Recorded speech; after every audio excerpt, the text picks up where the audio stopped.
everyone! Oh, whoop, I need to choose here. All right, and then let me just enable Discord audio. Boom! Hello, everyone! Welcome on in back into the stream. Hope you all are doing well tonight. It is time to return home once again to my favorite visual novel of all time, Promises to Keep, and we got a very great group of voice actors today to bring the game to life before your very eyes. So first off, let me just go through chat, see who's here. Hello, Sparko, welcome on in. Umbreon Lover 3345. Oh, that's you, Dusky. Thank you for the follow. Hello, Jackal, one of Wuffy's friends, and hello, Frappalicious. Thank you so much for the follow as well. Welcome to the Orange Heart Tribe, and morning to you, Sparko. And with that, let's introduce our voice actors. So first off, you know her, you love her, the voice of Ollie tonight, the one and only Pika. I'm just here so I can have fun. Just kidding. Next up, we have the legendary voice of Theo, Sinbad. Hello there. Greetings, gentlemen. It's good to see you all. Once again, it's good to be back. My God, I miss this visual novel. Next up, we got my good friend Wingless, the voice of Hunter. Greetings and salutations, everybody! It is I, the Wingless Dragon, here to participate within this ultimate epic of a visual novel known as Promises to Keep. That is not actually an epic, it is more of a very mundane slice of life story.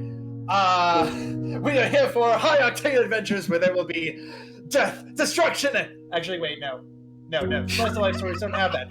Slice of life stories don't have high-octane death and destruction. It is actually just simple, calm, and coziness, and just awesome daily life stuff.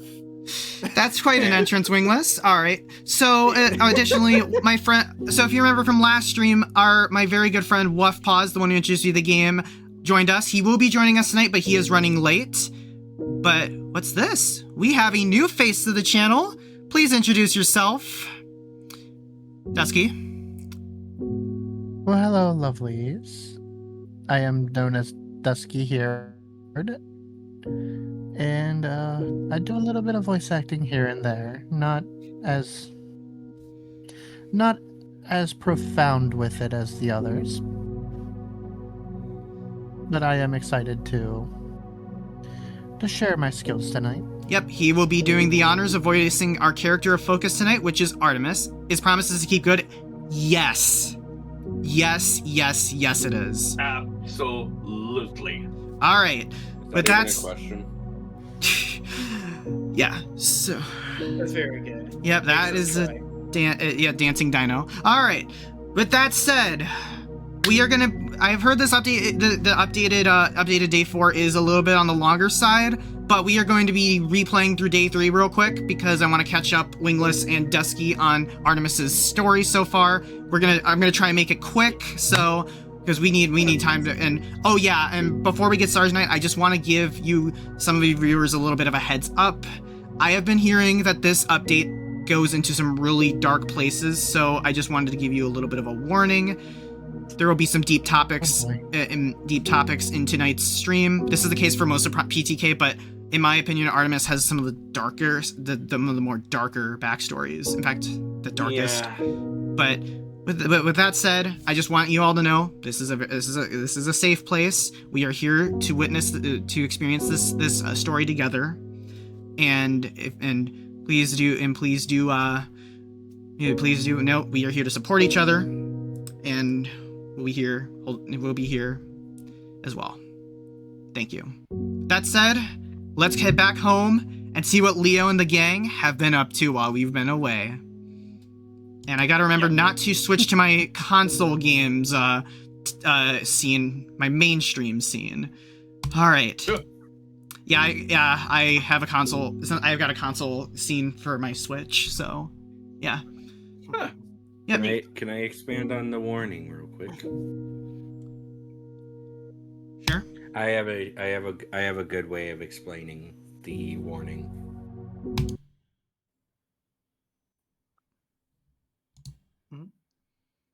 Yep. All right. All right, chat. Okay, we're gonna actually. All right. So first up, we got the scene here. So, Dusky, you're up because Artemis is narration. This is Artemis narrating because this is from Artemis's perspective. The door is open, but I can't leave. Oh my god, it's animated now. No, it was animated last time. That's been so long. The music is so loud, but I can't turn it off. I make myself sick. But I can't change. Scared of the outside. Scared of the silence. And most of all, scared of... The music grows impossibly louder, clawing at my eardrums with frantic fingers. The bass rattles my bones, trying to pull them out from my flesh. I can't do this anymore. I have to go. Somewhere. Anywhere else.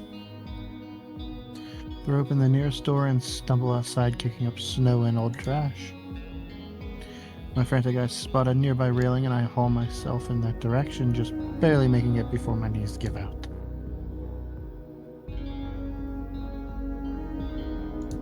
Yep, that's Artemis. Just need a moment. I felt like a puppet on a string, digging through my pockets for that familiar, calming shape.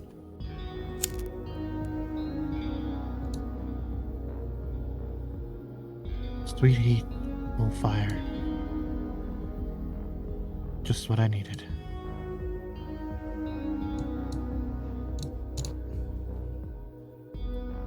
The reek of the overflowing dumpster invades my nostrils, but I couldn't care less.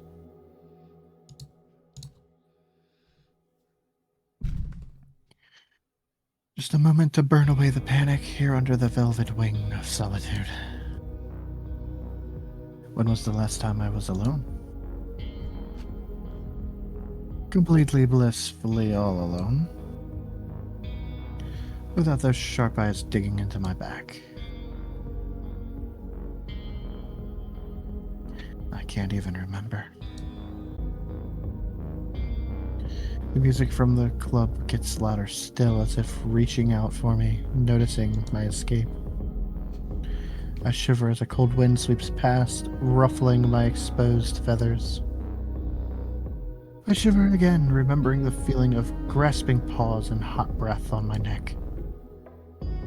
Another drag. Burning through me, harsh and cleansing.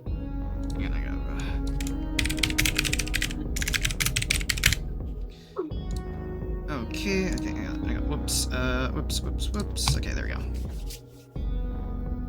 I should go back. My friends are probably looking for me. Yep, I'll check after stream, Dreamy. Yeah. Also, welcome on in, Dreamy. I want nothing less. All right, who wants to voice this dude? Do it. I'll do it. Okay. Go ahead. Oh wait, whoops! I forgot to do that. All right, you can read the second line from the top. Second line from the. I think you can basically just like click on the mouse forward to the previous, I believe. There we go. There There we we go. go. There you go. Dusky. Right on cue, the wretched door crashes open and he steps through, bringing the sound and the fury with him. His harsh eyes turn from livid to relieved as soon as he sees me. Oh, there you are. You should have told me you were just going out for a smoke. We all thought you bailed, like you did last time. He laughs. Sweet yet mocking. My stomach curdles with shame and anger, still turning over and over to anxiety's steady beat. Yeah, I just needed a minute. I figured. You never last too long at these kind of shows. He slumps against the railing next to me, fishing out a cigarette of his own. He always looks so much cooler than me when he smokes. So, He looks down at me, eyes twinkling behind a curl of smoke. what was it this time? Music too loud? Well, yeah, actually, feels like they keep cranking it up higher and higher. The bass vibrates in my throat as I speak, arching its way through the closed metal door. He laughs again. Haha, that's because they are. That's sort of the whole point. I've got to take you out to more of these nights. That's still bothering you. He snorts with laughter, a smoky cloud billowing from his nostrils. Slumped against the railing of the dim fluorescent light, he looks like a smug, sinuous dragon deciding whether or not to incinerate me with a blast of flame.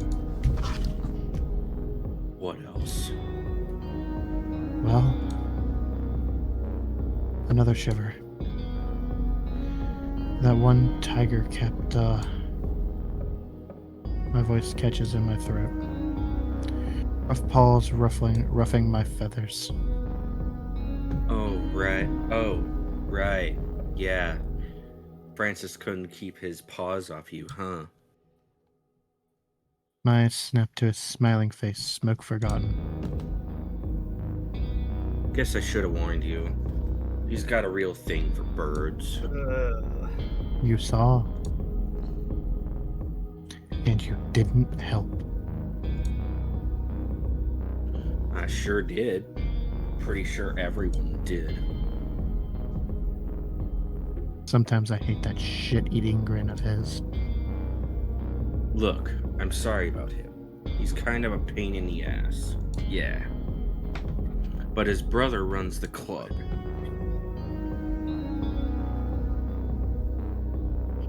He shrugs and takes another drag, either not noticing or not caring that my eyes are boring through his skull. And we like coming here, so that's the way it's gotta be. Besides, the cover for this place is way out of our budget. There's no way we'd get in otherwise. My talons curled tightly around the bars of the cold metal fence. Like the bars of a cage, dangling like bait over the abyss. Inside, the song changes and he straightens, stubbing out his cigarette and tossing it away. Oh yeah, this one. Oh yeah, this one's my favorite. Hey, come on back in. I'll buy you another drink.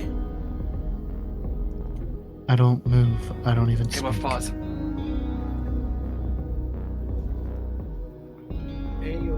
Hey, what's your usual? Rum and Coke? Hello, Wuffy. What's up? My apologies for the lateness. Yeah, let me turn Good up. to hear them. Let me turn up your volume. My Yeah, apologies yeah, for the wait, the lateness. You're good. No problem. You're good. You're No. good now. You My good? voice cracks a little. I'm not drinking tonight. Oh, well, no wonder you're having a shitty time. He grabs me by the shoulder. His grip is soft but completely inescapable. Once we get a few drinks down you, you'll be right as rain. He begins to gently tug me back towards the door, every inch Ugh. like being dragged over hot coals. No, actually, I think I want to go home. Uh-oh. What? His voice takes on the familiar edge, sharp as a knife. Come on, it's only been like an hour. And I'm everyone's ride, remember? I did remember. How could I forget 45 insufferable minutes in a packed, smoke-choked car, careening through the streets at breakneck speed? I know. but I'm just really not feeling well, and he changes tact and sighs deeply, stuffing his paws in his pockets. Alright, look. If you really want to go home, I can take you. But There's always a but. I just think it's kind of selfish of you, that's all. The word selfish strikes me like a whip. We've all been looking forward to this show for like a month, okay? I invited you because you're my friend and I love you. Nervous flutter of the heart, unbidden and unwanted, but completely undeniable. But if I'd known you'd bail 15 minutes... Yeah, excuse me, let me try that again. I'm a blooper reel, guys, I promise. This is why I'm a voice actress. But if I'd known you'd bail 50 minutes in... He sighs again. Look, I can't leave right now, okay? But I can call you a ride.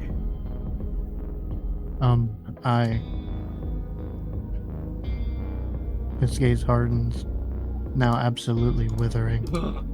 Every time I look at that, it's good lord, if looks could kill, this guy's look would definitely. Ugh.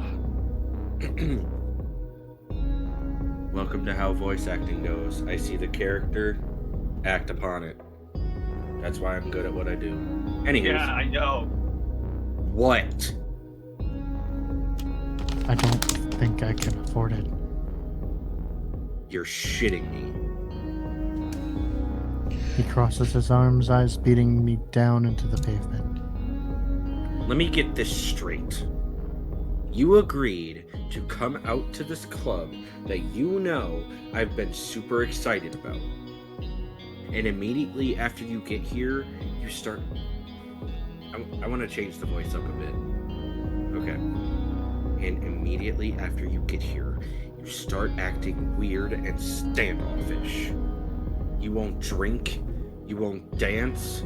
You won't even stay in the building. And now you're telling me I have to drive you home because you don't have any money?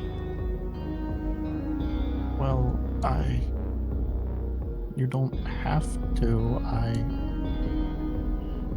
I would just need to borrow.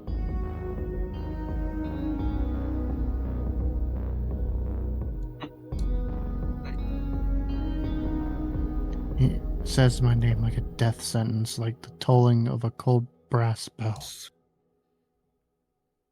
Like the swinging shut of an iron cage door. You're embarrassing yourself and me. Every time you do this, I have to stick out... Yeah. Blooper reel again. Blah, blah, blah, blah. Every time you do this, I have to stick my neck out for you. And to be honest, I'm getting pretty fucking sick of it.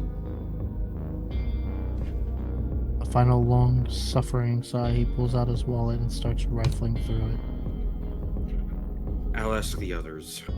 We'll lend you the money for a ride. But this is it, okay? If you leave tonight, we're done. Theatrically, right on cue, he pauses and meets my eyes, already knowing what will happen. I stand there struck between the frozen streets and the harsh blaring beats. I last longer than usual. He seems to notice as well, like he can see me fighting it. But then I crumble. Like I always do. Okay, I'll come back inside.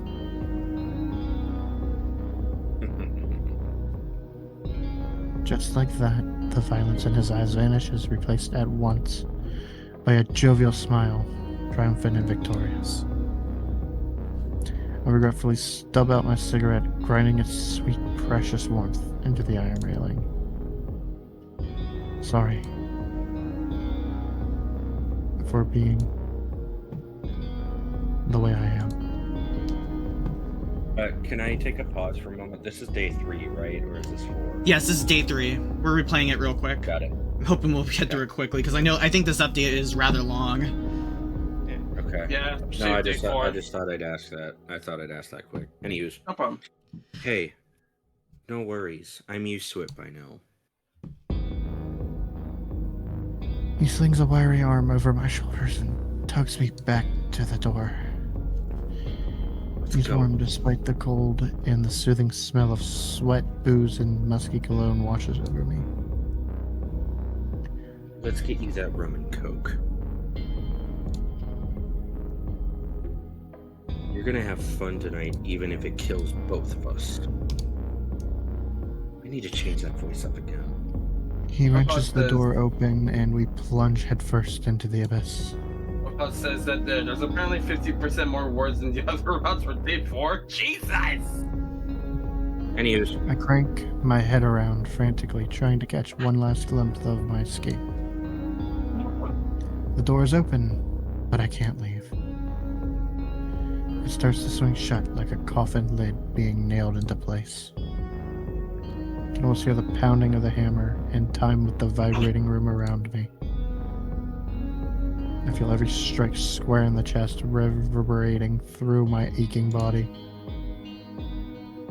I hear someone calling my name, a familiar gruff voice that sets every feather on edge.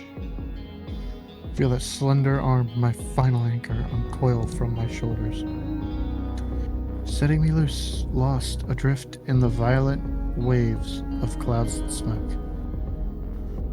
Different pair of paws envelop me and my mind goes blank. The room around me fades into blurred streaks, voices and lyrics meld into slurred, stuttering blasts of sound, pounding over and over to the steady beat of the hammer. The squealing of the heavy iron door, slamming shut with a sound like... God, I hate everything about that person, shit about that situation. Always gets me! I am going to... that's not even a real character. It's not even a real That person. part where the freaking branch goes to the window always gets me no matter what. Yep. Anyways, Leo? now we are back. Nope, we're back into Leo's pot. Now we're back to Leo.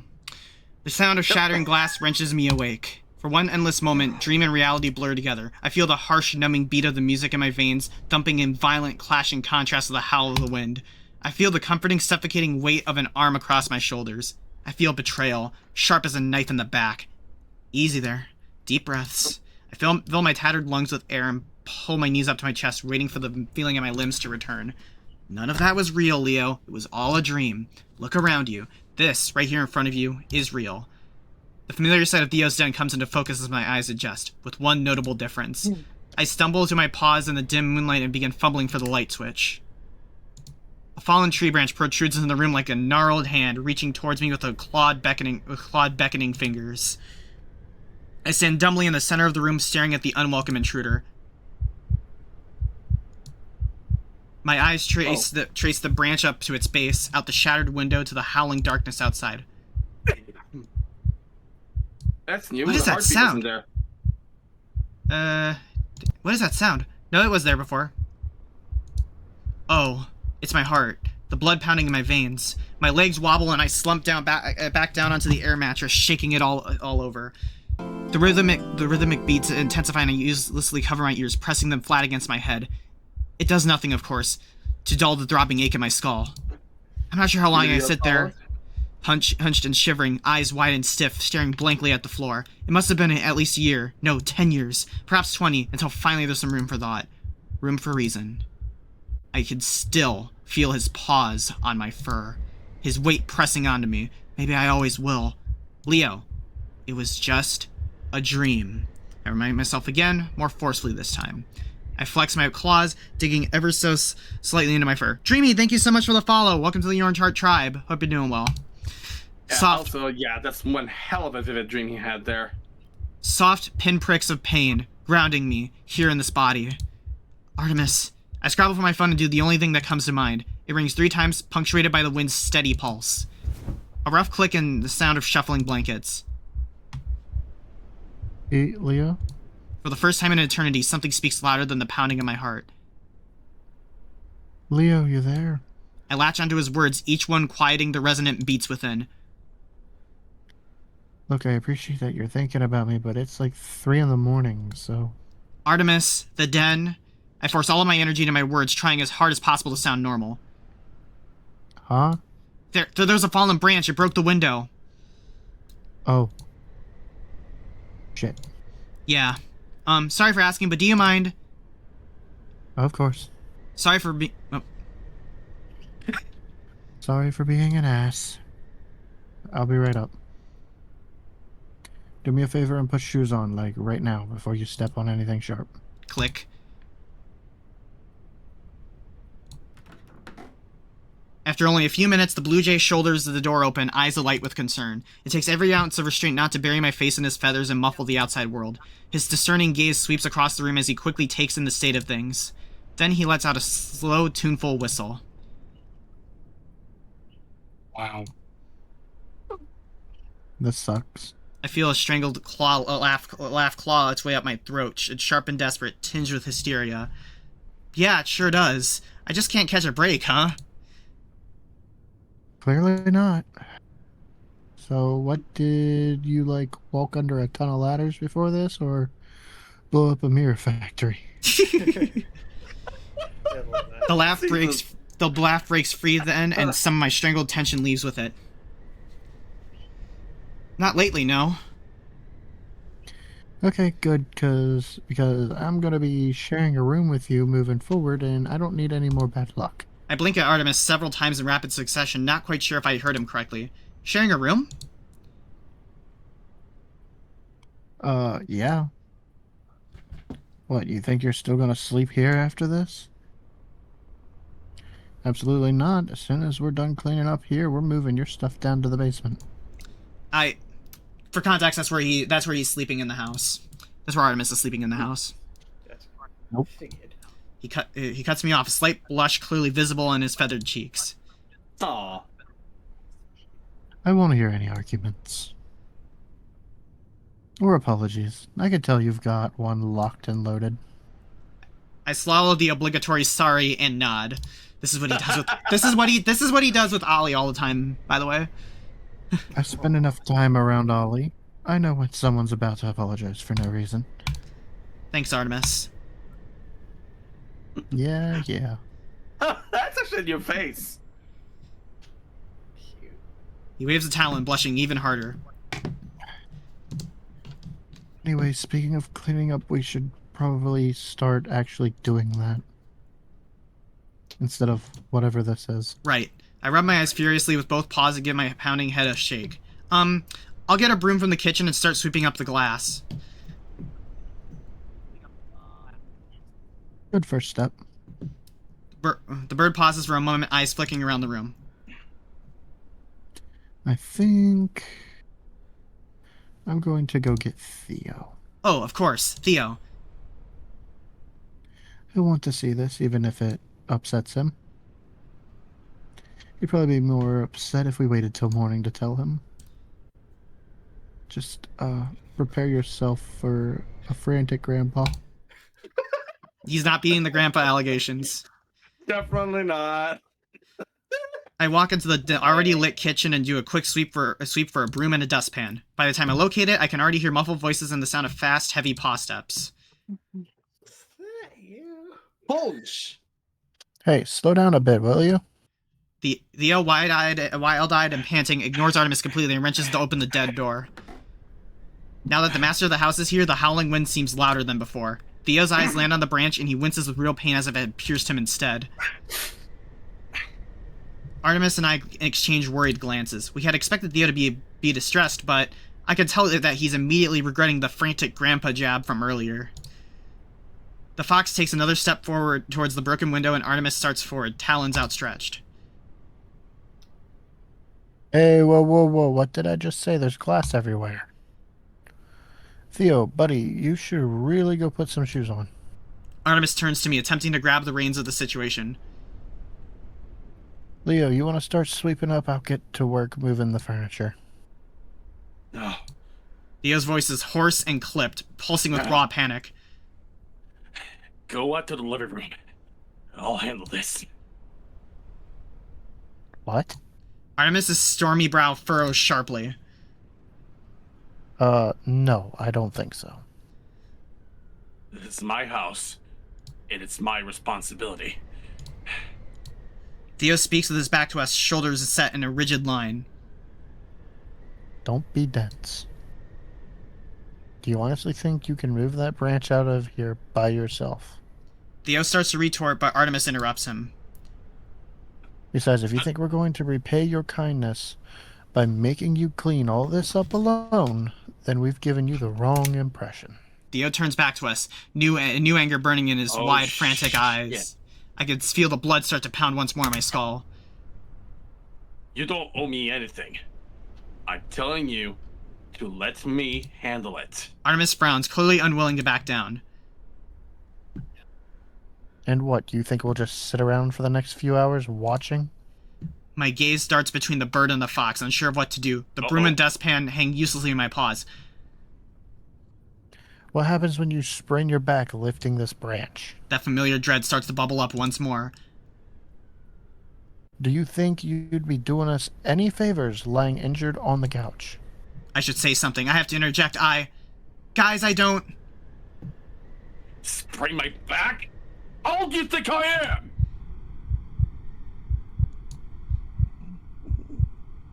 Will you calm down? I didn't say... Oh shit! That face Artemis is doing. I am perfectly capable of taking care of my own home, Artemis.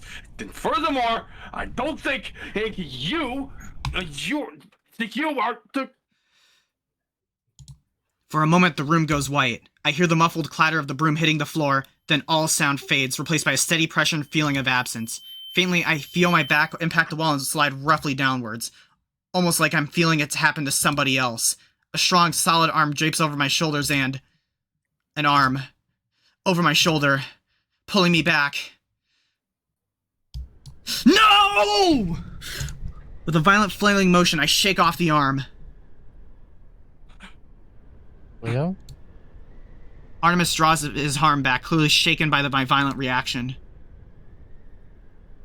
Leo, we're here. It's gonna be okay. My breath returns in a slow, stuttered gasps. I'm sorry. I don't know what... Theo cuts me off. No. I'm sorry. I shouldn't have wasted my voice. And, I guess I should apologize too for being the way I am. Sorry, Theo. Leo. The room goes quiet, except for the low hum of the wind from the window. We should really patch that up. And we are helping you, Theo, whether you like it or not, so... you please go put on some shoes. I think they actually redrew some of Artie's sprites, by the way. Yeah, and some sprites are actually pretty new. Like, is like that angered face we saw Yeah, that's definitely... of Artemis? That's definitely updated. That's definitely updated. The spark of animosity still lingers in the air, but I can tell Theo is too tired to pursue it. Okay. He turns and slips out of the room, his expression too complex to read. Artemis sighs, sifting pieces of glass with his booted foot. Well, I fucked that one up pretty hard, as usual.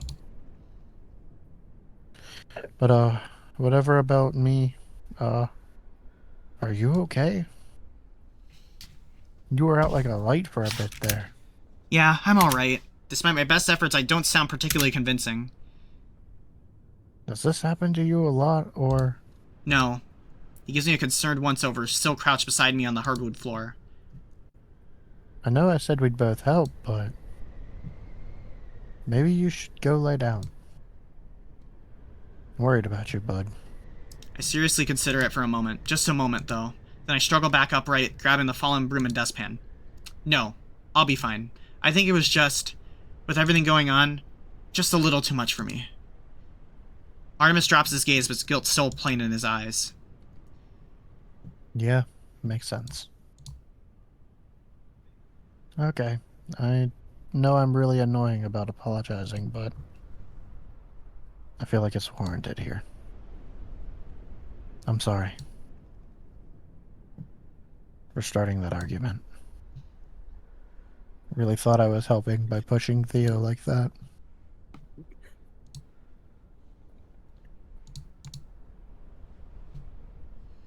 Actually, For what it's worth, I think it's what he needed to hear. Maybe. Anyway, that's enough drama for one night. I'll be chill from now on. I promise. I muster a smile for the Blue Jay, feeling some life return to my weary frame. Thanks. We get to work. The sweeping takes much longer than I expected, Artemis's hawkish eyes continuously spotting small shards I missed. After only a few minutes, I wordlessly hand him the room. He gracefully accepts with his usual sardonic grin. We swap jobs. I pick up where he left off, moving the furniture and gathering the fallen items, being particularly wary of the hidden glass.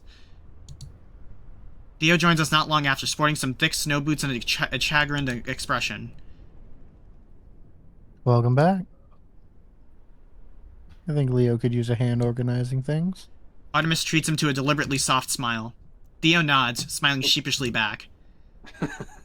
Thanks, you two. Don't mention it. Just earning our keep. With Theo's help, the work goes very smoothly, but before long, only the main arm of the massive branch remains. Artemis eyes it skeptically, dusting off his talons. I don't know how much help I'll be here, to be honest. You've seen my noodle arms. Don't be dense. Theo repeats Artemis's earlier jab with a playful smile, taking up his position by the gnarled wood. Guess I deserved that. Okay, where do you want me? Here, you only know can take this side.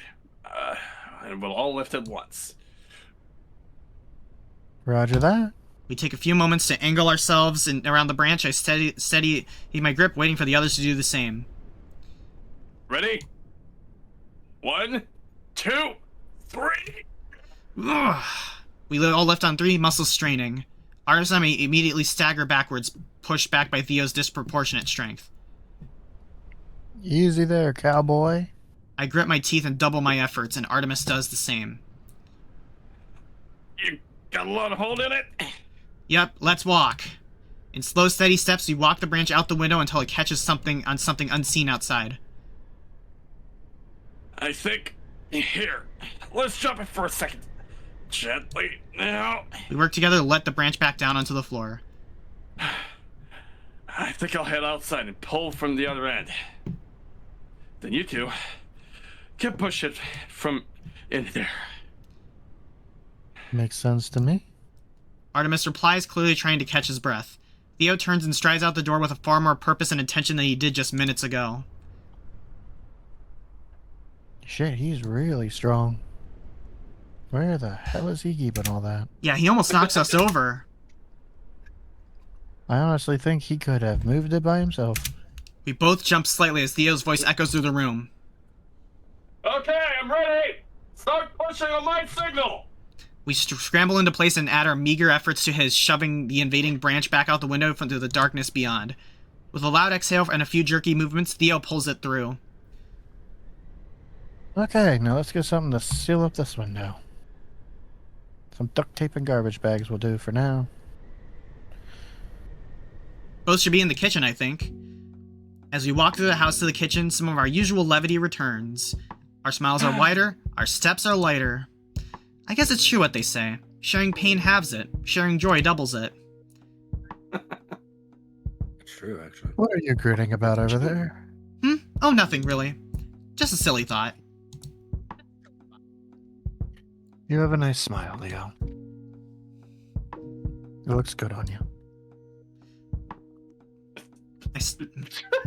I started out a blushing reply and shoved my paws into my pockets. Let's stay on track here, okay? Yes, sir. That's Sure enough, after only a minute of searching, we find. Oh, whoop. Sure enough, after only a minute of searching, we find what we're looking for. Garbage bag stuffed under the sink, duct tape placed neatly in the junk drawer. See? I told you every house has one. Okay, maybe you and Theo have a junk drawer, but I do not. So where do you keep all your junk then? All your loose batteries and packets of soy sauce? Where they belong, in the garbage. Fair enough. I shake my head in disappointment, tucking the duct tape into my hoodie pocket. And here I thought you were civilized. Oh. Oh! That was your first mistake. My gosh, Dusky, you are doing so good. You're really good, Dust. Amazing. I almost had to ask for a break after that dream sequence. That got to me. Yeah, I don't blame you. Yeah. The two of us get to work covering covering the window with the thick plastic bags, using long strips of duct tape to hold them in place. That's another thing I like about this game is that even after the deep topics, it immediately switches up to more wholesome moments, and that really is refreshing. Mm-hmm. Wingless just wrote down a message 4 minutes ago. He said, taking a bio break. Okay. All right, good to know. I was wondering where he was. The two of us get to work covering the window with the thick plastic bags, using long strips of duct tape to hold them in place. I take my... Jesus. I take on the duct tape duty, Yeah. my claws easily slicing the tape into reasonably sized pieces. Silencing. If Silencing the tape. slicing. If only we could do that in real life. Although sometimes our long nails can do the trick. Artemis Artemis starts to patch up the window, and before long, we stand back to admire our work. I would like to silence the tape. Nice one. Anywho, sorry. Continue.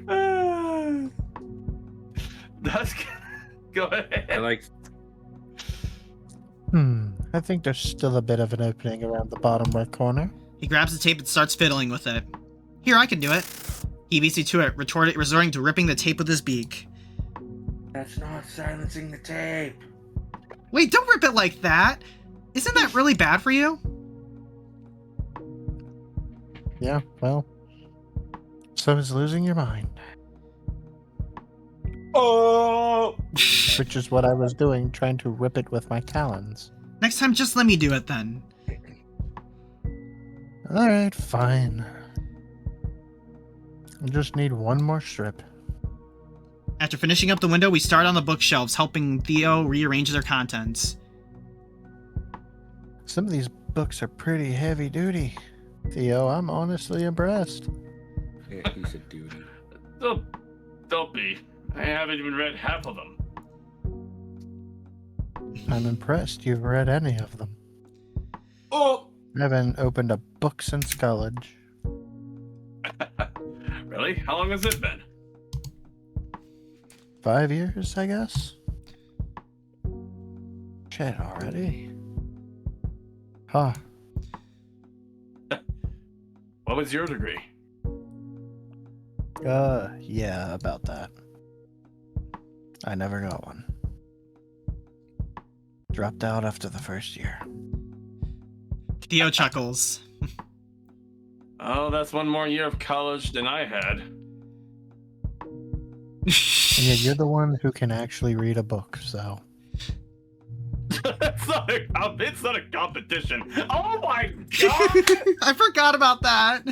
Finally, our work begins. That's the same thing when Tusk and I were playing Monster Hunter. Finally, our work begins showing real results just as the first hints of dawn creep into the room. Was not my intention to write some at once. That's looking pretty darn good. I don't have any plywood on the hands, so it'll have to do until the storm blows over. I have some. Artemis chirps, leaning back against the wall.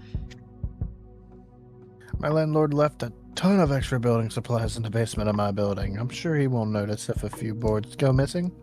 Theo raises an eyebrow. Stealing from your landlord, huh? He grins wickedly. Good for you. I'll take you up on that offer. Artemis nods easily. First, though, I want to help Leo get settled downstairs. Oh, that's right. You'll be needing a new place to sleep. I guess sharing the basement does make most sense. Two of you should actually have already plenty of space on there. Yep, that's the idea. I just want to finish up a few things there, but let me know if you need help with the air mattress. Sure thing. Yeah. If you hear screaming and the breaking of bones, just come running. Of course. Thanks again, Artemis. I know I'm intruding into your space here. Hardly my space, but I get what you mean. It's no trouble at all. You don't snore, do you? Just yanking your chain. Come on. Oh my God, Dusk! Artemis fits here even more than I thought he would. As I stretch the bed sheets over the still inflating air mattress, my lack of sleep catches up to me big time.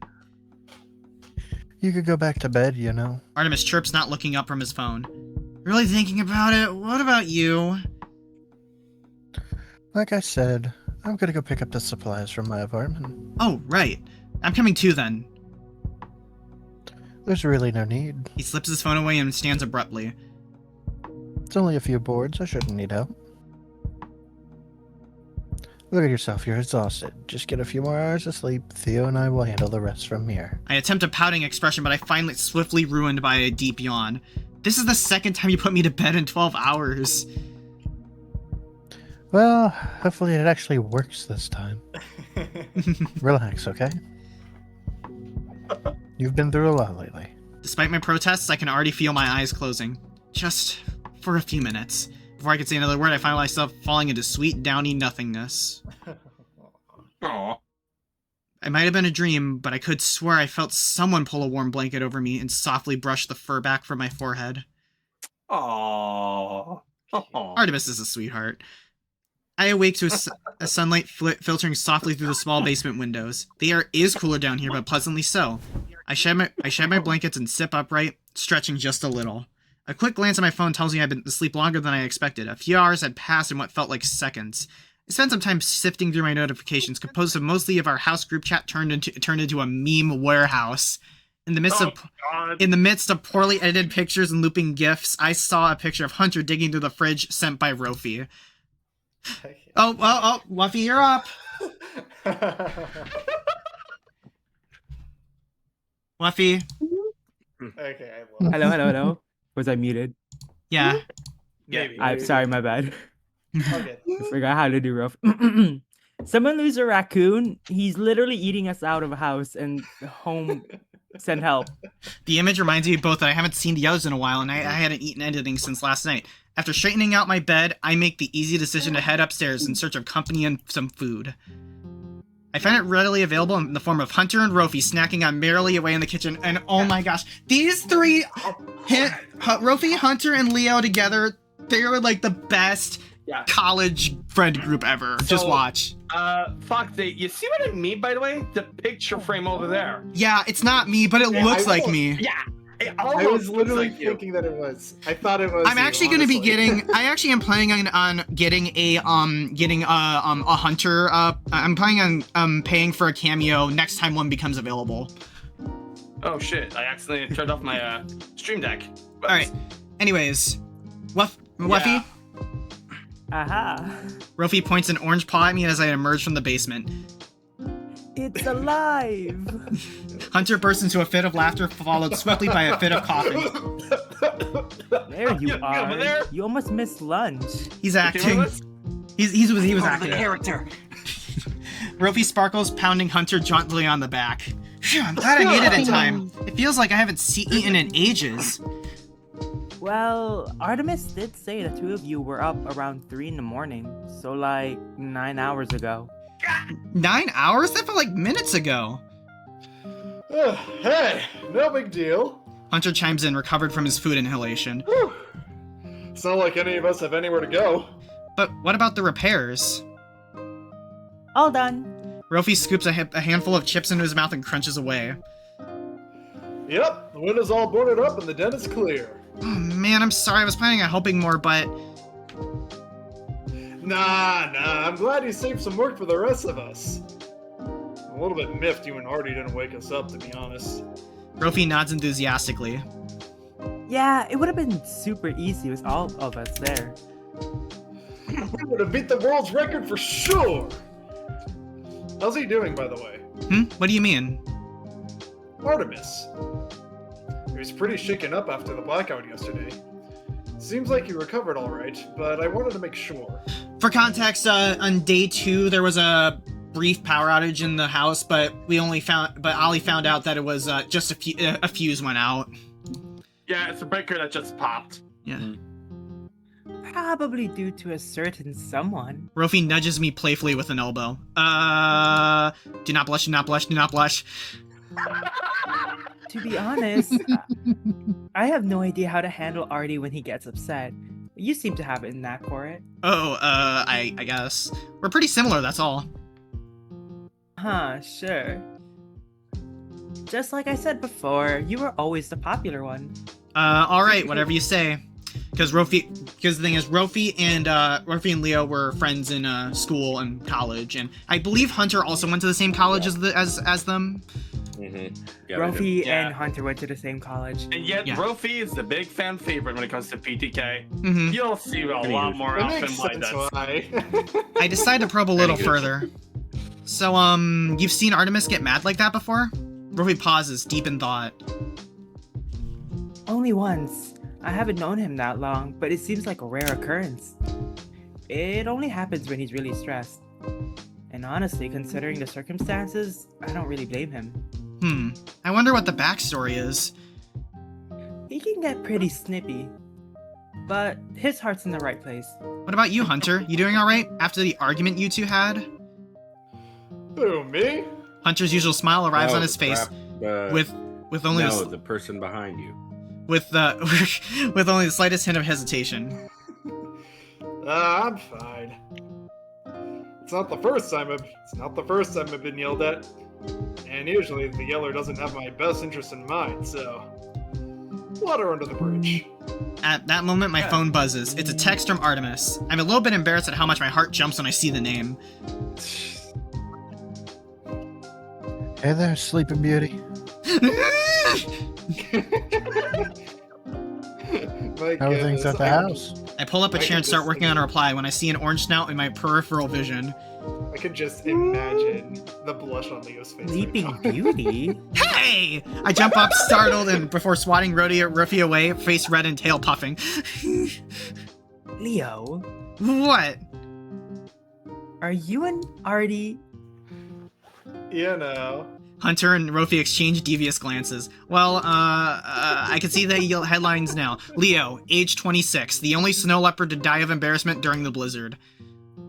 Be honest. It's really, really important. Look at that! Maybe we are?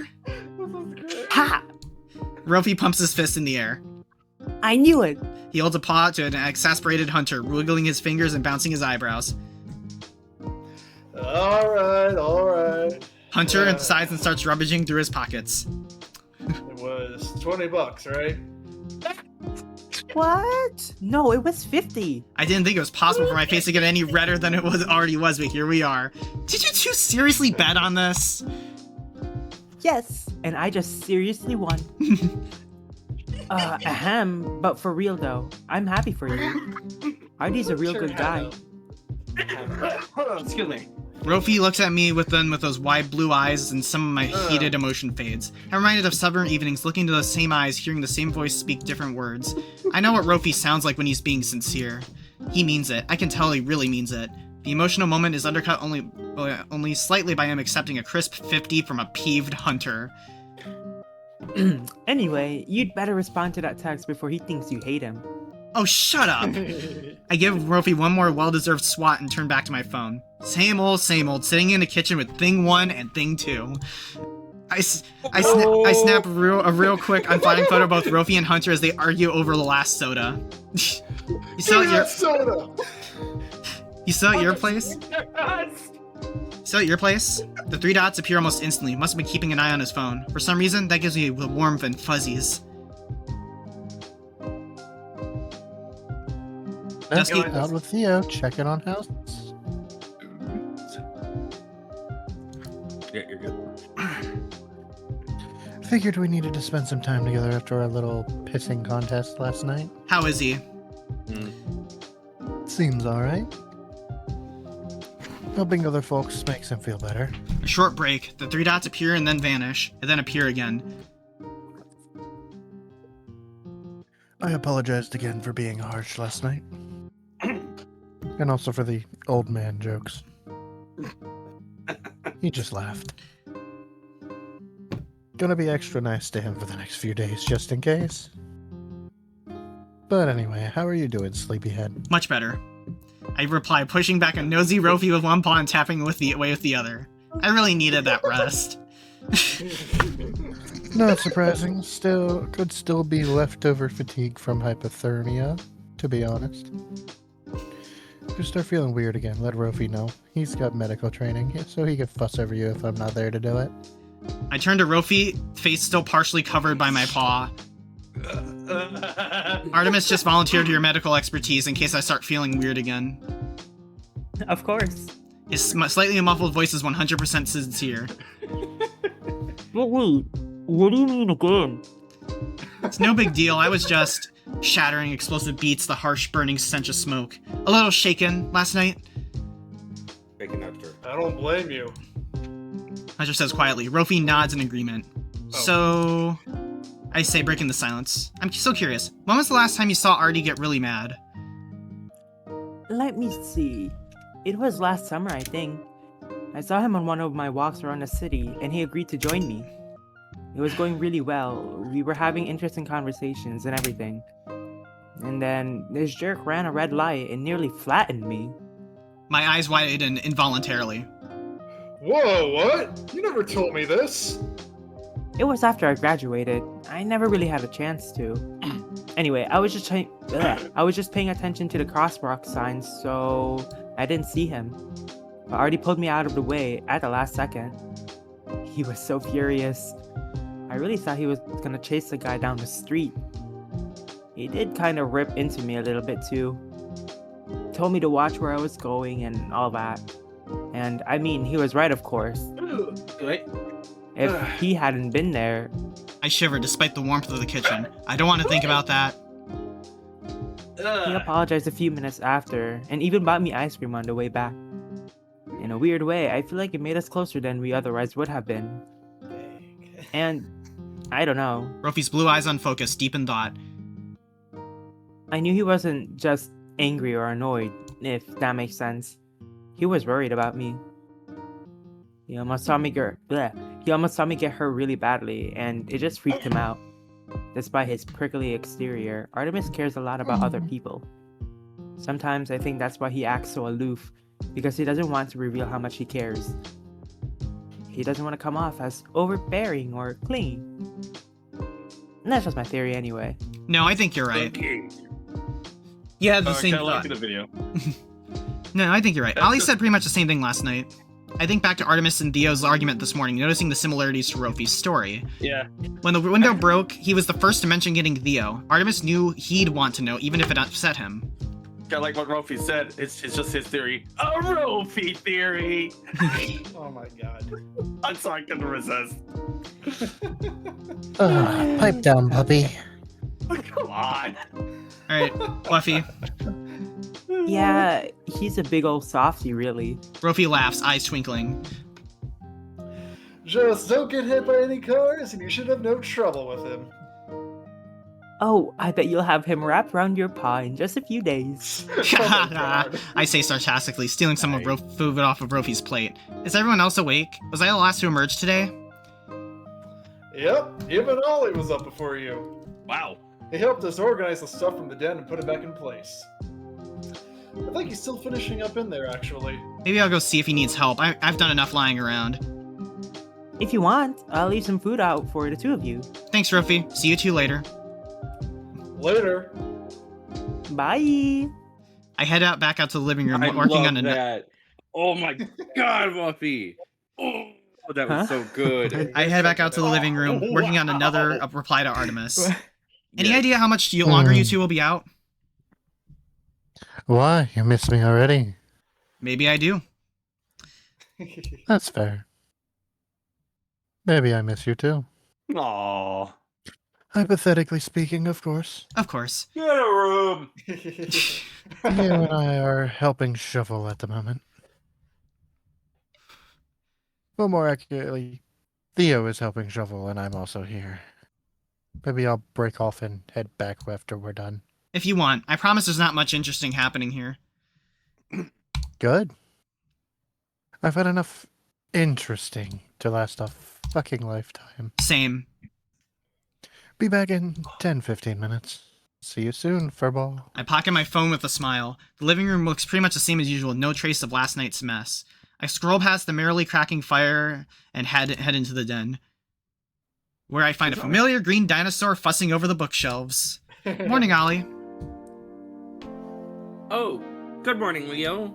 Well, I guess it really isn't morning anymore. Ollie waves a claw lightly.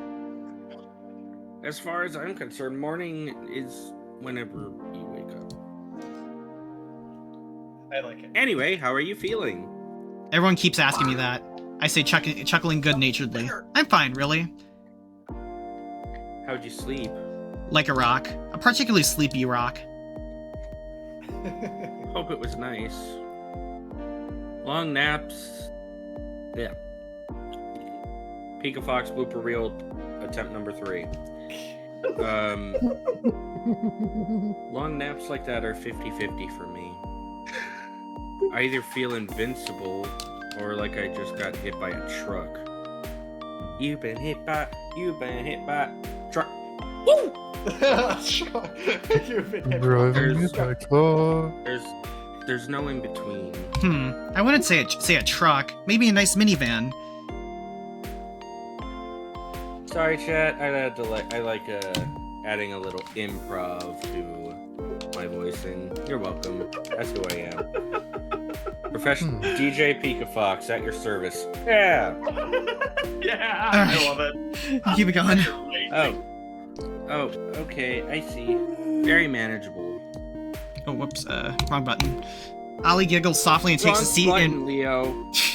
And takes a seat in one of the repositioned armchairs. I nestle into the other chair, tucking my legs underneath me on the big cushion. Still, though, I'm glad you were able to get some extra shut-eye. I know you didn't drink last night, but even so, if I were in your position, I would have been a puddle of slime. All my atoms would have disassociated from each other and scattered into the ether. Honestly, I feel like I came pretty close to doing just that. Still, though, the three of you did such good work. And so fast, too. Like I always say, gotta go fast. I mean, pretty much everything was already done by the time the rest of us woke up. All thanks to Theo and Artie. You're selling yourself short, you know. You've been through so much in the past few days. It's honestly impressive that you can stay so positive. I shrug, not really knowing how to respond. I certainly don't feel impressive. I'm sorry, Leo. What for? I'm just sorry for... Apparently there's a 4 right there. I can't read, everybody. I'm just sorry that all this has happened to you. You don't deserve it. You deserve much, much better. Ollie, you're such a sweetheart. I mean, I guess, yeah, maybe. I scrubbed the fur on the back of my head, blushing slightly.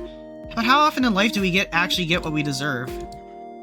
Whoops, wrong thing to say. Time to change tact. Overall, though, it could be much, much worse. At least I have you all to worry about me. That brings a smile back to his face. Oh, definitely.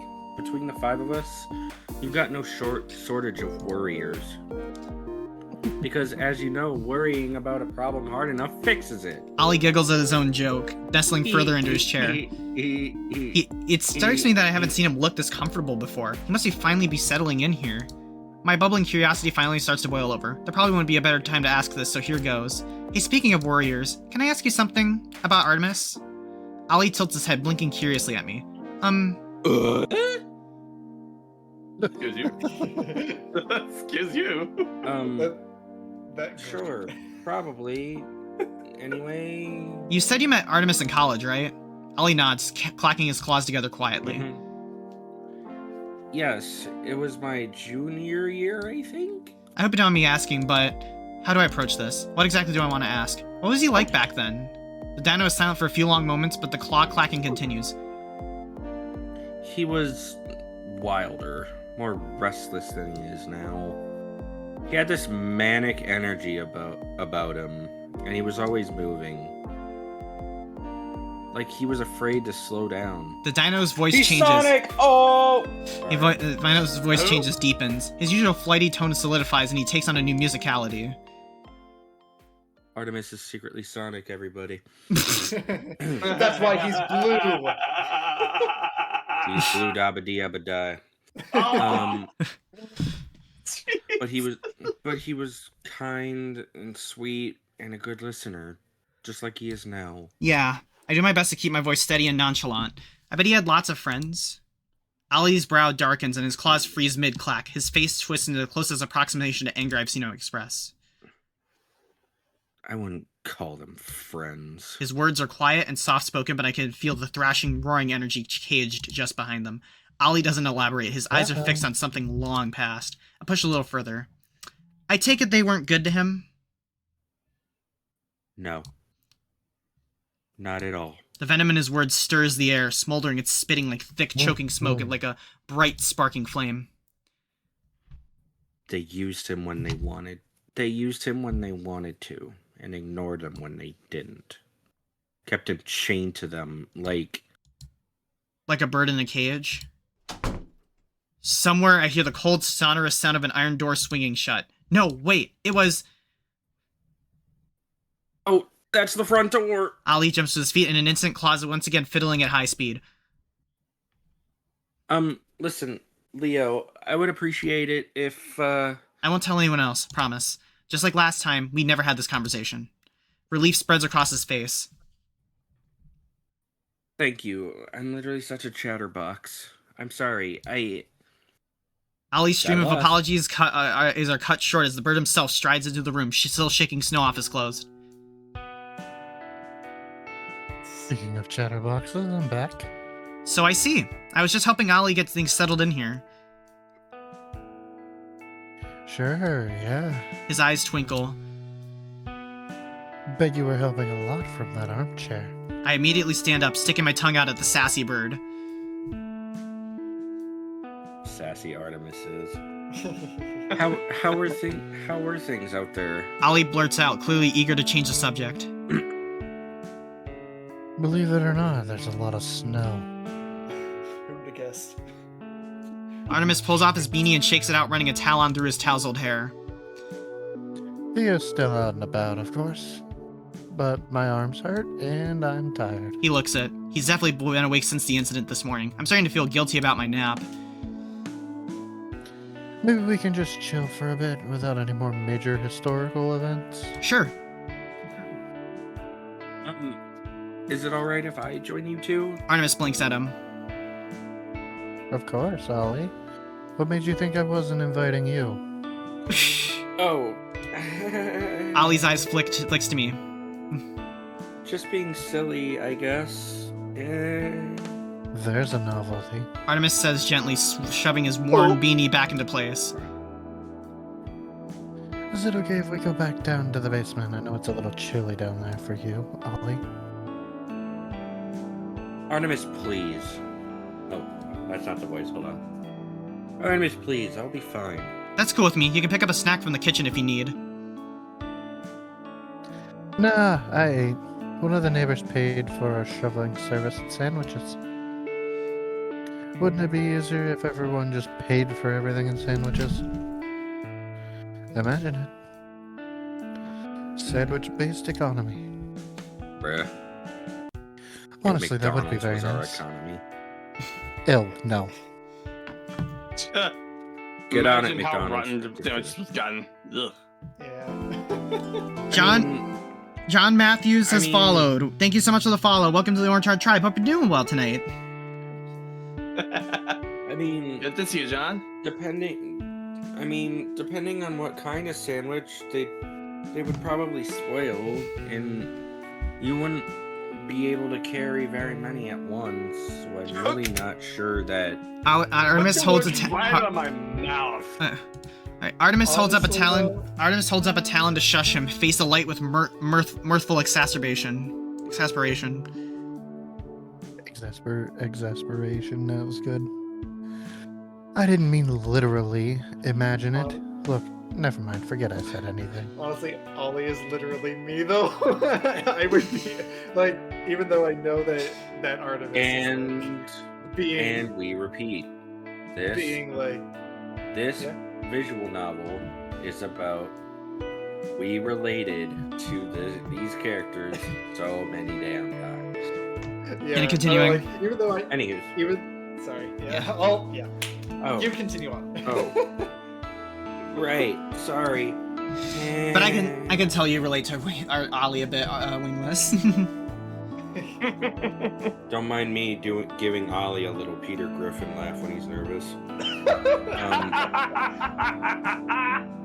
Even with the limitations I mentioned, though, it would probably still be preferable to our current economy. And to that, We make our way across the now familiar house, heading for the basement. So, did you have anything in mind? Any activities? nope, nothing at all. I'm honestly running out of ideas for things to do here. The cabin fever is setting in already. Fever, that was good. Artemis,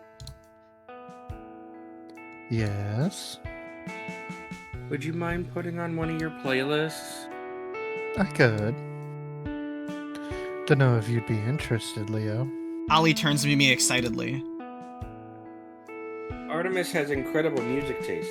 He likes hard style. Oh my goodness. His favorite DJ is DJ Fox. I could make a joke off of that, but we'll be family friendly.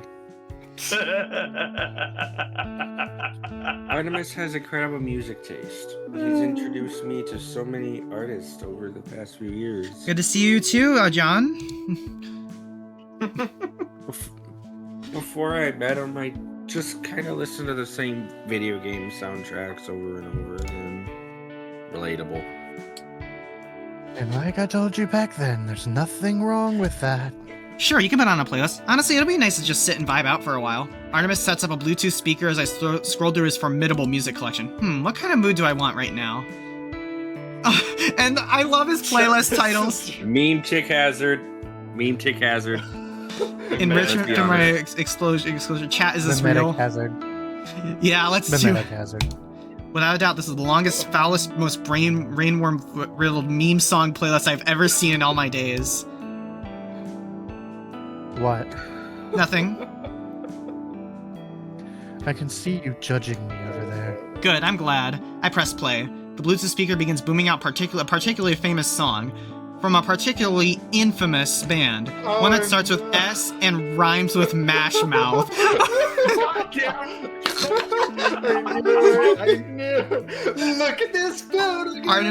Artemis immediately facepalms. Ollie, however, begins bouncing in his seat, giggling up a storm. Oh, yay! You picked one of my favorites! This is the last time I hand you the metaphorical ox. You know you love it, Artemis. I do not. Yes, you do. You're tapping your foot. I am not. Hey, this is your playlist. You wrote this. Fight. No, I'm kidding. Honestly, so many of these songs were good even before they became memes. Let's be real, most meme songs are actually really good. Fair They point. are. Hey, like my example of freaking Rick Astley's Mhm. song was actually really good before it became a meme.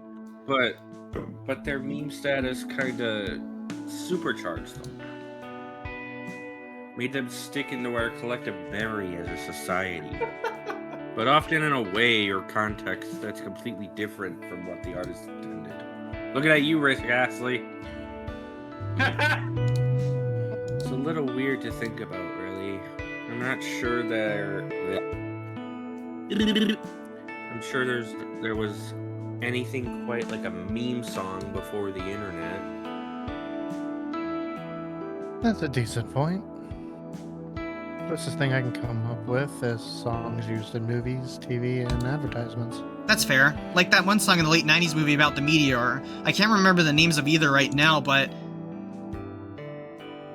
That's probably for the best. I'm not sure you're actually allowed to say the titles out loud anyway. Probably a reference, an obscure reference we're not getting. Huh, what do you mean? Yeah, same. Don't worry about it. You make a good point, though, Artemis. When you mention TV and movies, I guess I have a new counter-argument whenever someone tries to claim that the internet has made us dumber as a species. Can I play a soundboard that fits this? Sure. And Ben knows which one. It's a song. It's a meme song. Oh wait, if it's a song, I God. probably wouldn't recommend it, actually. Yeah. it's No. not that song. No. It's broken in 3 parts. It's very short. Oh, okay. You'll find it first. There it is. Oh God! No! That scared me. Okay, that's enough. Hey. Yeah. Oh, alright, anyways, continue. Let's get your line. If anyone says that, they're 100% full of shit. We've always been this stupid.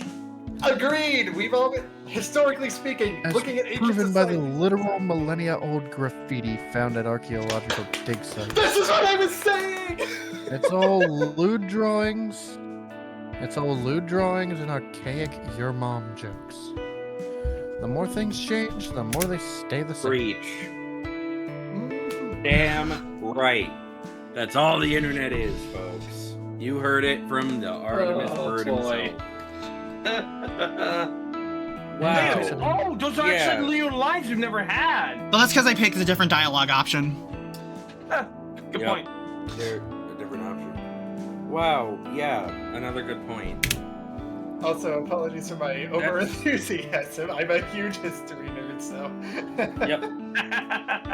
So I guess you're probably in charge of the That's- history of video games. Yeah, Yes, I did. that's wild to think about. The fact that we can still read stupid shit written by people thousands of years old. It's so good. Just think of the insane garbage people will uncover from our time. What will archaeologists from the year 4000 think of vines? Or that one meme that's just the letter E. E. Oh, rest in peace, Vine. Was this made? That's during the- honestly not the worst legacy we could leave behind. At least it's harmless. True, very true.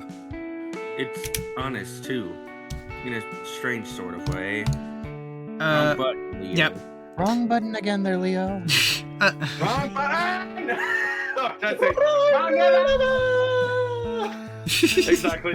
You just pulled What the do cronk. you mean by that? Please explain to me how the meme with the letter E is honest. E.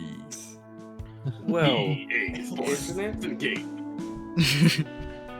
E. Oh God, yeah. Its only purpose is to be funny. What could be more honest than that? I guess I've just been thinking a lot about this lately. How much of what you do and say is actually true? When looking at your life from a future perspective, imagining a future archaeologist unearthing you, little pieces at a time, will their theories and predictions about you be accurate? That is the most... Wow. Okay. Yeah, I sometimes Wow. think of that too. Damn Yeah, Christ. that one. Did not know you were gonna go this far. Alright. How much of what you leave behind will be misleading in some way? Yeah, that's actually If the deep. only Like, if the only Wild to trace hear of that from a dinosaur. The only trace of me that survived was my work logs and pay statements.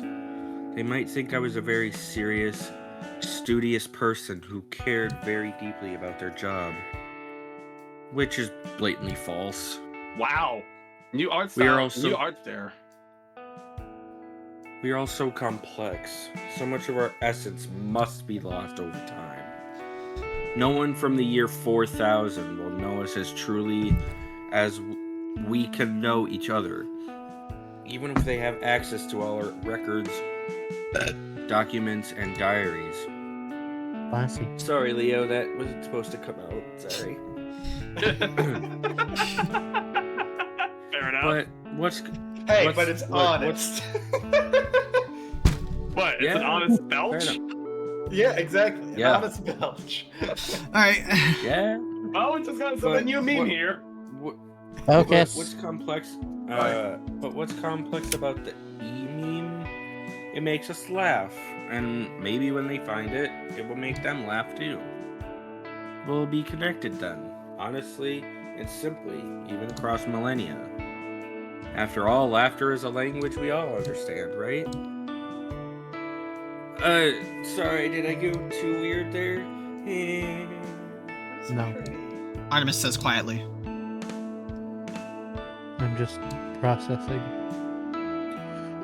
the fact that you made me emotional while talking about the fucking e-meme. Same. Damn. Holy sh- Damn. And why not?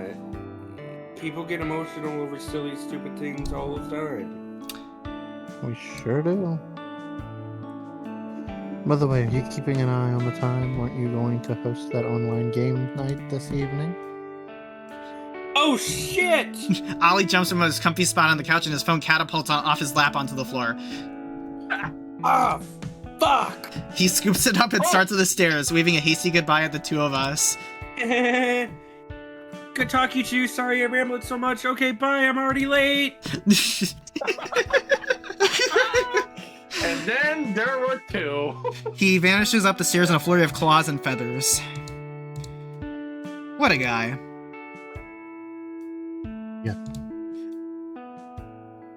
Ollie is probably my favorite person in the whole world. Artemis's tone is completely sincere. I think I can see why. Good. I'd honestly be concerned about our compatibility if you couldn't. Ollie's departure slows the conversation to a comfortable halt. Time passes as the music plays on. Artemis and I silently enjoy each other's company, speaking only to request a specific song or to skip one. Before us either of us to know it, night falls. Long after the daylight vanishes and the house lights come on, I look up from my phone to see Artemis sliding on his boots, clearly preparing to go outside. Hey, you heading out? He startled slightly, almost like he forgot I was there. Yes. His voice is clipped, purposely flat. Just for a minute or two, feeling a little stir crazy, I guess. He won't meet my eyes. He turns back to me and rifles through his bag. I'll just be gone a few minutes. He stuffs something into his pocket, shoulders stiff and secretive.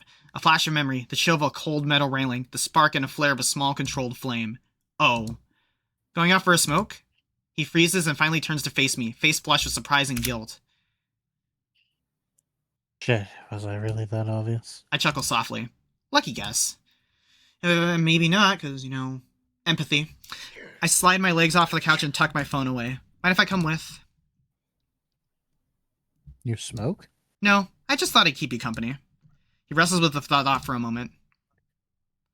Okay, fine. Just don't stand downwind of me. The two of us suit up and head to the living room. Artemis holds the door open for me as we step outside onto Theo's front porch. At this point in the evening, the wind is quite mild, gently stirring my fur and clothes. The dim shine of the stars and street lamps is magnified by tenfold by the snow, rendering the whole street visible. Oh, he has his hoodie now, because it's day 4. Interesting. Artemis lets out a breath I didn't realize he'd been holding. He leans against the railing of the porch, looking out over the soft white ocean beyond. He pulls a fresh pack of cigarettes from his pocket, plucking out one with slightly trembling talons. He stops, though, right before lighting it and turns to me. Don't ever do this, okay? Oh no. It's addiction, isn't it? I laugh good-naturedly, shoving my paws into my hoodie pockets. Okay, deal. I'm not kidding. The lighter flares up, reflecting off his flinty eyes. The first sinuous tendrils of smoke swirl away into the night sky. I've been trying to quit for 5, almost 6 years now. I do pretty good during the warmer months, but... He ashes the cigarette lightly and deliberately put into a small pocket ashtray. My eyes catch the glimmer of words carved into its silver surface, but he tucks it away again before I can make them out. Sorry. When winter rolls around, something about the cold. I miss it. It makes me miss it. And the feeling comes and goes. It's never predictable. When I'm bored, when I'm anxious, hell, when I see someone else smoking it, even if it's just in a movie or whatever, I itch. He releases a thin stream of smoke from his delicately curved beak. It sucks. His tone turns steely, sharp with frustration. I hate it. It's a shitty, expensive, disgusting habit. It's horrible for you. It makes your breath stink. It makes you smell like shit. It cleans out your bank account. And I fucking love it. Love the way it feels and the way it makes me look. When I smoke, I know I look good. Stop worrying about it. And it cuts my anxiety like almost nothing else. The power went out yesterday and everyone was running around and talking over one another.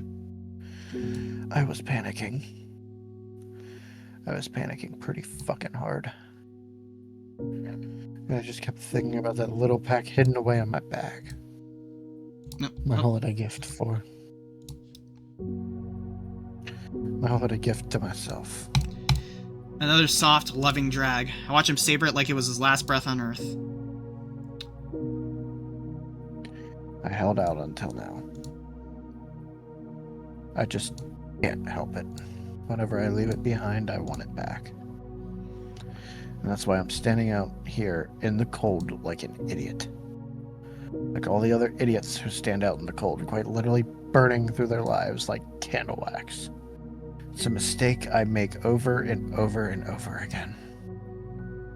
Which, of course, makes it a choice, not a mistake. He falls silent then, watching the ephemeral smoke curl around the stairs in wide shifting loops. And in turn, I watch it curl around him, around his slender face, across his neatly tousled hair.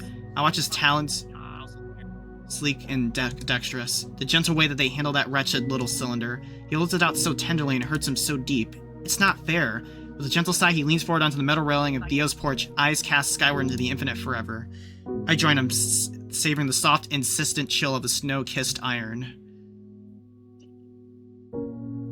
Oh yeah, they updated the CG to give him his hoodie. That's awesome. Oh, okay, yeah, that is beautiful. They updated the art for Artemis too. Yeah, Did he they- really? yeah, like he didn't have his hoodie. He didn't have his hoodie when we played through day 3.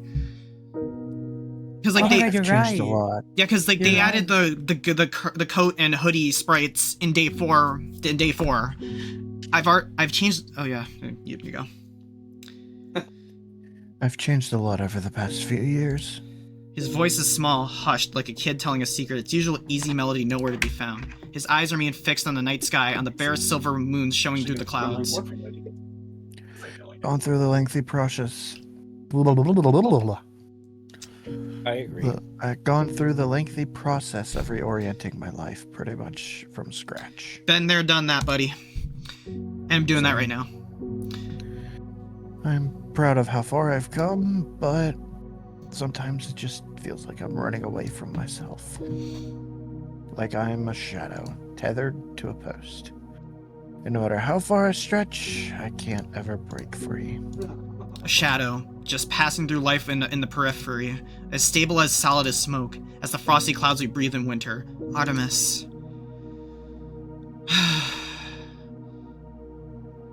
Yeah, I never had the How's hoodie in that? that outside there. Like, How's that for depressing? He turns back to me with a sorry excuse for a half smile, clearly desperate to lighten the mood. I softly clear my throat and oblige him, ignoring my heavy heart. I've heard worse. I bet you have. Even my trauma is mid. He lets out a slightly forced laugh and stubs out the ashy remains. The pack disappears into his pocket. It then reappears. He lights up a second. I'm gonna be really annoying here and say it again. Don't do this. Hey, look at me, okay? His voice turns urgent now, almost desperate. I need to know you're listening. And this is my grandma right here. She was a smoker, unfortunately, which is what caused her, get pneumonia and COPD and,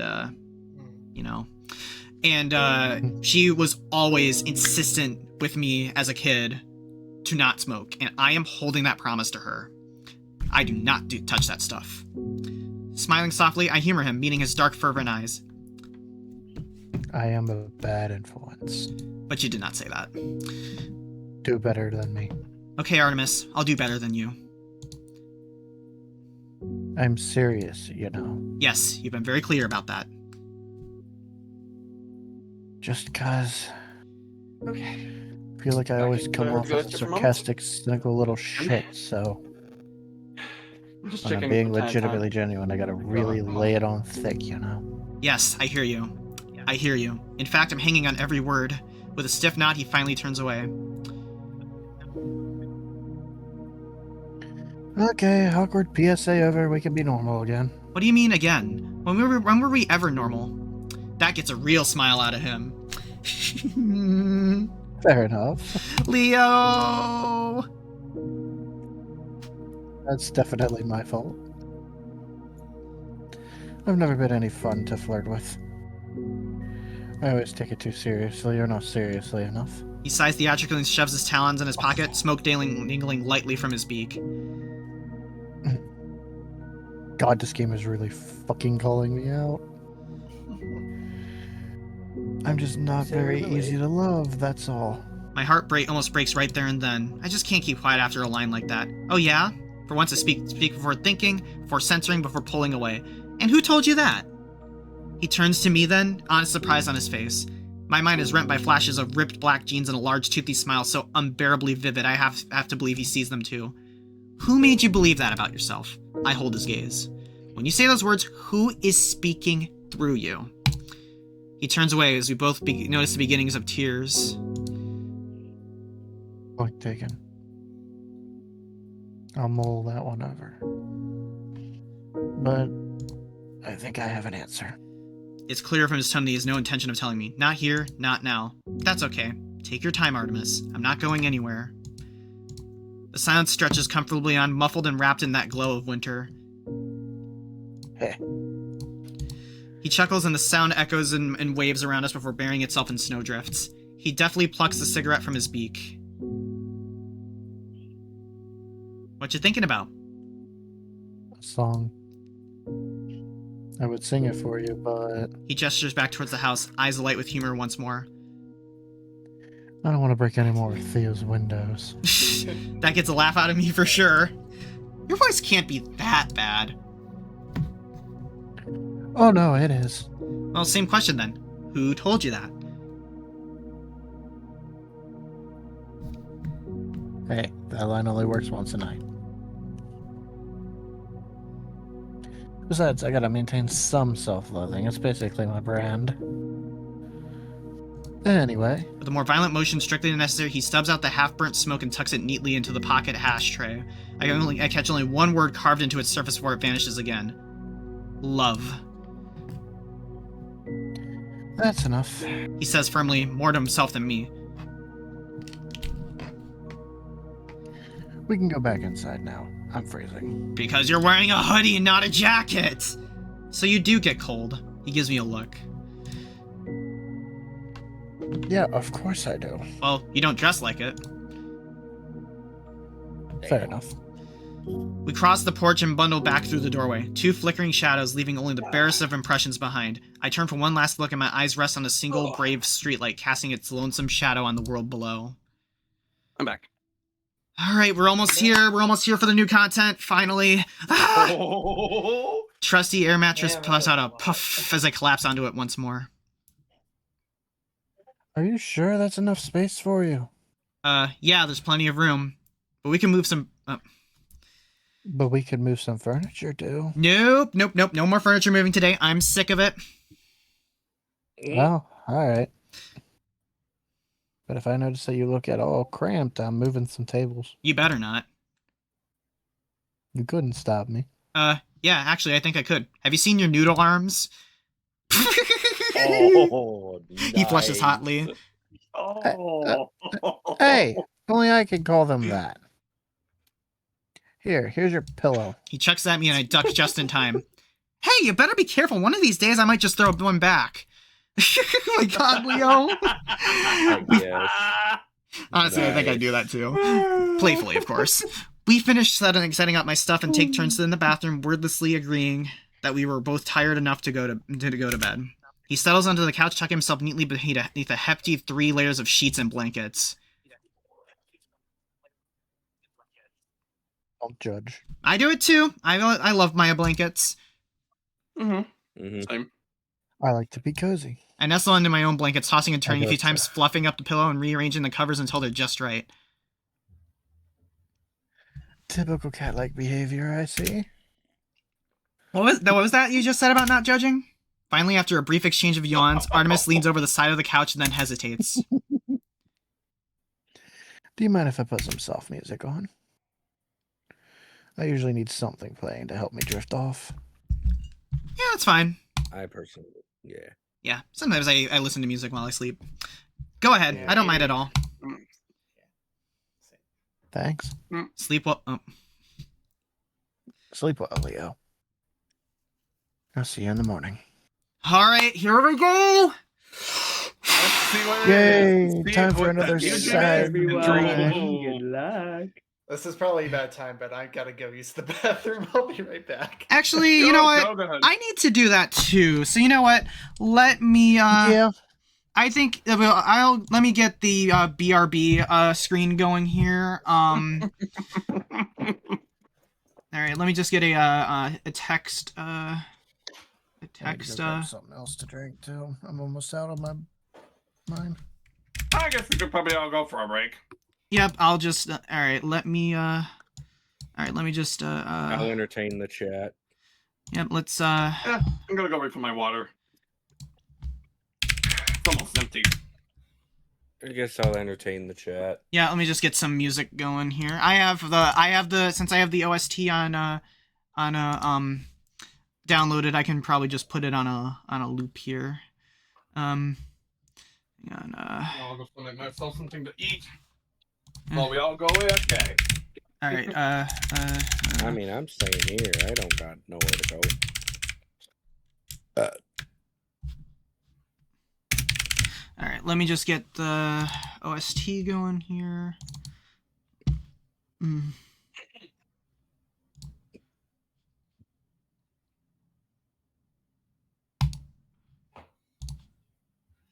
right. Let me.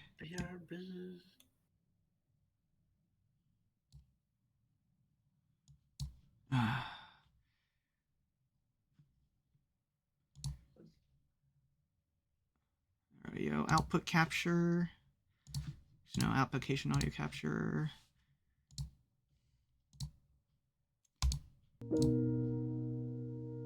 There we go. All right, BRB chat. We will be back momentarily.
This game is really freaking something else, man.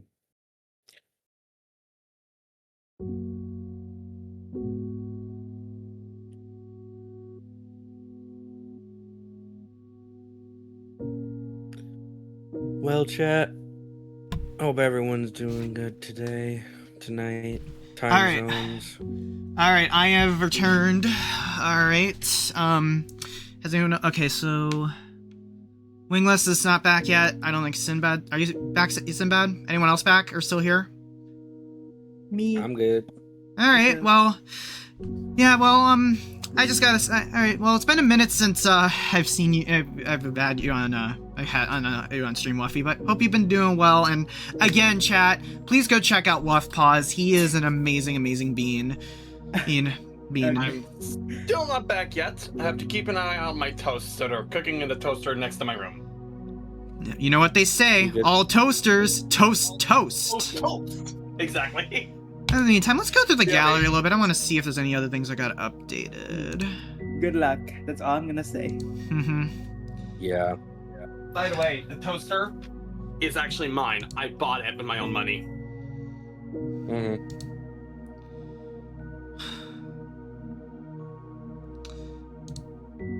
Oh boy, 7 unlocked, not unlocked CGs. Oh frick, we're probably in for a treat this this time. Yes, sir.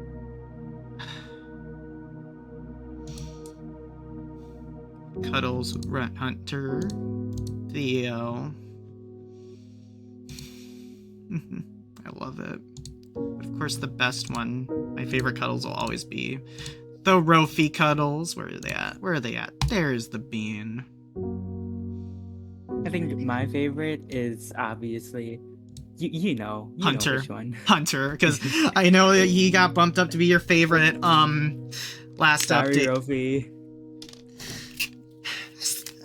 Like the thing is, I don't. This game is since I love this game so much. Since I love this game so much, like I honestly. And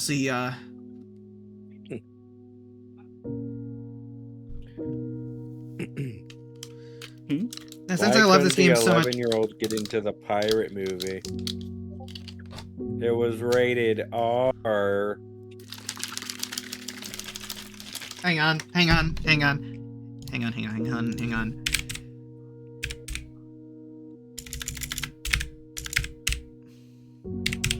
Here we go. There we go. Oh. Sorry for the delayed worm shot.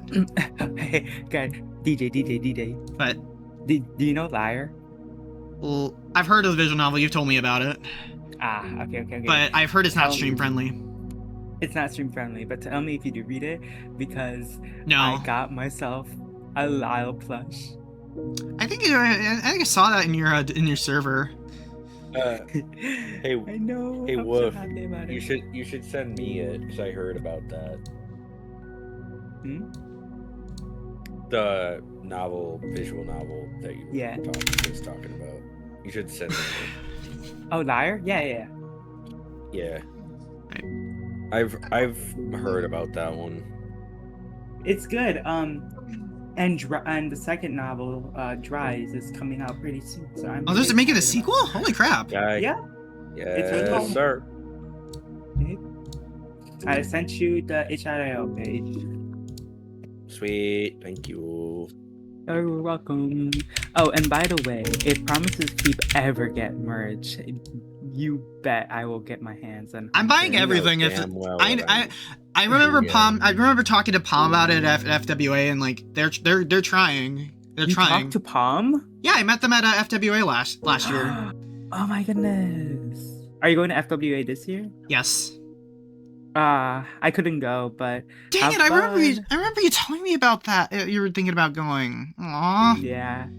One day, Wuffy. Unfortunate. One day, Wuffy. But it's okay. Well, I also want to go there, and I want to go to my first FurCon with a fursuit. So. Yeah. All right, I'm back. All right, looks like we're back. Looks like we're still waiting for Dusky and Sinbad. Dusky? Oh, Dusky's back. Yeah. All right, so just waiting for Sinbad. And then... Oh my!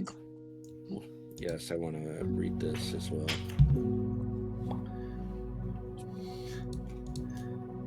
Sinbad said he's back in the chat.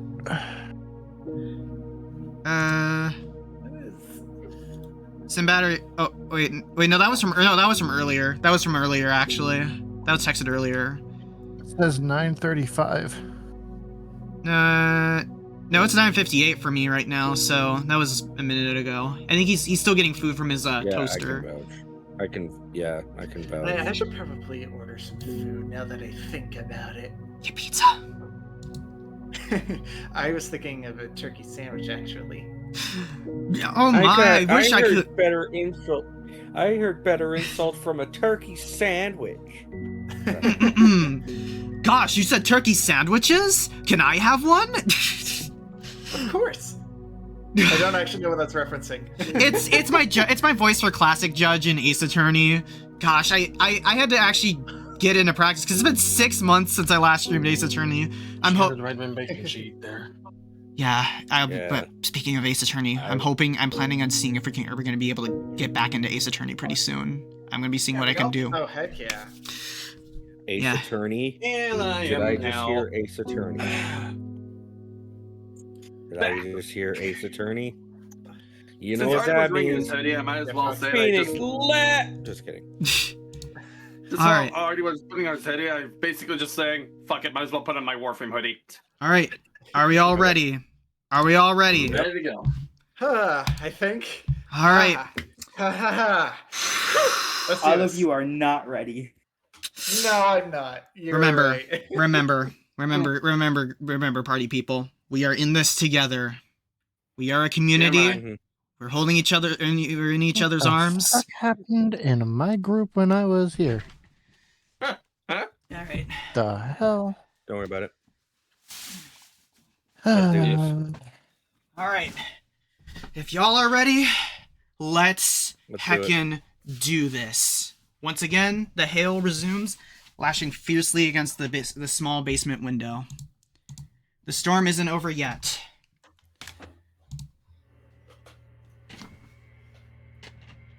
Ooh, frick. I'm guessing this is all me again. Probably. The first one, that's the teaser image, the moon. That's all the teaser was for this update. You never learn, do you?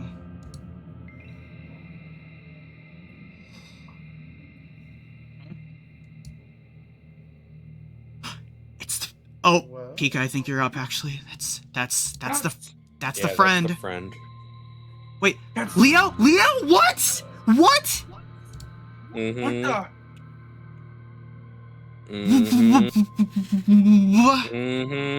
Oh, he thinks that. Settle in. Embrace. Embrace. Woofy, I already know what happens. Just saying. Not saying. You already know what happens? I see. Right there. All I can say is. He's afraid that Leo's going to get him. He's afraid. Yep. What makes you think this time will be different?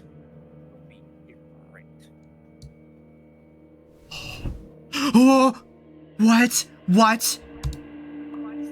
My body lurches up right before I realize I'm awake, the room around me swimming into blurred, blotchy focus. I sway, feeling strangely weightless, as if I were dangling from a high-up ledge. I think this is actually Leo. Caught, hanging, suspended between earth and sky. Blood pounds in my ears, frightened and insistent. Its metallic taste coats my tongue. Whose blood? Whose blood is it? Trembling slightly, I search my mouth with a questioning paw, hissing at the sharp drill of pain. I bit my tongue during the night of blood a little. That's all it was.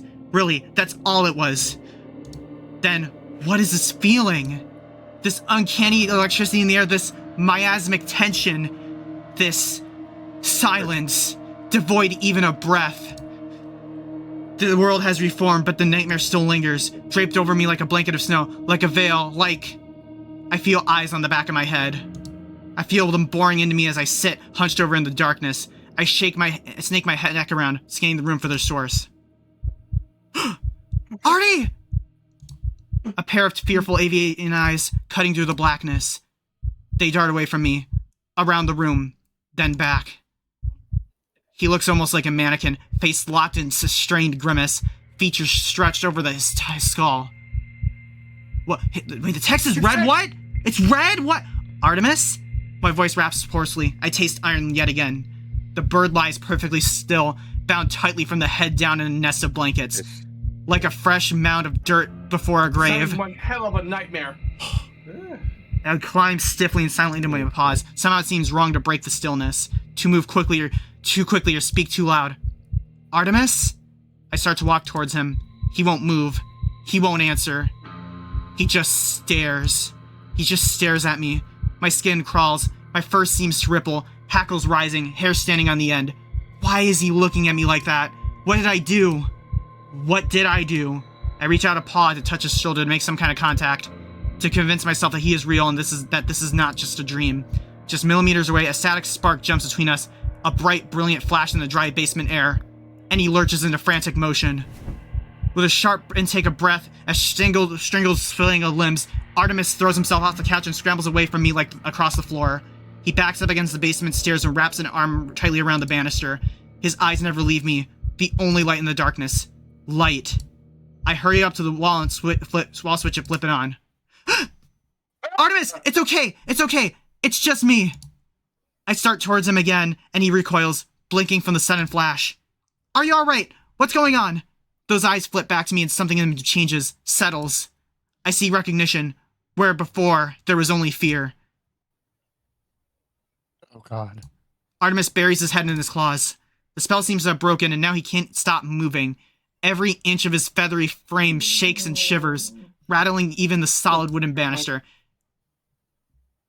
In that moment, I want, more than anything in the world, to scoop him up, to pull him into my arms, and hold him until the shaking stops.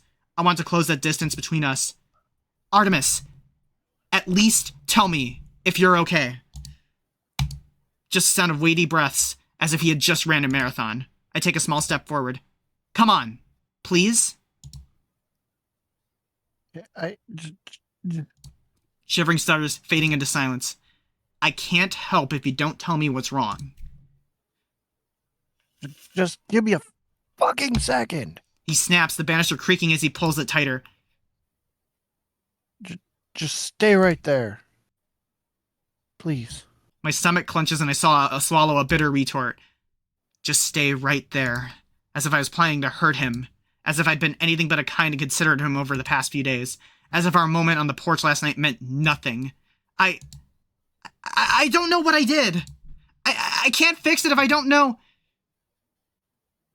You didn't do anything. He snaps again, his tone and his words in complete opposition to one another. Then why? I step forward again, and again he records, I don't think that's a good idea, Leo. Bad He's idea. clearly panicking. His eyes flick into a discarded That's my hat panic. lying on the floor, just out of his reach. Like he wants to grab it, but is scared to make any sudden moves. If I didn't do anything, then why are you looking at me like that? Please, Artemis, just tell me what's going on. Stop crying.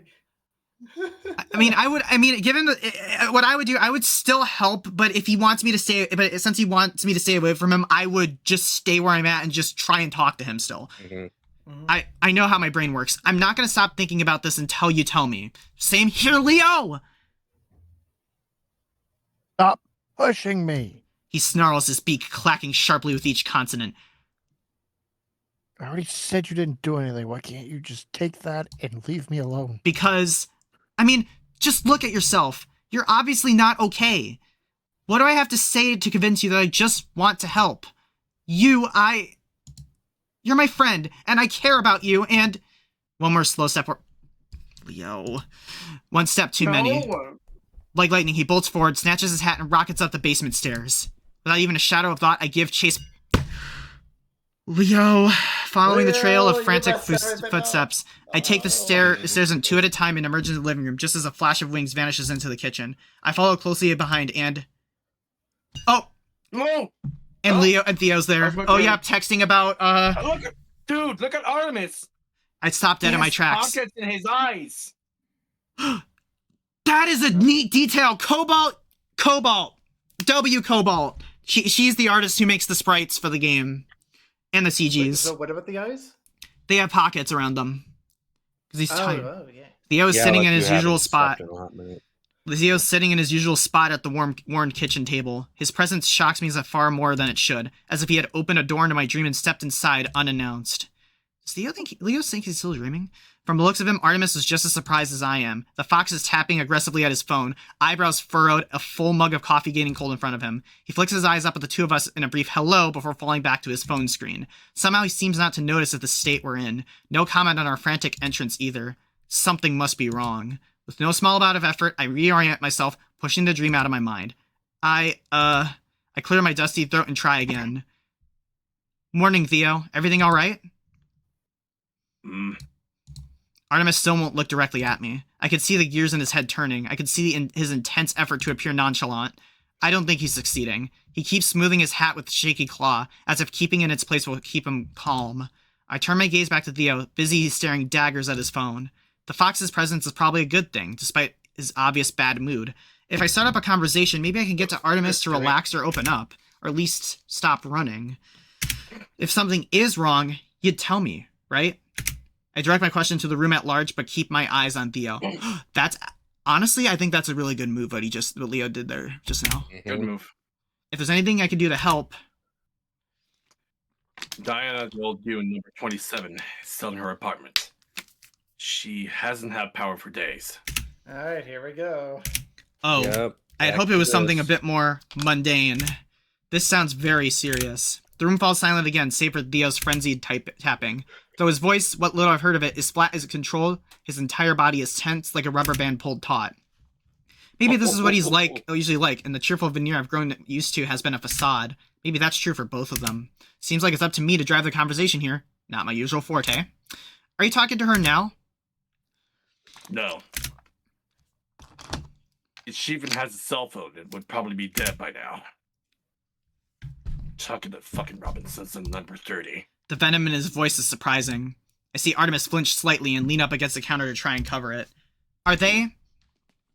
Process from her, yes. Another long moment of silence. Theo breaks it by setting his phone firmly down on the table, face down. He looks right into my eyes, and suddenly, I see the barely contained fury, the panic, seemingly mere moments from breaking loose. Uh-oh. They won't agree to let her stay with them. That woman is almost 90 years old. She's tiny and real thin. And she's been in that house much... If she stays in the house for much longer, it's gonna kill her. Well, great response. So useful. Maybe we could go over to check on her, see if she's okay? She's not. I went over there earlier and banged on the door and all the windows. Let me just rephrase that again.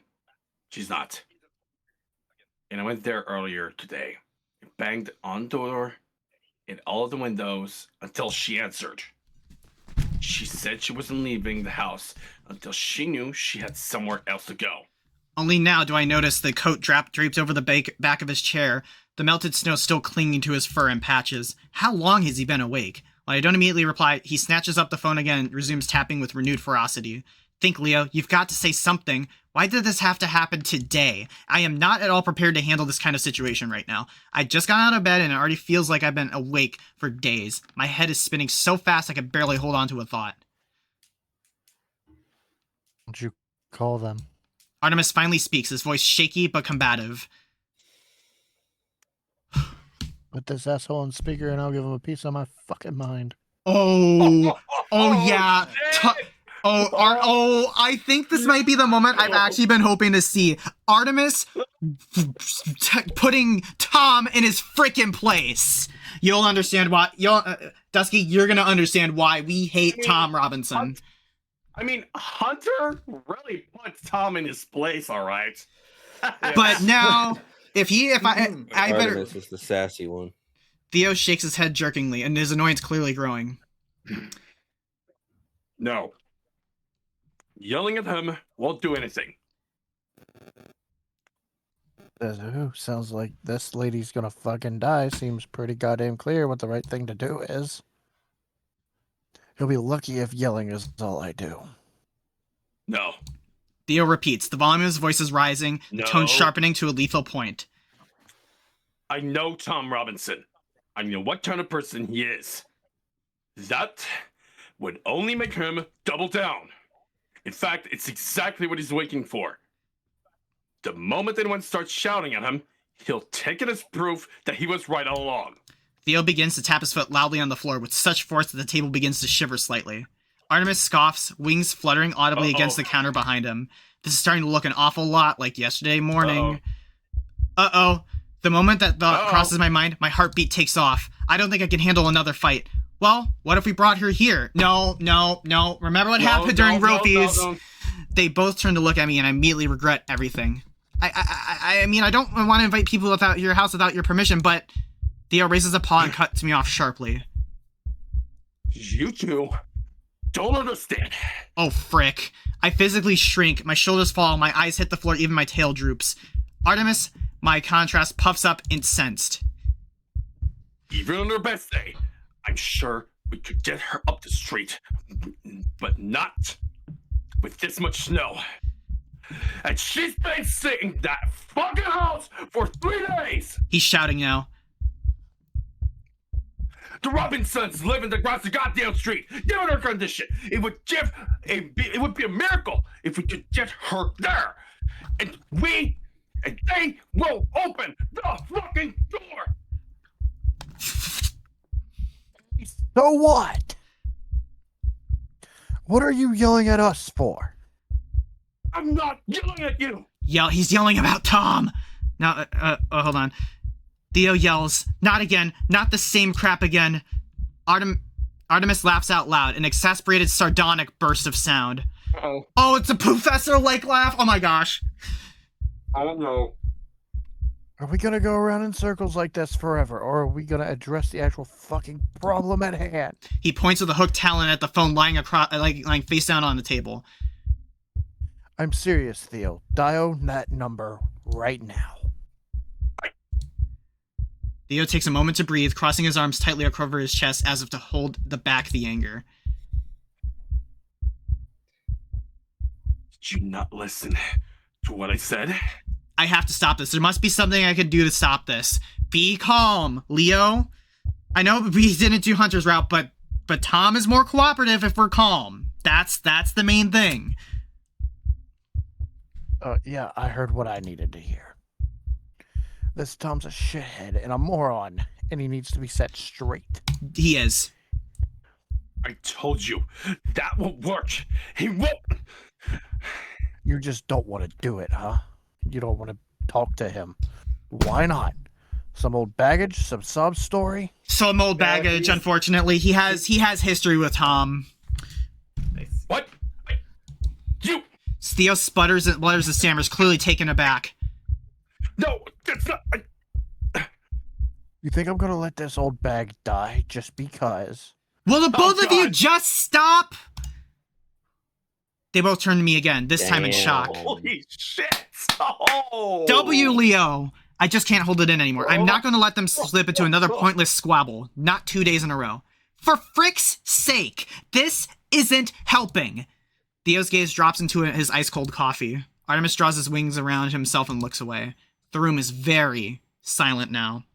Oh, shit! This kind of silence that only makes itself known after a shattering noise. Look, I'm sorry.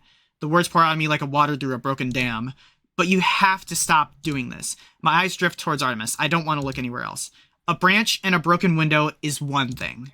This situation right now is life and death. You're correct. Of course. Theo mutters quietly, eyes still downcast. I apologize to both of you for losing my temper. Oh, that's a new sprite! His eye is looking at us now. Oh my gosh. Oh God. Yep. I've heard that the way they did this is basically the character are now modular in art style. So basically that's like it makes it actually the character like positions to be a lot better. Oh, that is fucking cool. To be Dylan. To be perfectly honest, I very much do not want to talk to Tom. He has a way of dragging this anger out of me. Then let's do it together. Theo's gaze flicks upward to me, and then to Artemis, then back to me. The message in his eyes is crystal clear. Are you sure that's a good idea? I don't know if Artemis would be on here, but honestly, even though it's not a good idea to yell at Tom, I think it's gonna be awesome to see Artemis just crash out on Tom, because he deserves that. Because Tom is a piece of crap. He's the only character in this game that I do not like at all. And then of course there's, you'll see. Well, let's not. If we work together, I'm sure the three of us can convince him. That didn't sound quite so cheesy in my head. Artemis snorts softly, very softly, but it's enough to make my heart soar. I'm starting to break through. Theo looks down at his phone, then back at me. With a shaky paw, he slides the phone over to me. Phone number for Tom Robinson, front and center on the screen. We all sit there for a silent moment before I realize that they're waiting for me to press the call button.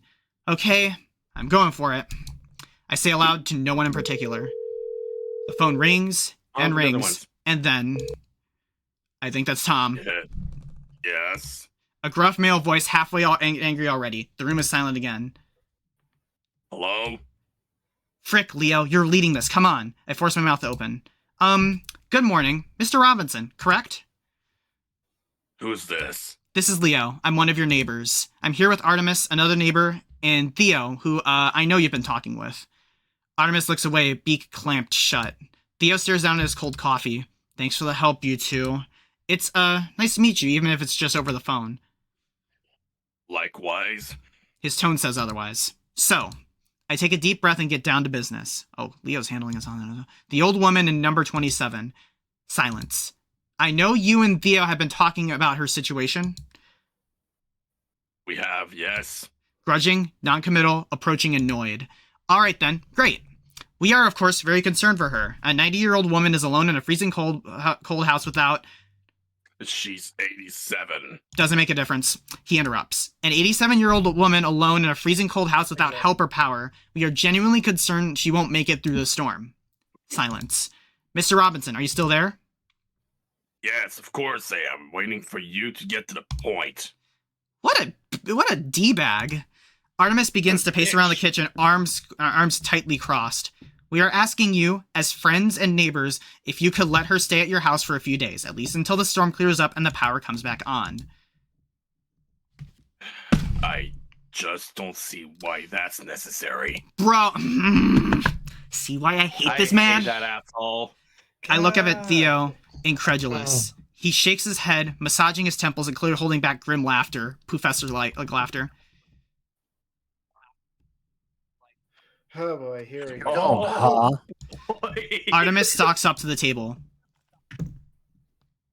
You don't see why getting her out of the cold might be a good idea. Can't connect those dots. Who exactly am I speaking with? No one I recognize. Tom's response is snobbish, but smug. Can't connect those dots either. Okay.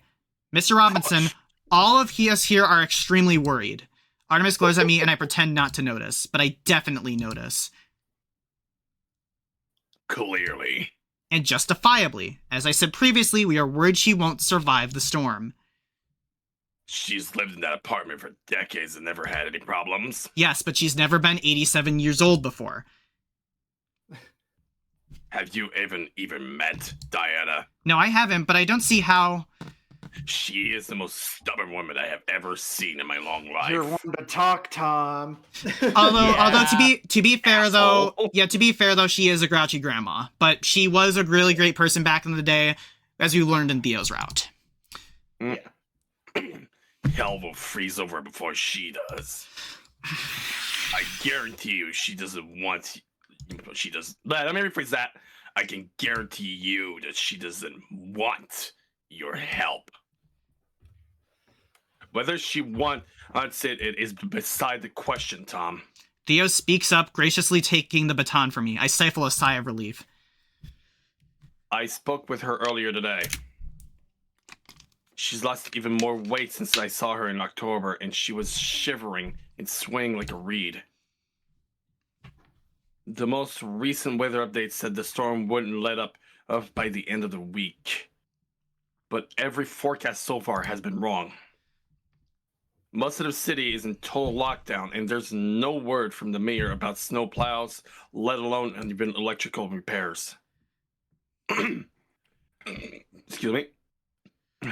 We've likely got 5 more days completely snowed in. And it could be likely another week before people get their power back. Quite honestly, Tom, I don't think she'll last another 2 days. That's your medical diagnosis, huh? Tom? If you'd like to come to see her for yourself, I'd be happy to escort you across the street for a visit. Theo bites right back, a keen edge now plain in his voice. It's not a long walk after all. There's no need for that sort of tone, Theodore. Especially not when asking someone a big favor like that. Hello, Brent. Welcome on in. Hope you're doing well. Hey, Brent, it's good to see you. What I don't understand Artemis cuts in, placing both palms down on the table and staring daggers at the phone. is why we are still having this conversation. Let me ask you, plain and simple. Do you want her to die? Now, what kind of question is that? Answer me. This is ridiculous. We're in agreement there. I'm going to do you a big favor here and assume you actually care about this woman's life. Dusk, you do Artemis better than me. Holy shit! Damn, Artemis is putting him in his place! Holy shit! Why, then, are you awfully and That's what arguing Brett said. and wasting our time? He's not wrong. Theo seems to be having the same thought. Whoa. Hang on a minute. Stupid. I need to. Act like Putty. Now listen there, whoever you are. I am the only one whose time is being wasted. No. Oh! What? Ooh! How can we make this work? I blurt out, desperate to keep the conversation on track. We're trying to save her life after all, and we're more willing to put in the work for it. What needs doing before you can take her in? Prim silence and then... Quite honestly, I don't see why I should agree to any of this. I mean, really. You drag me out of bed in the middle of the night, pester me with messages, berate me over the phone. You've bury me over the phone. You've hardly let me get a word in edgewise. Oh, That's shit! absolutely not true. Believe me, my opinion, nor my assistance is very valuable to you. So, I don't see why you can't manage without me. Bro! We have the people to... Mr. Robinson, Artemis slams... Oh, it's a new spray for me! Artemis slams a fist on the kitchen table and shoves his beak right up to the phone. Give him heck, Artemis! Fucking serious? Are you for real? Right now? How could you possibly? All of a sudden, his eyes flick to me and lightning jumps between us. In that moment, I see him pull back. He raises his claws in a defeated gesture, turns on his heel, and stomps out of the kitchen and into the living room. I wanted him to tear Maybe it. that's for the best, honestly. Oh, hold on. Tom. Theo cuts through the resulting quiet, his voice full of static. We're in shambles over here. You know that honestly, I would bring her to my house in a heartbeat. But you haven't seen her. She looks like death, Tom. She looks like half a ghost already. I don't know how else to say it. If we don't get her out of here, she will die. And I'm worried that His voice catches. if I try to bring her here, I'm worried she'll die in my arms, Tom. Silence. Was that really not convincing enough? We'll do all the work. I announce, at my wit's end and not really considering what I was promising. We'll do the transfer, we'll do all the shoveling, we've got a medical professional on hand if she needs help. We can supply food and toiletries and whatever else is needed. Please, all you have to do is open the door for us. Theo purses his lips but doesn't argue. I still think you're exaggerating the situation. But... Woo! Oh my All right. gosh. Second victory. I'm not happy about the way you've treated me, but I will assist. I think that if Artemis and Tom confront one another, they are going... Heck is gonna break loose. I am calling it. Fucking shit, like, seriously, Artemis's talons would be at... Like, literally, his talons would be at freaking... At Tom's throat. We're not Oh saying my- nothing, me and Wuffy. God. Oh. Linus said that Tom is a freaking donut. No shit, Sherlock. Like, yes. That would We also can be what vote Gordon on Ramsay that would one. say. He's a Yeah, me fucking and Wolfie donut. are No, even I would like to strangle Tom with a tail. Ugh, he's a corporate asshole. That's what I'm saying. Anyways, Not your saying line. anything, right, Wolf? So, yeah. By the way, I did send my line earlier. Because it's the right thing to do, but Yeah, at least he can... Freaking a-hole.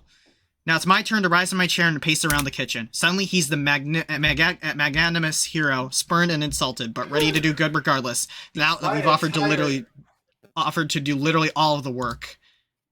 My entire body is shaking right now. I feel my legs Oh. quivering. I'll have my wife start tidying up. I will say Tom's wife, Beth, she's okay. Yeah, I hiss slightly she's through my fine. teeth. Yeah. We'll be ready for you shortly, so don't keep us waiting. I hope she shows up. She didn't show up at all during Hunter's, during the last one, so I'm hoping she'll pop up again. Wouldn't dream of it. Theo ends the call with a far more force than is necessary and exhales a huge breath, leaning his elbows on the table. Dear God in heaven. What an insufferable craphead.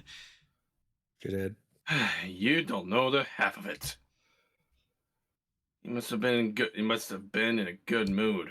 I won't lie to you. No, that's the still. I won't lie to you. I'm amazed he agreed. He lowers his voice. Yes, especially after, He points silently to the living room. I shuffle my paws. I should go talk to him. Theo nods absently. I should wake the others. We'll need all hands on deck for this one. He rises mechanically from his chair, grabbing his winter coat. He hesitates slightly as if making a decision. I'll try to give you a few extra minutes, but we don't really have time to waste. I know. I reply glumly. The fox pads over to me and places a reassuring paw on my shoulder. Thank you for your help, Leo. You were the most level-headed and practical. Far more useful than I was. You're giving me way too much credit. I don't think I am. Go on. I'll head upstairs. I find Artemis in one of the chairs by the front window, sitting stiff and hunched back. He seems to be muttering something under his breath, something too quiet for me to catch. Now feels like a bad time to interrupt him, but will there be a good time? It's done. It's done. Theo's getting the... Wait, hold on. Oh, I think oh yeah, Undertale reference. It's done. Theo's getting the others. His muttering stops. He turns to me and nods, looking off to my side. I appreciate the Undertale reference. That was good. Wait, what was the reference? Yeah, It's a bad time I saw thing. him go up. Oh. Yeah, because of the Sans boss fight. Fuck that guy. At least I can agree. Tom? Yeah. He sucks crap. Mind if I take a seat? I gesture to the empty chair next to him. Go ahead. His answer is quick, without much hesitation, but I can hear the tension thrumming just beneath its surface. I settle into the plush cushions and eye him up and down. He's still shaking ever so slightly. I agreed with everything you said, by the way. Just wanted to make that abundantly clear. I paused, choosing my words carefully, okay? I didn't think that was the best way to convince him. Theo had said he wouldn't respond well to anger or threats, so I trail off nervously, shifting aimlessly in my chair. In all honesty, though, some people will probably can't hold that anger in. Come on, Yeah. please just work with me here. Anxiety takes hold, my sudden burst of anger and confidence completely spent. The fight and that horrible phone call drained it out of me. After a crushingly heavy pause, Artemis lets out a tight sigh and responds.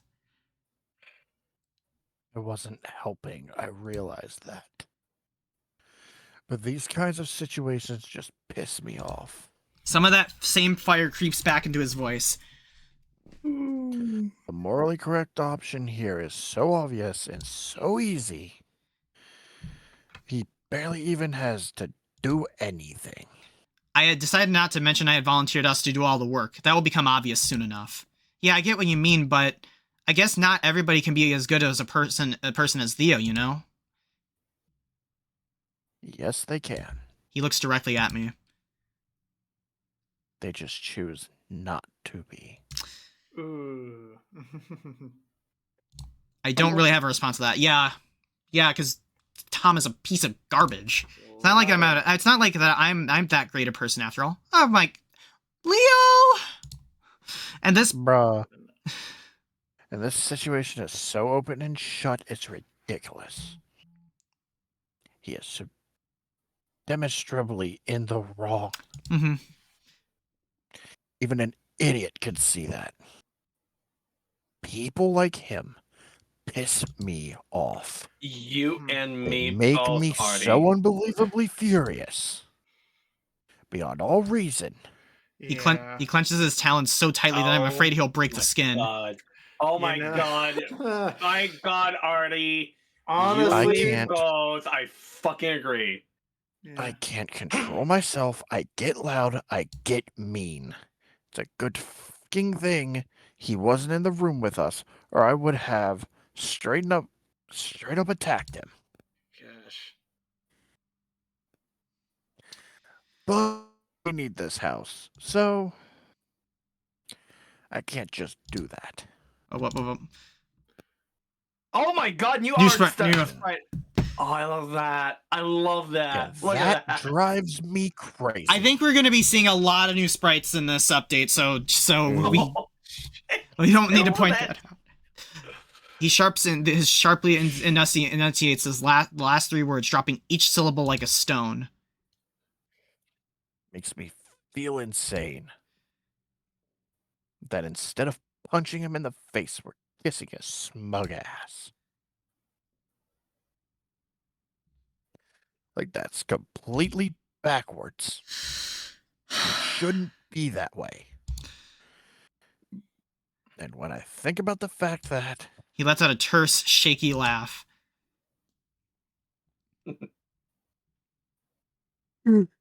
Sorry. Shit like this is happening everywhere, every day, all over the world. Good people are sucking up to monsters, begging them for the smallest of scraps. Oh my god. Oh my god. It is so true. Yeah. Still shake their heads and turn away. Even nothing is too much to give. It blows my fucking mind that he had the audacity to even suggest that we were wasting his time. With a hitch of breath, he catches himself and lowers his voice. I just have no earthly idea how he could possibly believe that. How he could think, even for a fraction of a second, that he was in the right. Honestly, yeah. Gosh. God, it makes me want to scream. A brief silent moment. I study my lap. Artemis stares out the window. If it were any other situation, I promise I would have stopped you. You did the right thing. His voice is so motionless that I almost don't believe him. It's just that the right thing to do was so distasteful. Distasteful. I squirm in my chair. I know I'm a pushover and I always have been, but... Not what I meant. There's no real anger in his voice, but it just cuts just the same. And if anyone understands that, it's me. His eyes glaze over, his brows furrowing into a grim mask. I used to let people walk all over me. I practically begged them to do it. To the point where it felt normal and natural. I was so upside down that kindness felt strange. Freedom felt wrong. And if either were ever offered to me, I wouldn't trust it. I never seemed to learn.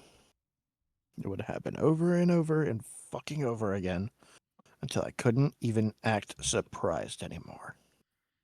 A mistake made repeatedly until eventually becomes a choice. I remember he said much the same same thing last night. I remember the twisting, twirling tendrils of smoke in the moonlit air. When I think about those days when my stupid-ass brain decides to randomly play back those memories. He doesn't finish his sentence. He doesn't need to. His face says it all. Is that... I take the plunge. Is that what happened this morning? Immediately I see his walls go back up, his posture closing off. Almost as if he had forgotten I was here and suddenly remembering. I told you that was nothing. The sound of voices split the static space between us. I spin around in time to see Theo clomping down the stairs 2 at a time, the rest of the boys following closely behind him. Should keep his sword as long as... Theo's eyes land on us and he frowns slightly. Are you two ready? Wait. Where are your coats and boots? Artemis rises immediately and wordlessly starts to suit up. Oh, sorry, Theo. Sakura Kitsune with the raid of 4. Welcome on in, Raiders. For those who do not know me, I am DJ Foxy. I'm a hardstyle DJ, DJ, content creator, voice actor, a lot of various things. Also producer in training. Forgot to mention that. From the state of Michigan, tonight we are playing Promises to Keep, my favorite visual novel of all time. Welcome on in. And Sakura, what were you playing over on your channel? Sakura. Chastised, I follow Artemis's lead. After a quick, awkward trip back down to the basement for our things, we rejoin the others in the living room. Theo takes a head count and starts going over basic plans. It's a rhythm game. He said, "Okay, it's a rhythm game." I Nice. like that. Why don't we lines? Okay, everyone have your phones? We all nod. Well, I'm guessing we need shovels once we get there. I have 2 sitting outside. They're plastic, but the metal ones are all in the garage, and we don't have time to dig them out. I have a metal one in my place. That's So do I. We could break off while you guys get a head start. Great. You two go fetch those. Stick together. You never know what could happen in weather like this. Meet us at 27 as soon as you can. I interject, to my own surprise. I can go with them too, just to make sure no one gets lost in the storm. I couldn't help myself. We had come so close to normalcy just now. I didn't want to leave our conversation on such a terse, abrupt note. Sure. Rofi, Ollie. Rofi, Ollie, and I will see you there soon. To my immense relief, Artemis doesn't argue. Theo nods once again and opens the door, ushering us into the bitterly lasting wind. You might actually get to see Artemis's apartment. Wind sound. It feels colder than ever before. As I take the door from Theo to let everybody out, I see Ollie shiver and pull his coat tighter around himself. Hunter gives me a smile and nod, taking the door and turn from me. We follow out onto what we think it is the covered sidewalk. The sheer volume of the snow is almost unbelievable. Theo and Hunter's shoveling work from the previous day is basically unnoticeable. When I beheld it all 3 days ago, I felt wonder. Now I only feel fear and apprehension. Yo, you wuss. Oh my gosh. He's used to it. He's a snow leopard. The fierce wind whips into the snow in uneven piles. Paths close to walls are the worst, with miniature hills heaped halfway up the sides of the houses. Cars unfortunate enough to be left out in the street are almost completely hidden. Vague shapes in the expanse of white, punctuated by a side mirror of the reflection off an exposed headlight. Nobody will be driving anywhere for quite a while. Yeah, we also can see a tree that fell down all the way over there, which is probably what caused the blackouts. Mm-hmm. Theo and Ollie grab the shovels laying right next to the porch, and Artemis, Hunter, and I split off from the group. A bit of an awkward silence follows as we trudge across the street. I'm this way. Hunter smiles at us, hooking a gloved thumb over his shoulder. I'm that way. Artemis says blandly, pointing at one of the oldest-looking houses on the block. Hunter looks at the two of us, eyes darting back and forth, clearly realizing how close we're standing together.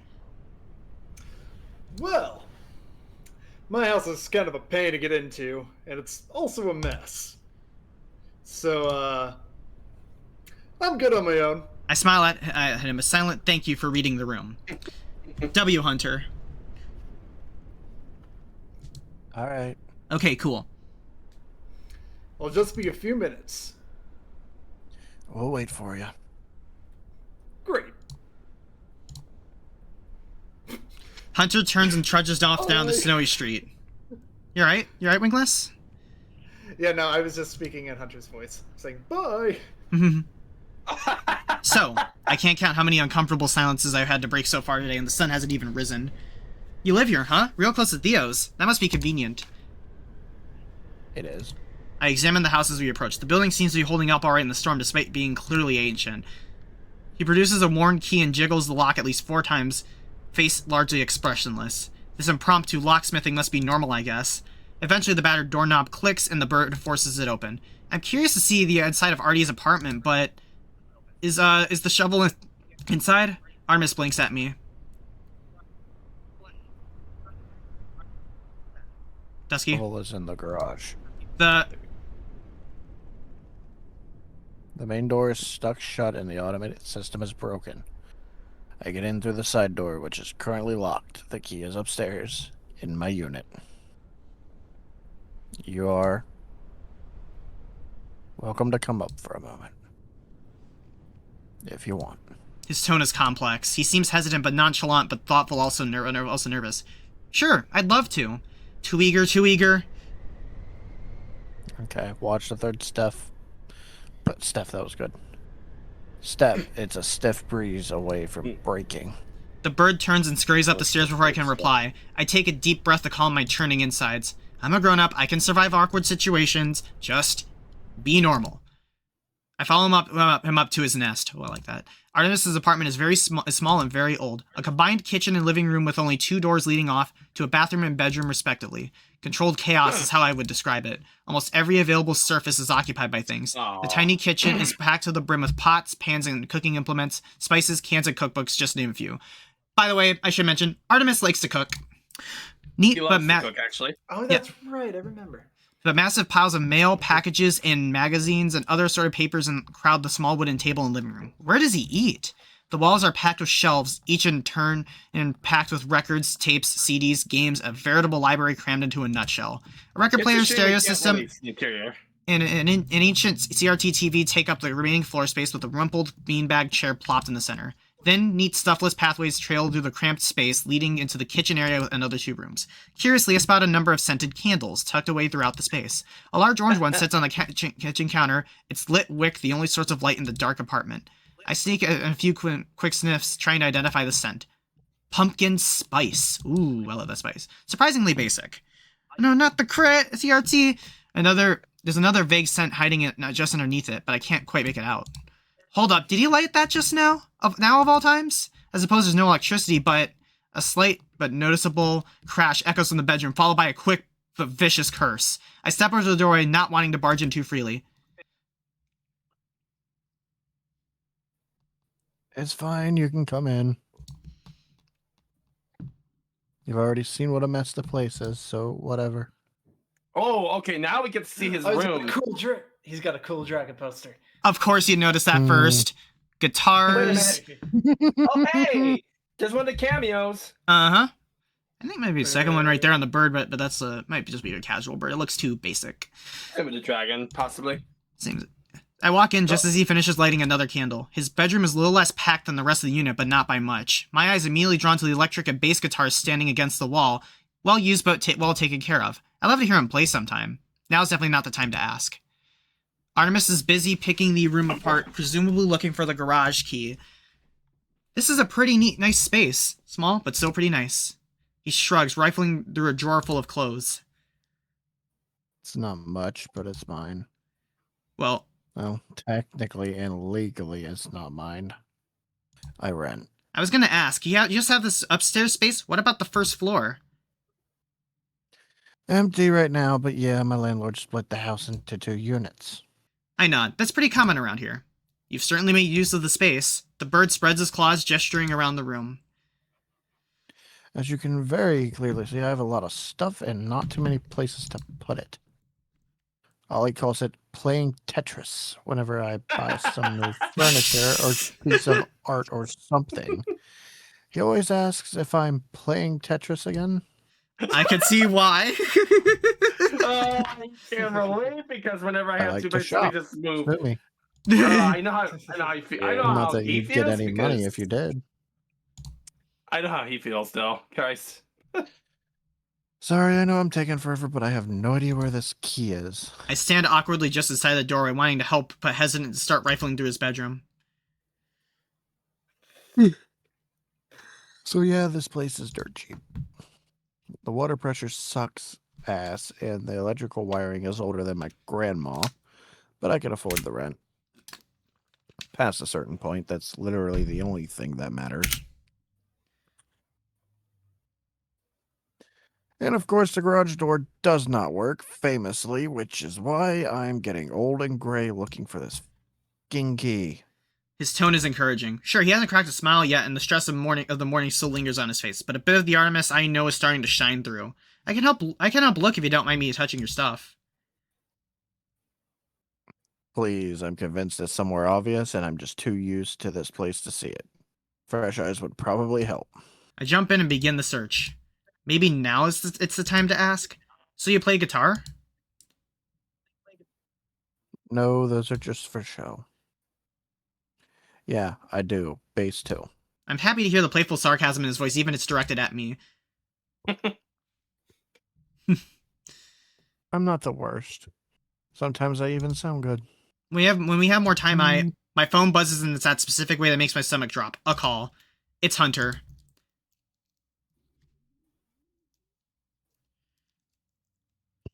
Shit, of course it is, and we're still fucking around up here. I answer. Hey, what's up? Hey, so did you two leave without me? I'm out in front of Artie's place. No. Artemis calls from across the room. We're still looking for something. You could go. Oh. You can go on ahead, we'll catch up. All right, see you there. He hangs up. All at once, attention reasserts itself. I redouble my search efforts, face burning. We've just been here up here shooting the crap in the middle of a crisis. My fault, of course. I've been so focused on Artemis that... You know what? I look up from a pile of clothes to see him staring up at me from the doorway. I bet you $10 million it's still in the lock. That I left it in the lock the last time I opened it. Which is exactly some stupid shit I would do. As quickly as it came, that playful sarcasm is gone, replaced once more with my jagged self-deprecation. Come on, I know it's still there, I just know it. He takes off like a shot. Artemis, wait, the candles! I scramble to the lit candle on the dresser, jumping over the minefield of discarded objects, and blow out the flame. I head out to the candle in the kitchen and do the same. As its remnants swirl up in the pockmarked ceiling, I suddenly realize what that underlying scent was. Cigarette smoke. Seems a bit obvious in hindsight. These candles did a pretty good job of masking the smell. This is probably the first time I've entered a smoker's house and not immediately noticed it. Hey, Leo, weren't you in the middle of something? I hurry back down the rickety stairs, berating myself for being so slow. And just as I reach a small beat-up garage, he emerges out the side door, face like thunder, a metal shovel clenched in his talons.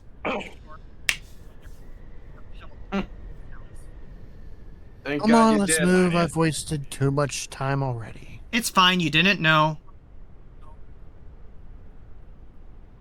Yeah, and that was precisely the problem.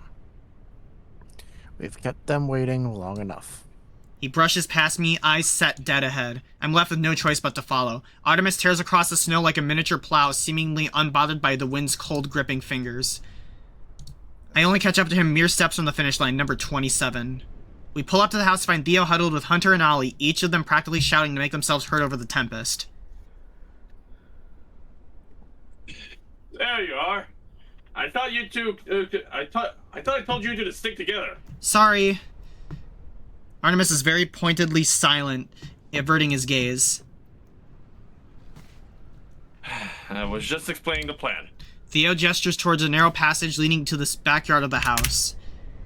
Her apartment is back there. She lives in the back half of the house, and the folks in the front are out of town.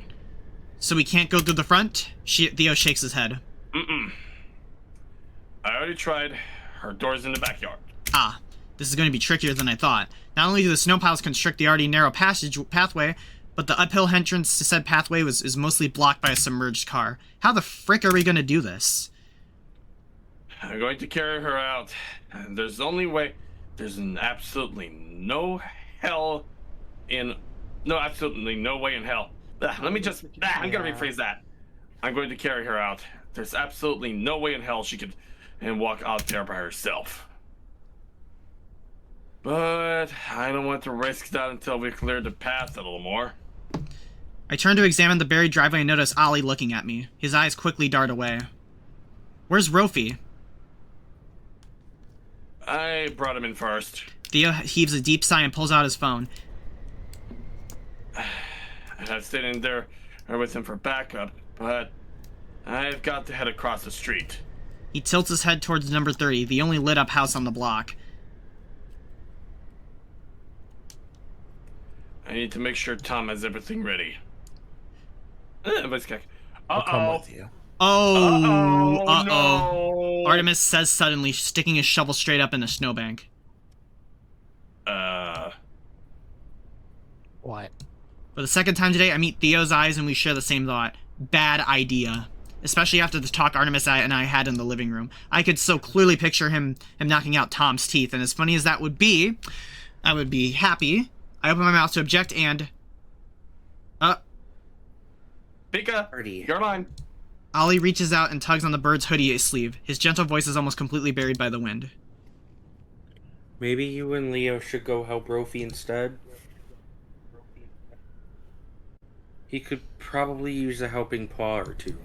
Artemis stares at the dino, clearly on the brink of arguing. I think Hunter and I have things covered out here. Especially since you brought me this nice shovel. He plucks it from the snow and smiles disarmingly at the blue jay. Thank God for Ollie. Thank God, Ollie. He obviously knows how to handle Artemis in situations like this. A quick look at the blue jay tells me he's wrestling in it with his thoughts. He knows he's being handled and is not thrilled about it.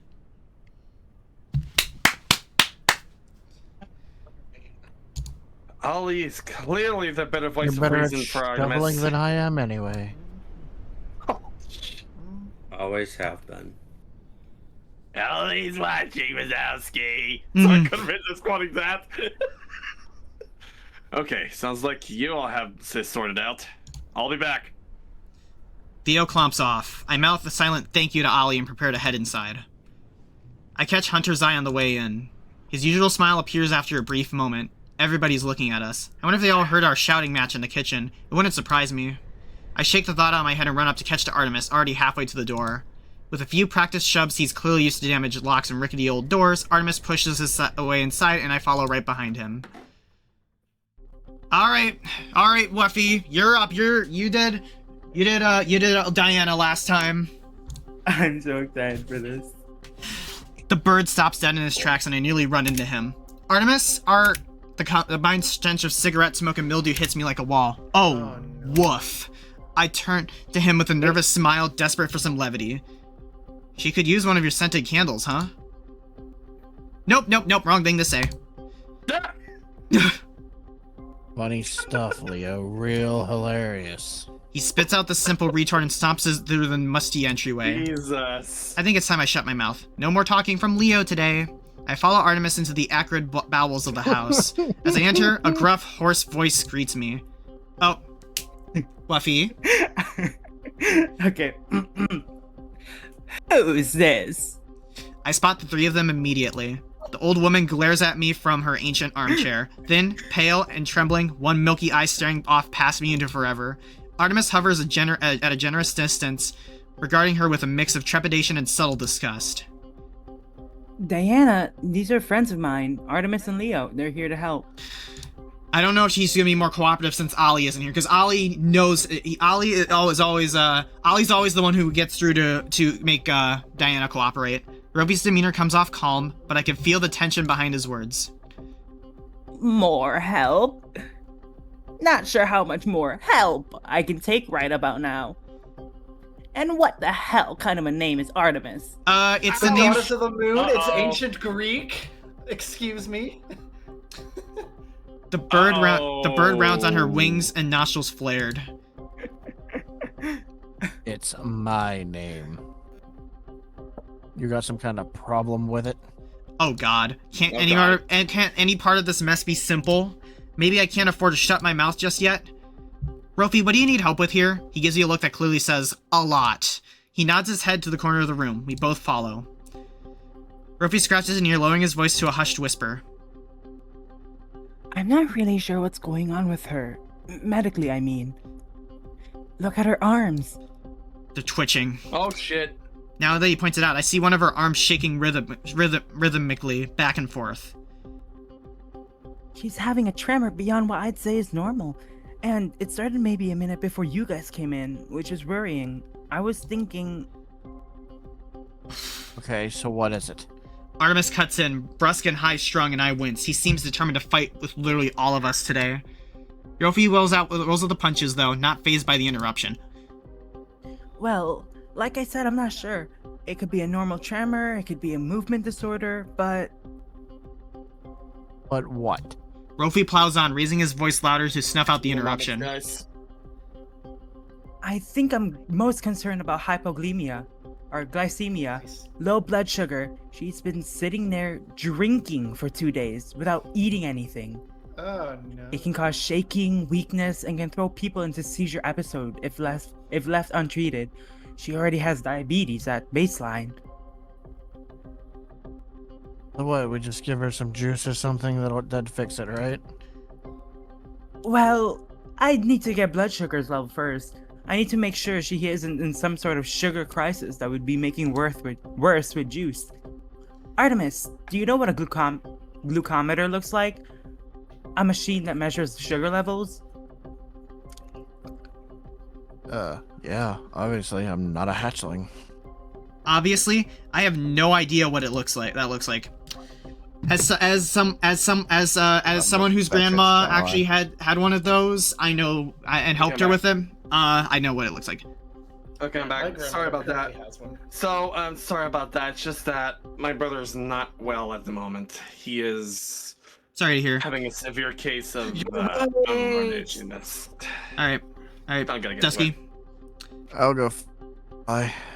All right. Yeah, He had petulantly before turning on his heel and walking away. Before he reaches the door, Rofi calls out to him. Sorry, if you see any sleeping pills, those might be helpful too. An exasperated sigh. Not a doctor, so you'll need to be more specific. Rofi's face scrunches slightly, and a bit of confidence leaches out of his voice. Benzos. Any medication that end in PAM. You should know what they look like, right? Oh frick! The bird Oh, no. freezes. The bird freezes as if Rofi's words are a splash of ice-cold water. What's that supposed to mean? Rofi recoils at Artemis' sudden anger. Mean? I don't know what... The hell are you trying to no. imply? Oh, shit, I didn't mean to imply anything. I just... He clears his throat, regaining his composure. Please, just grab those things for me. We'll be here. Whatever.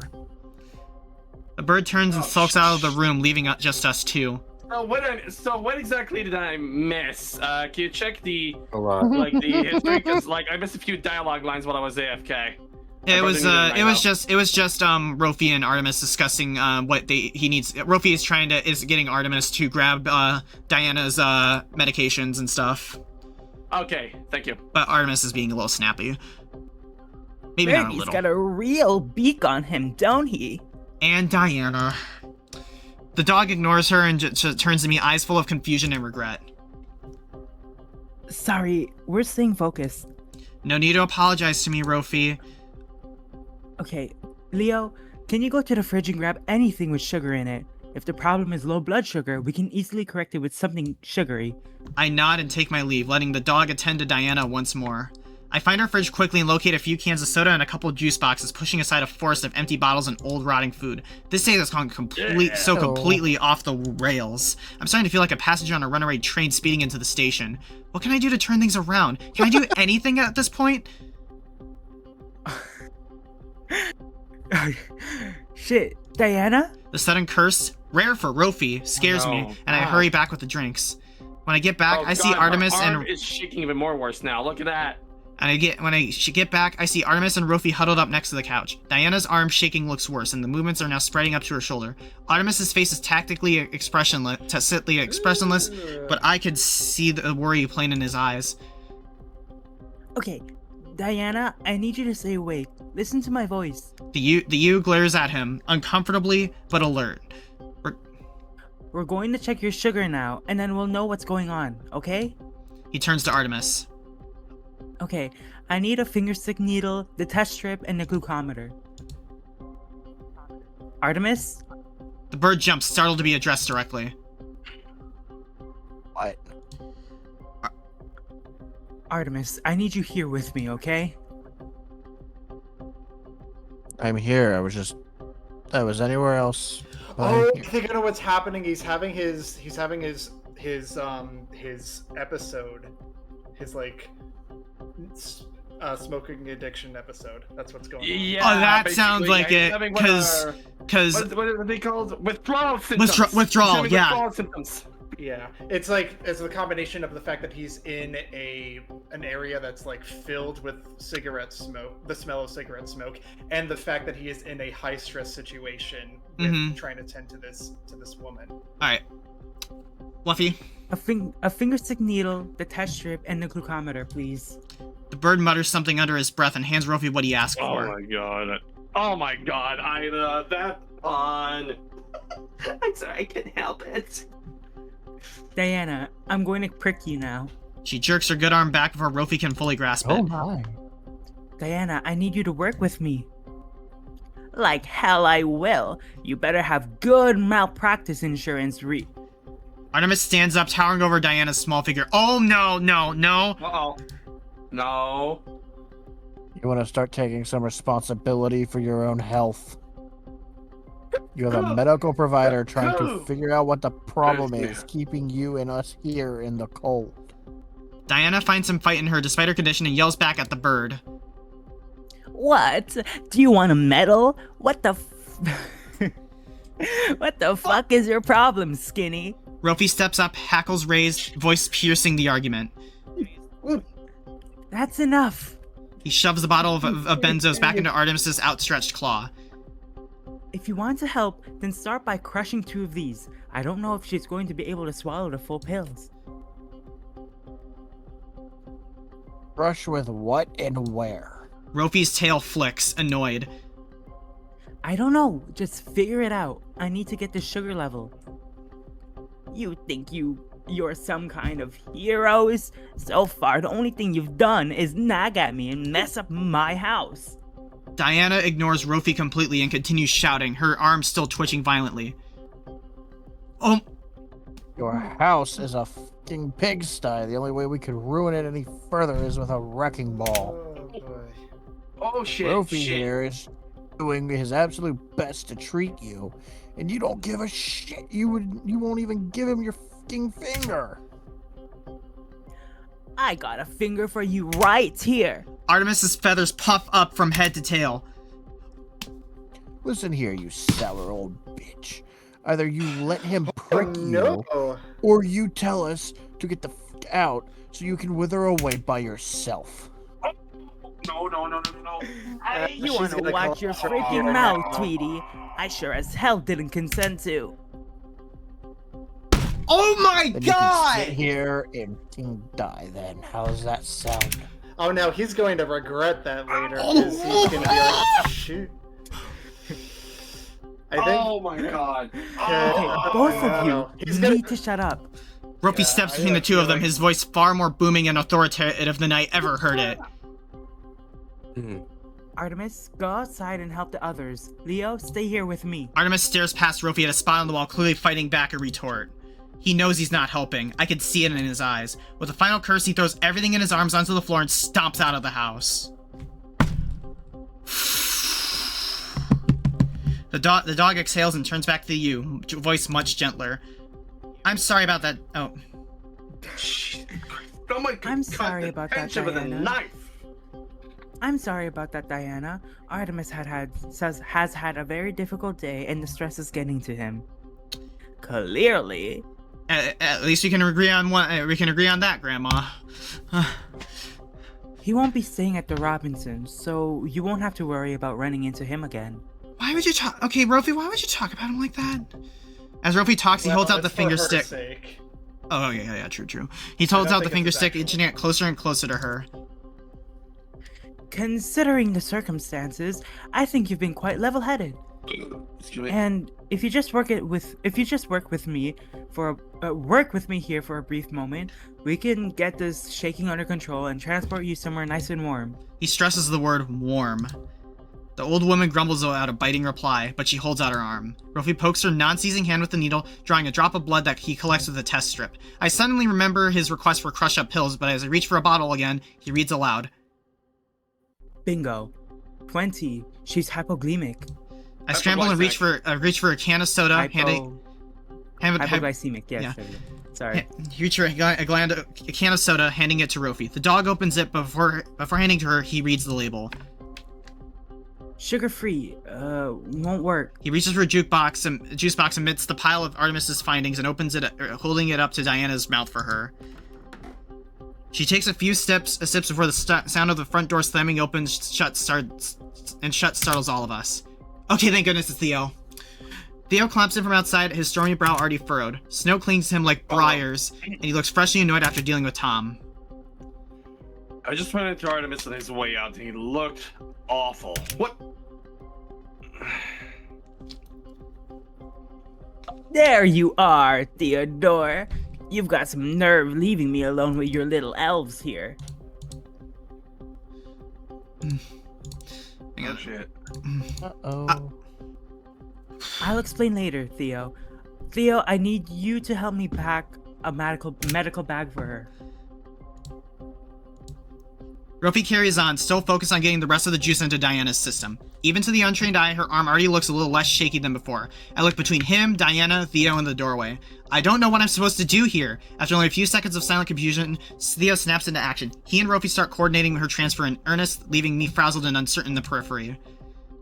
I should just follow Artemis. What good am I in a situation like this anyway? I mumble something about her checking on the others and hurry from the room, largely unnoticed. I escape the smoke-stained entryway and emerge into the crisp winter morning. I take several long, deep breaths, savoring the smoke-free air. The snow is still falling, threatening to cover everything I see. I round the corner of the house and spot them immediately. Artemis shovels with his back to the others, attacking the snow like a singular violence, carving a raw, jagged line across the street. Ollie turns to me as I reappear, face full of questioning concern, but I have no explanation to give. Hey, Leo?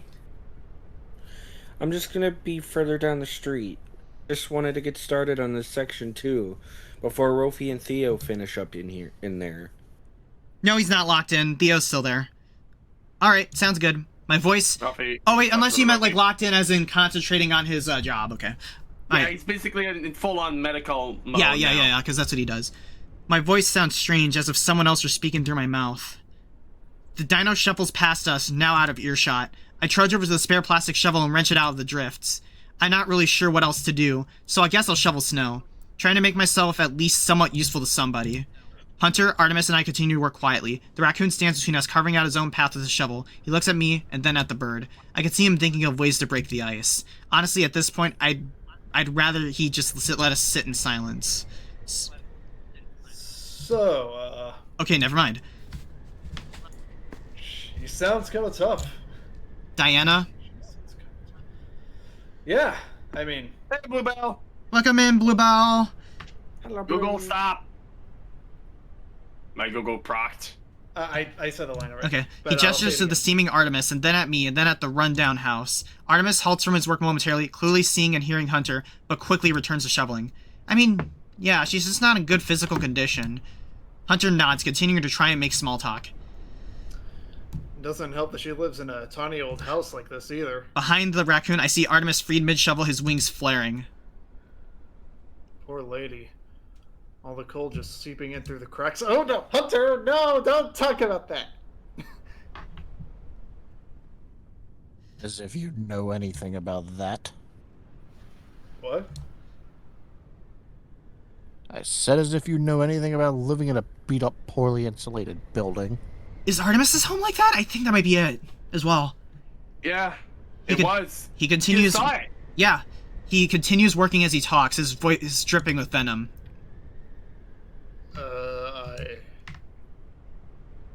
I just think it's funny, really. Will you try to pretend that you're normal like the rest of us? Oh no, so he knows. He knows. Oh, Normal? What do you mean? I've seen your house, your gated lawn, your security cameras. Don't think I haven't noticed your spending habits either. Hunter is a bit more is actually a bit wealthy, as was revealed last update. But it's because of his father. Delivered groceries one at a time. It's in a blizzard. I see the easy, casual way you throw your money around. You hardly even try to hide it. Well, hey, I didn't think... How's that brand new winter coat treating you? Nice and snug? Fur-lined interior?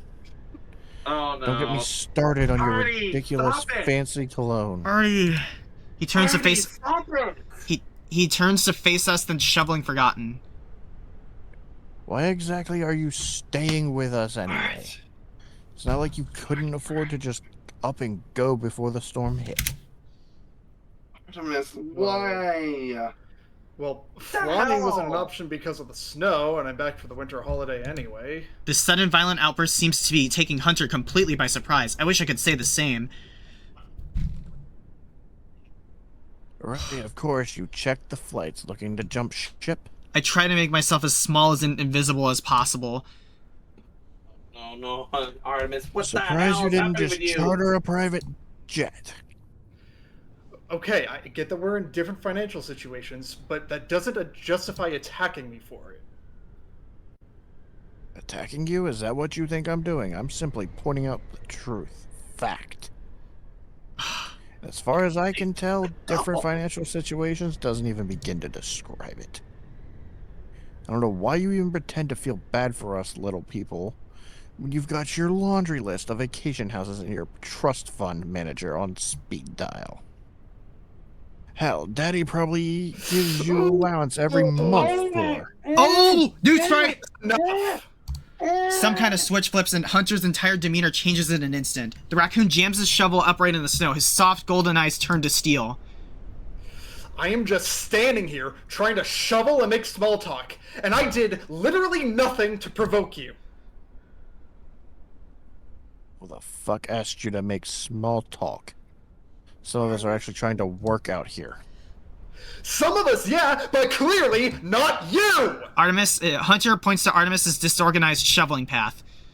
You're genuinely just pushing the same piles of snow around in a circle! You've made literally no progress!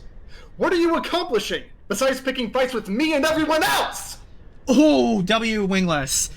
At this point, Ollie scurries back over, hearing the commotion over the snowstorm. Come on, Ollie, be our savior, please!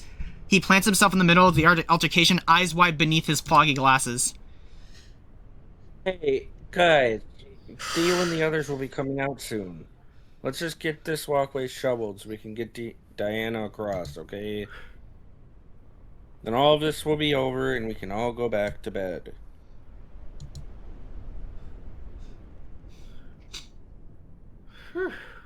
With a particularly sour grimace, Artemis turns away and resumes his battle with the snow. Hunter looks around at each of us in turn, his expression somewhere between frustration and bewilderment. I can't find it in me to respond. I'm so overwhelmed, I don't think I could even form a full sentence. The argument is broken up, and we all return to the task at hand. Hunter keeps a respectable distance. He seems wholly uninterested in round 2 with the Blue Jay. On a different morning, the simple physical labor might have been soothing, meditative, and even enjoyable. But this isn't a different morning. We work in stony silence save for Artemis's sporadic swearing, made unintelligible by the wind. My eyes keep drifting to him, his hunched, combative posture, all the way his wings flap as he hoists the shovel, pouring anger and frustration into the shaky, uneven path ahead. I wonder about the source of his fury. I wonder who, in this unfortunate comedy of errors, makes him the most upset. Why do I feel like it's me? As I wonder, Definitely not you. I lift up a heaving, shovel full and pause just before tossing it off to the side. There's something half buried in the pile, something small, black, and rectangular, very much out of place. I reach into the clump of snow, pull it out, dumping the remaining powder and dropping my shovel. As a brush of it free of snow, it flops open. It's a wallet. It's a wallet. A humble leather bifold wallet, with just the barest hint of a driver's license visible in the left pocket. Exhausted and without really thinking, I pull it free. SPE Blue Jay? D. Ironson? Hey! Whoa! Hold up. Oh, hold up. Wingless, your birthday, his birthday's the day before his. Oh my gosh, literally 1 day and 1 year So before. that's his name. Oh, no. D. Ironson? D. Ironson. So that's not his true name. Oh, It's so not Artemis. Okay. So I guess he must have chosen This Artemis. is Dang. Yeah, definitely Artemis's wallet. Arrow card? Oh my gosh, that's like... Hold on, hold That on. explains why he's called Hey, Artemis. whoa. Yes. Arrow Yeah, Public... what is it, Dust? And Arrow, and also that is actually the name of a, I think that's the name of a Canadian transit card in Toronto. I think Polera told me about it once. My friend Polera. Oh. This is definitely So- Artemis's That wallet. symbol with the dragon head, I recognize that. That's from one of Ivy Comb's things. Whoa, Ivy Comb Oh, is you know they made a reference to Ivy Comb?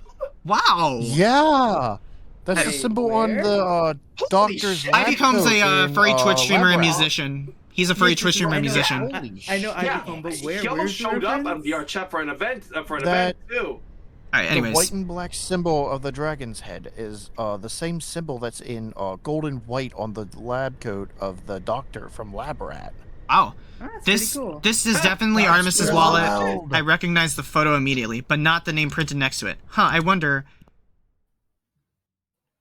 Oh, for shit's sake. I look up. The Blue Jay is patting down his various pockets, scanning the snow around for any trace of... Where's my fucking wallet? Nah, it's clearly a public transit in a Piper PA 28R-200 Arrow.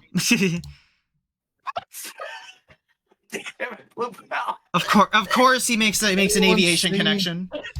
His burning gaze lands on me. Suddenly I get the distinct feeling that I made yet another terrible mistake. As I watch, Artemis' face forces from irritated to embarrassed to panicked.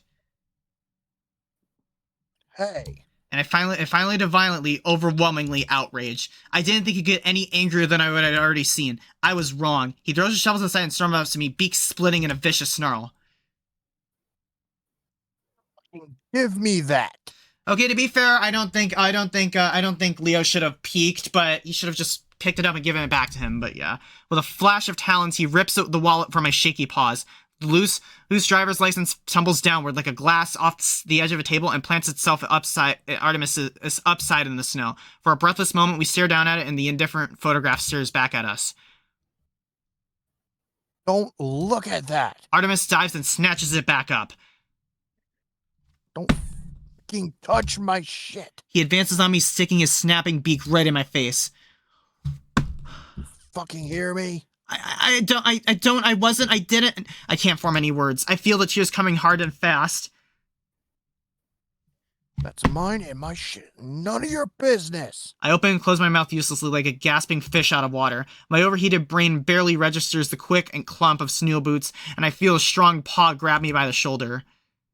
Hunter pulls me aside and steps between us, his broad shoulders nearly blocking Artemis from view. Will you just stop? What's the problem this time? Fuck you. This is none of your fucking business either. A moment later, Ali arrives in a desperate panic. He pulls up beside me and reaches out a glove claw. Artemis, it's okay. You don't have to do this.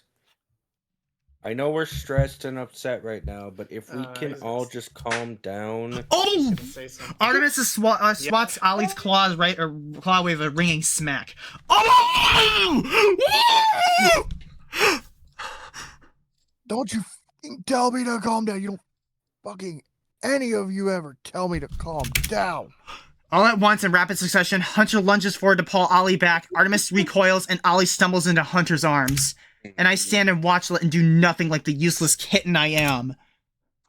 As I watch as a horrified realization blooms in Artemis's frantic eyes, he slumps backward, all the fight draining out of him.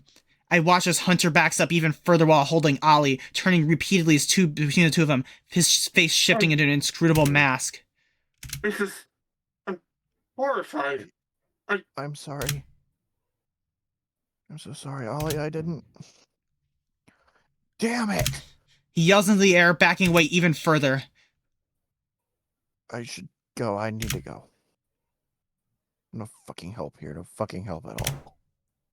Oh my God. This is it. This is what always happens. This is all I can do. All I ever do is hurt people. He turns back towards Leo's house and slinks away. Come on, Leo, you have to say something. Do something. It's now or never. I slip around Ollie and Hunter and start running after him, my boots practically moving out of their own accord. Artemis, please wait, Leave me alone! His tear-stained cry freezes me solid. Please, just leave me alone. I think I know what's going on. Fine. If that's what you want. I let him go. After a few more steps back, he breaks into a half-run, vanishing into the white expanse. I turn and hurry back to the others.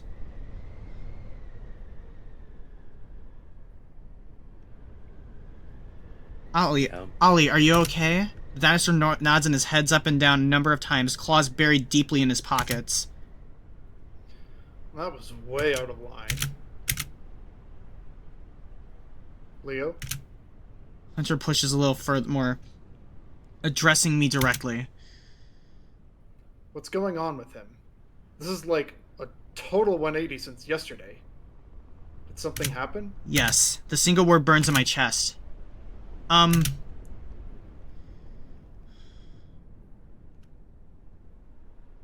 Sinbad. Hey! Little help over here! Theo emerges from around the side of number 27 carrying a misshapen bundle of fabric and limbs. Oh god, the old lady... voice acting because he's just... Simba's horrified at what he saw. Oh god, the old lady... I can't believe... I believe I almost forgot. Ollie and I race to Theo's side. Theo takes in every step with diligence and heavy certainty, eyes and limbs locked in tight focus. As he passes me, I sneak a glance at Diana. The old sheep looks smaller than ever, wrapped in her flimsy clothes, her one good eye buried in Theo's chest. Her milky right eye stares upward into the yellowing dawn. Seeing what? I could not say. After a collection of tense forevers, Theo's mounts open the steps of number 30, and Rofi pulls the door open. One by one, Theo, Ollie, and Rofi step inside. I hesitate, lingering at the entrance. Rofi and I make eye contact, and I mouth a "need me" at him. Please say no, please say no, please say no. He mouths back no, then gives me a thumbs up. Thank God. I take that as my cue to leave, shutting the door behind me and letting out an exhausted sigh. Why do I feel so drained? It's not like I did much of anything. Through my tired haze, I scan the street and realize I'm out here alone here. Hunter must have already headed back. I retrace our faint footprints back down the street. The bitter wind seems to slow as I walk, nature showing a rare moment of sympathy. As I come up to Theo's house, I see Hunter sitting down on the snowy curb. He looks up and waves at me, most of his earlier anger gone. I push my face into a normal expression. Hey, are you doing all right? He nods. Yeah, I'm okay. Wanna sit? He pats the pile of snow next to him. Okay, for a bit. So, are you doing all right? Seems like it's been a tense day. That's me. That's Oh, me. yeah. That's me. Seems like it's been a bit of a tense day. I let out a dry laugh. Okay, that's an understatement.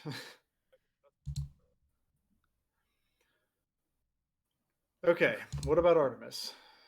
I mean, clearly something is wrong. Any idea what? I don't really know what to say. I'm still processing everything that happened, still sorting through my turbid emotions. In the end, I settle for the truth, or close enough. I'm not sure. I have a lot of guesses, but I just don't know. That's okay. We don't have to talk about it if you don't want. He breaks into his comforting, good-natured smile again. Thanks, Hunter. We sit in comfortable silence, enjoying each other's presence. Hey, question. Yeah? Do I really come off the way Artemis said I do? You know, like a rich boy? A Nepo baby? Oh, You don't Rich like boy. to- no, Nepo baby. no, I don't think so. I consider for a moment.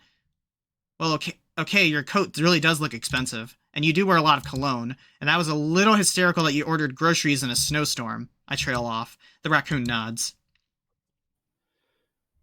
He isn't wrong. Nothing he said is wrong. Knowing that, what do you think? You can be honest with me. Do you agree with him? No, Do you think he was in the right? No. I honestly do not agree. Because the thing is, Not in while the Hunter has a lot of money, he uses that money for the sake of good. He always does. Exactly. Yeah. No. It's one of the rare.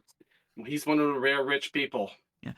Yeah, and just because he was, just Ugh. because he looked for a flight to get, I don't think that he really knew that there was Yeah. going to be a snowstorm. Okay. Honestly, it probably he was probably just looking to just leave because that was his plan to just leave. Probably didn't Not a even know good the snowstorm choice was of gonna words happen. on that. Not really. I mean, obviously it's complicated, but that's it wasn't the time or Maybe place for something like that.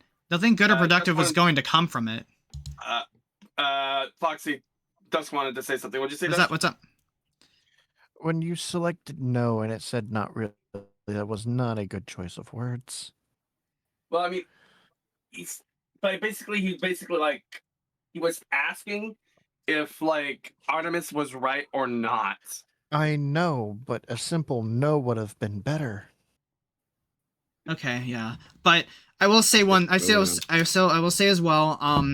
I do think that Artemis was just very heated. He was very angry. So some of the stuff he probably didn't mean, because when people get angry, sometimes they say things that they tend to sometimes not think before they say, and they can sometimes really get to that point. I know from experience, because I sometimes have gotten like that myself. All I can say is that I relate, and not saying how this is gonna go, but all I can And say yeah. is was- this. Woofy, would we both agree that this goes places? Yes.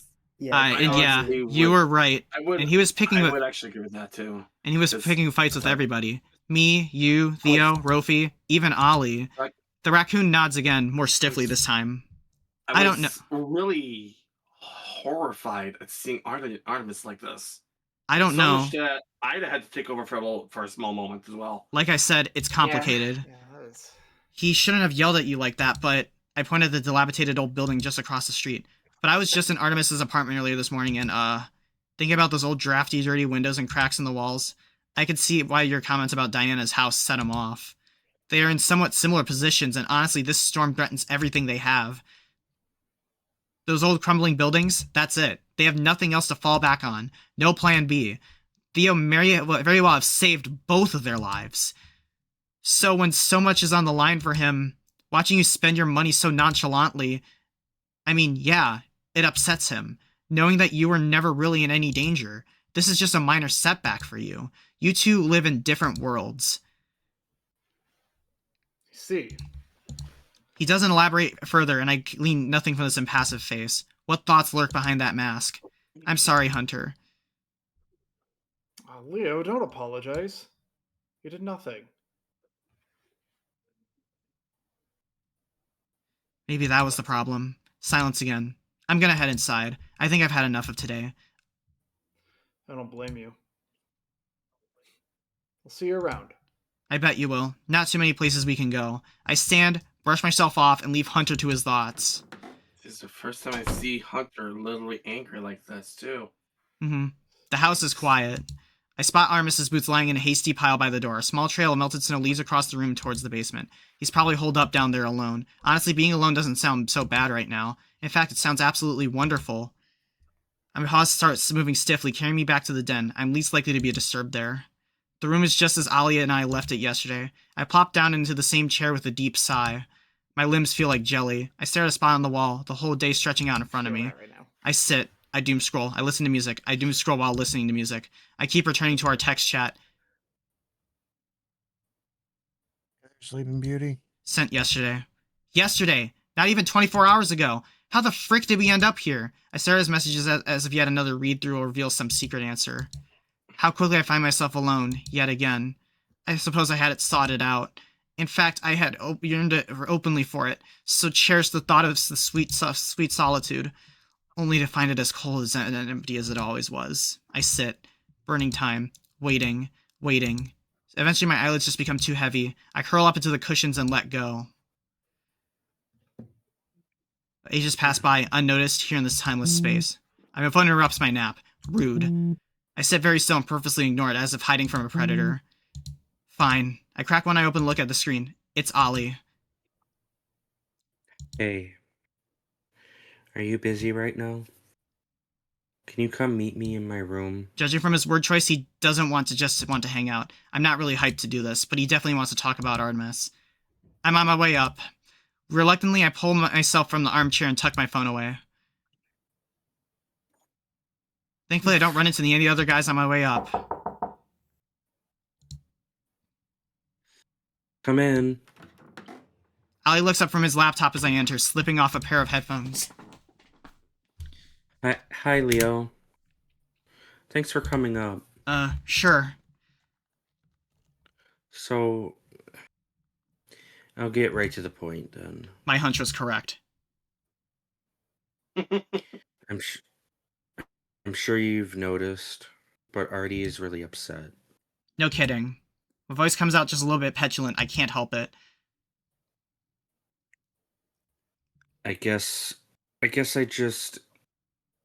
I wanted to reassure you that I don't think it's because of anything you did. Kinda feels like it is. Ollie shakes his head, clacking his claws together nervously. I just want to pause real quick. Everyone lock in. This goes places. Oh, you know things. Okay. Me and Wuffy do. So, lock in, folks. This gets interesting. No, I promise. It's not you. Yeah, okay, sure. That's what Artemis said too, over and over. But his voice, his body language, literally everything else said otherwise. The dino opens his mouth, closes it again, and pauses for a few moments, staring intently at his feet. Artie has bad days. Good days too, of course, but today was very obviously a very bad day. He fought with literally everyone, even you. Clear as crystal, I hear the sound of him slapping Ollie's claw away. He didn't hurt you, did he? No. Not at all. Ollie casts his eyes down once more. He shrugs. It's okay. We've had enough long talks. Let me try that again. It's okay. We've had enough long talks at this point that I know it isn't personal. I know it isn't about or because of me. He looks back up at me, sincerely, deathly serious. And that's why I think it's not about or because of you either. My eyes start to sting. Yeah? Yeah. Ollie, I want so badly to believe you. Do you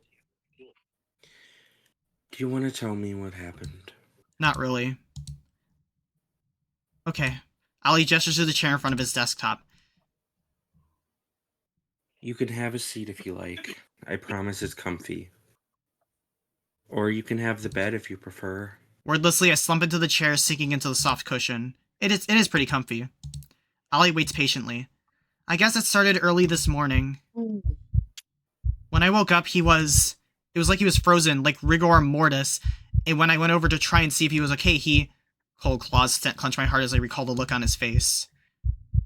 He was scared of me. Terrified. I don't think I've ever had someone look at me like that before. Oh! Like I was a monster. And I mean, I don't know, this is crazy, but that fear was so real, so truthful. It's hard not to think, at least a little bit, that maybe I am. Oh my god, I'm shaking. I'm actually shaking right now.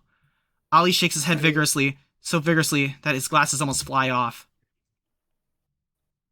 Leo, Artie gets sleep paralysis. That makes sense.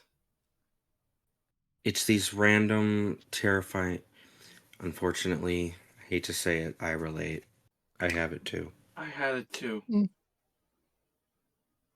It's these random, terrifying attacks where your brain goes completely off the rails. You can't move, you can't speak, but you're wide awake and panicking. It's scary as all fucking hell, I can tell you that. Yeah, I Yeah. know. I can relate. When I woke up from a nightmare, I ended up with sleep paralysis too. It was when 5 You Nights never- at Freddy's was you- brand spanking new. You never know when it's going to strike, and there's basically nothing you can do when it does, once it does. That's how it's been described to me, anyway. Ollie's voice changes, deepens, like a door creaking open into a pitch black room. And Brendan said that also he can relate to that too. Sorry. Sometimes you see things. I guess your brain is like Hey, Brent. halfway between. Level. Yep. I Oh, might hi. as well just voice. I might You as well. well, we're Yeah. kind of we have like a full cast here, but No, I just no. That's not what I meant by voice. I mean like speak verbally. okay, that's fine. Okay, no problem. Well, it says you've been disconnected for a moment there on my end. No, we're good. Don't worry about it. Yeah, Discord acted up there for a moment. It's alright. Like I said, lock in. No interruptions. Lock in. Sometimes you see things. I guess your brain is like halfway between sleep and waking, and the lines between realities are thin. Sometimes you see nothing but the room around you, the shadows, and the darkness. But you always feel the fear. I really don't think I can adequately describe it. Artemis can't really put it into words either. From what I gather, it's a fear like nothing else in the world. A deep, animalistic horror beyond all reason. And you're completely paralyzed, just watching whatever you see inch closer, like prey facing down a predator's jaws.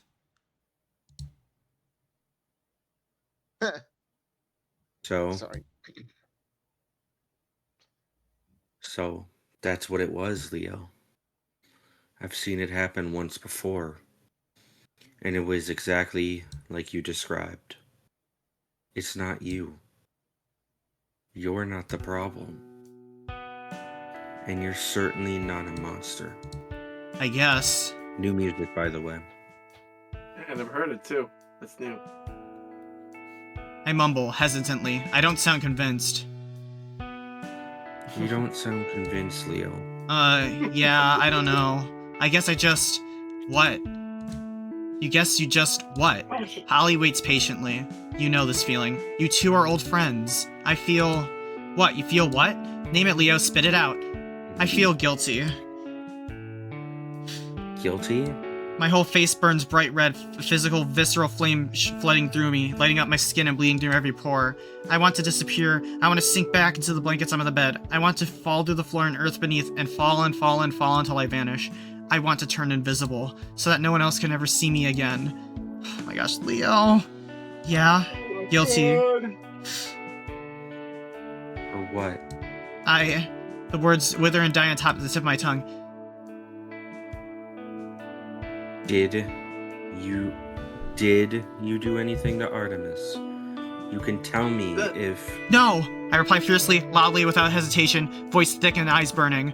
Ollie shrinks slightly, but his expression doesn't change. Oh god, I'm upsetting him. I'm doing the same thing Artemis did Theo, did I? I'm sorry. I'm sorry. I didn't mean to. I'm just... Nope. Oh, The dog- precious boy! I want to smoosh that face. Ollie! Holy. The dino shakes his head, eyes sparkling. I want to kiss that snoot so bad. Hey. Pika. They can express their thoughts. They can express their thoughts, okay? Let's continue though. Remember that? The little game Artemis and I play? Whenever I say sorry unnecessarily, Artie just says... Nope. My rasping voice cracks again, muddied by the bizarre jumble of laughter and tears. I must look like a total frickin' mess. I scrub my misty eyes with my sleeve, as if that will do anything. So, you really didn't do anything to hurt Artemis. You've established that. No, I didn't. I didn't think so. Not even for a second.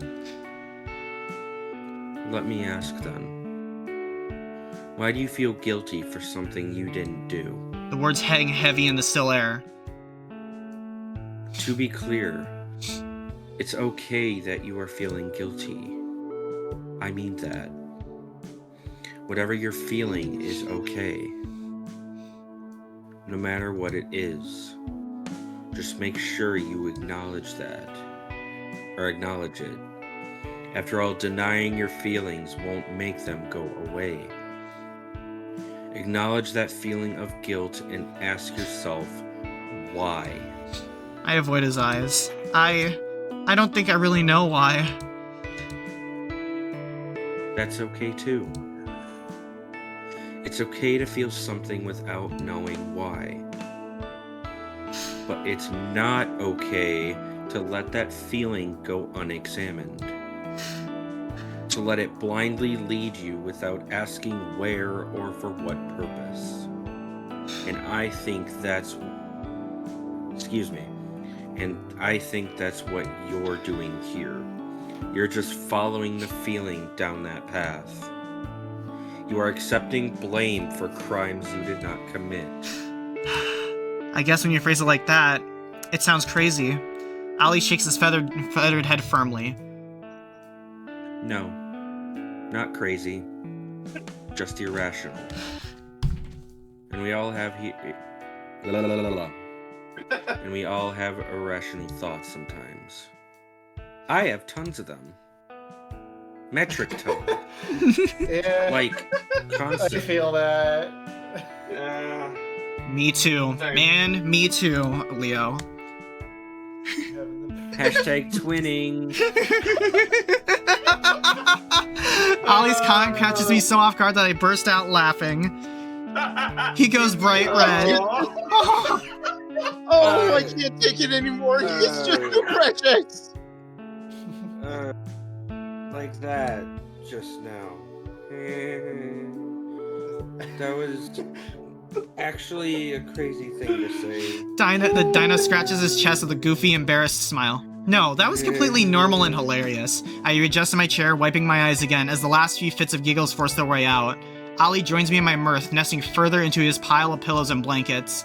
It feels so good to laugh, to shake free some of the strangled tightness that had built up in my chest. I had been so wound up, so frightened to share my feelings, so sure that no one would understand.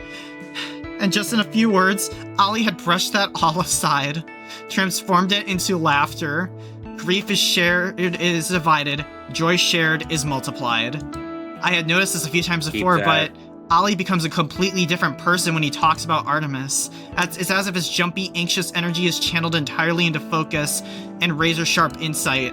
The two of them have been close friends for a while, I suppose. Ollie's probably had a lot of time to think about conversations like this. I want you to do something real quick. That little quote that they said, the multiplied one. Go back to that real quick.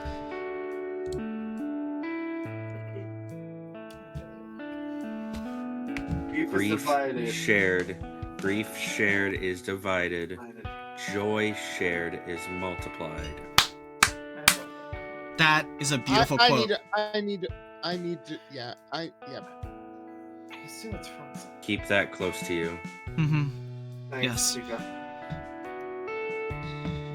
So, you want to talk about what happened after that, or? Yes is my immediate response. Yes, I want that very much. I feel like I could talk to Ollie forever.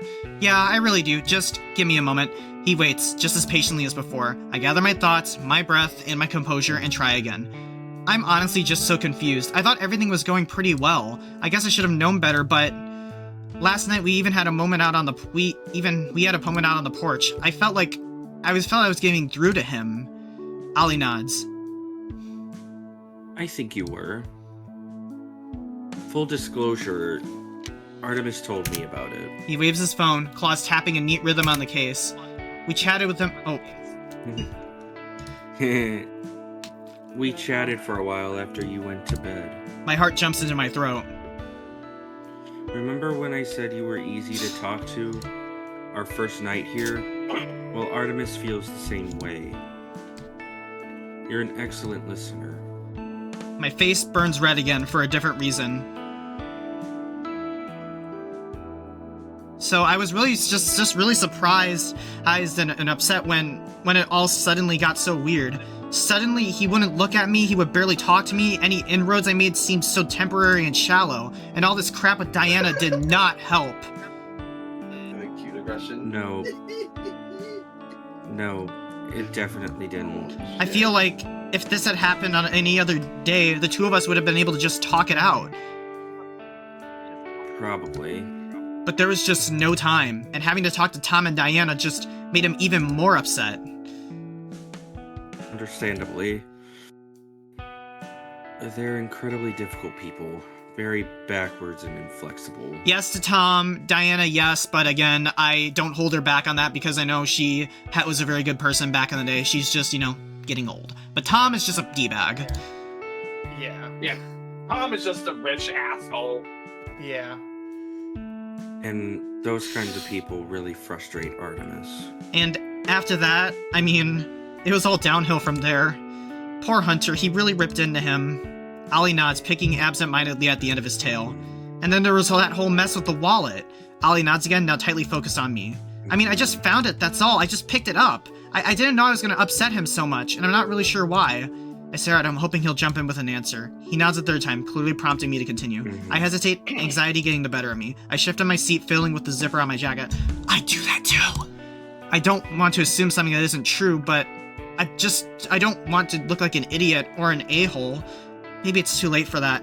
The only thing I noticed was the name was different on his license. But I didn't say anything, and it's not like that it bothered me or anything stupid like that, but I'm just kind of confused, and I don't want to assume anything or... Okay, so... Ollie interrupts me. Thank God. I'm very thankful we had this talk. I'm happy I got to hear your side of the story, and glad I could clear some things up for you. And? But I think it's time you go talk to Artemis yourself.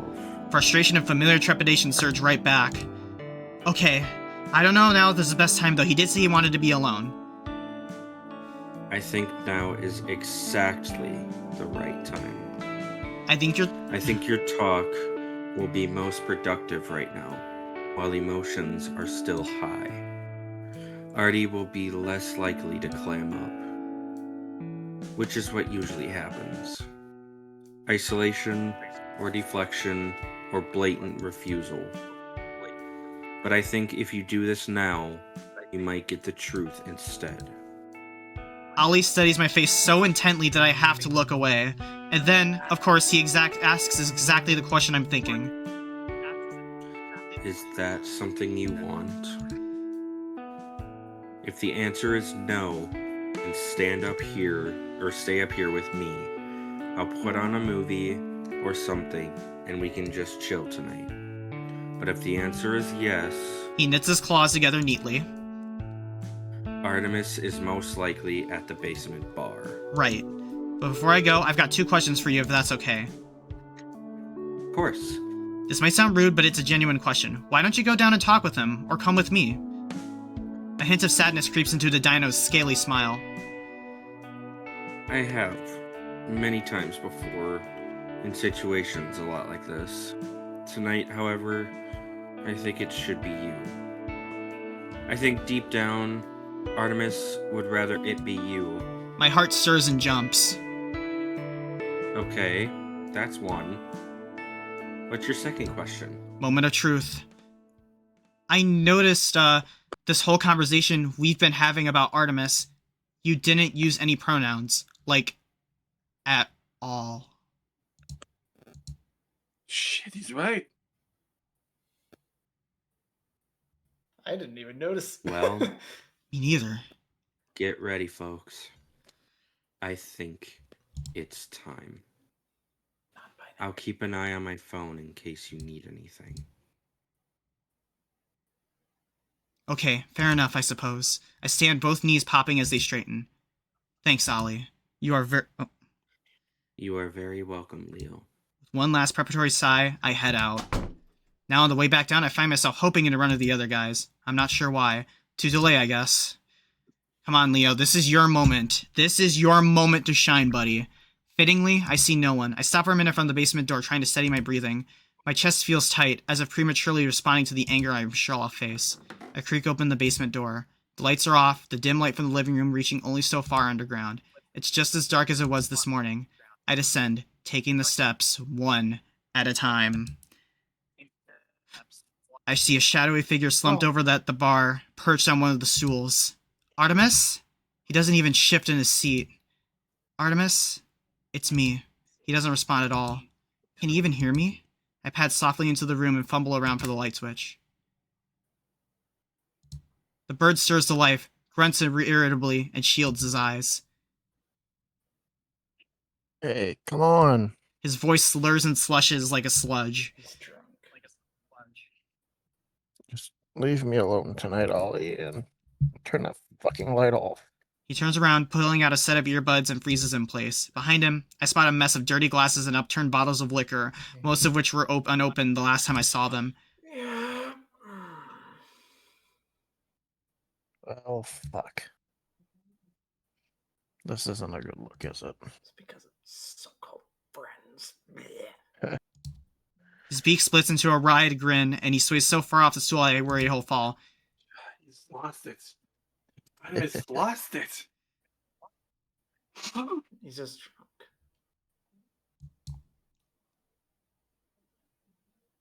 He's lost it. Laughter bubbles up and out of his mouth, and he finally does fall, catching himself on the nearby stool at the last second. Whoa, hey. I start towards him, then forcibly stop myself. Remember how that went before? I just came by to make sure. Oh, fuck it, why not? He speaks right over me. I guess. Honestly, this makes total sense, actually. Total fucking sense. Rolling thunder fills his eyes. Spent all day showing off what a massive douche I am. Might as well be a filthy alcoholic, too. Get it all out on the table, yeah? Make sure you know what you're getting yourself into, yeah? Yeah? He throws out both arms like a corny stand-up comedian waiting for a laugh. I open my mouth to respond, but I find myself at a total loss for words. This is not at all what I was expecting. After the tense, eruptive day we had, I was expecting a fight. I expected him to yell at me, maybe throw something, tell me to get the frick out of his room. This violent joviality is catching me completely by surprise. Cat got your tongue? No pun intended. He descends into another fit of giggles and swipes around on the bar behind him, patting its surface looking for something. His wayward arm strikes something that had just been out of view. I watch the small orange pill bottle hit the counter and slide off, bounce merely across the floor, and roll it to a halt at my feet. God, he was about to. I bend down to pick it up. Are these? Relax, officer. Those are prescription. Fucking doctor gave them to me. Besides, it's been empty since yesterday morning, and that... He swings around to face me once more, a full shot glass sloshing in his fist. is part of the problem. My eyes drop to the bottle's label. Lamotrigine, I don't even know. That's right, folks. This pretty bird is savagely unmedicated. He crows, raising the tiny glass, extending his arm as far as it will go and offering it up. A splash of the fiery liquid slashes over the side and onto the floor. Will it shine or whatever? Explain. That's why he had the. That's why he had the night terrors. Oh my god, he's supposed to be medicated for when he goes to bed. Ah. He downs the shot and immediately doubles over in a fit of coughing. God fucking Christ, I hate vodka. Okay, I'm sorry to interrupt, but I think I will be heading out. I will still be in the stream, but yeah, I'm sorry. Hey, Wuffy. See ya. Thank you for joining us again tonight. I really appreciate it. Of course. Take care. Good luck. Thanks, Huffy. I will Take still care, be in the man. stream watching, but good luck. Okay. Good Thank you, luck. Wuffy. Take care, See ya. Good luck. Wolf. See ya. Bye bye, Take guys. care. Oh, or Wolf. I forget. Oh, Are you a yeah, wolf or a I dwarf? know what it's like to be unmedicated. Yeah. Bye bye. Well, why are I you love drinking you. it? Why are you drinking it then? Really, Leo? That's the first question you ask? Why not? Who cares? I mean, I'm really grasping at straws here, but I feel like I want to keep him talking until we can circle the conversation back around. If you wanted a drink, you could at least have something you like. Well, maybe He snaps back, suddenly vitriolic. it's because I hate it. Maybe I picked it up so I wouldn't drink so much of it. He snorts and swipes a jerky arm across his mouth. Fucking, you can fucking see how well that fucking worked. Stupid Yeah. seasonal Anyway, changes. whatever. Last refill was supposed to come in today, but obviously the whole world stopped turning, so... He pauses, snorts again loudly, and slams the shot glass back onto the bar. Nope, that's a fucking lie. I'm lying to you again. Surprise, surprise, I know. He picks up speed, talking faster and waving his talons. Last refill came in a week ago. I was supposed to go pick it up then. I even said to myself, "Hey, Artemis, you dumb fucking chicken, go pick up your stupid drugs before the massive blizzard hits." But whoopsie. Oops, all procrastination. I didn't fucking do it. And I had the unbelievable sack to think, oh, it's alright. It's just fine, actually. I've been doing pretty well lately, feeling pretty stable. I can go cold turkey on the medicine, holding my fucking brain together. What's the worst that could happen? I could make a completely fucking total idiot of myself in front of... He stops abruptly, words lodge firmly in his throat. Oh my god. I sound crazy. Russian vodka? Music. That's new. New song. I sound fucking crazy, don't I? What? No. Not crazy, no. Just drunk. She's losing it. Yeah, okay. No. Whatever you say, Leo. He slumps backward against the bar and deflates, dropping his face into his claws. Since you're here, His voice comes out muffled and monotone. since I already fucking blew it, let me ask you something. I want to take a seat next to him, but I settle for a stool at one of the nearby tables. Anything. One bright eye peeks from behind it, between his claws, focuses entirely on me. What the fuck did you see in me? What did I... Why me? He runs me right over, giving me no room to respond. Why go after me, of all people? Like, I don't understand. When you told me that you were looking to shoot your shot, I thought for sure, oh, it's Rofi. It must be Rofi, remember? Remember that? I mean, wasn't that the obvious choice? Childhood buddies, friendly personality, PA salary. Or even if maybe you're not into dogs, yeah? And maybe you two are just friends. For sure gotta be Hunter, yeah? Biceps, confidence, sink alone, offshore bank accounts, or whatever. Or what about Theo? Guy's not my type, but I could see it. Strong, caring, got a bit of that salt and pepper style. And Ollie obviously is perfect. You got that right. Literally perfect. I just don't understand. His talons clench, muffling his venomous voice even further. The fuck, with competition like that, could anyone in their right mind pick something like me? I mean, just look at me. I hold up a paw. God, Artemis, are you gonna let me say anything? Don't you want me to actually answer your question? He clamps up. I take a deep breath and marshal my thoughts. There's so much I want to say, so many questions I want to ask. He's put up so many walls, I just can't crash right through. I have to take it slow. Slow and measured. Peel back one layer at a time. I have been looking at you over the past few days, and believe it or not, I like what I see. He snorts again, but doesn't interrupt me. He scrabbles with the bottle and takes a swig. I'm serious. You're obviously going through it right now, but I've been watching you since we met. You mentioned Rofi's friendly personality as if you don't have one yourself. You made me feel welcome right away. You were so cool, but cool in an inviting way. I'm doing a bad job at describing it, but you weren't cool like, I am way better than you. You were cool like, let's be cool together. I tend to be drawn to cool guys, but most of them are so self-centered, so aloof. And, I mean, I could tell that wasn't you immediately. Or otherwise, you and Ollie wouldn't be so close. He's a great judge of character, and it's obvious that he cares about you a lot. Artemis nods and takes another swig, grimacing. And I wonder what he would say if he heard you call him perfect. The bird lets out a sound somewhere between a sigh and a guffaw. You would never believe me. There you go. Let's keep going down the list, why don't we? Theo's an extremely caring guy, of course. But who cooked us dinner for our first night? A full 3-course meal for 6. Who made breakfast the morning after? Who made delicious dumplings that same night? Who yelled at everybody over the power outage? Who started trouble? Who apologized for it?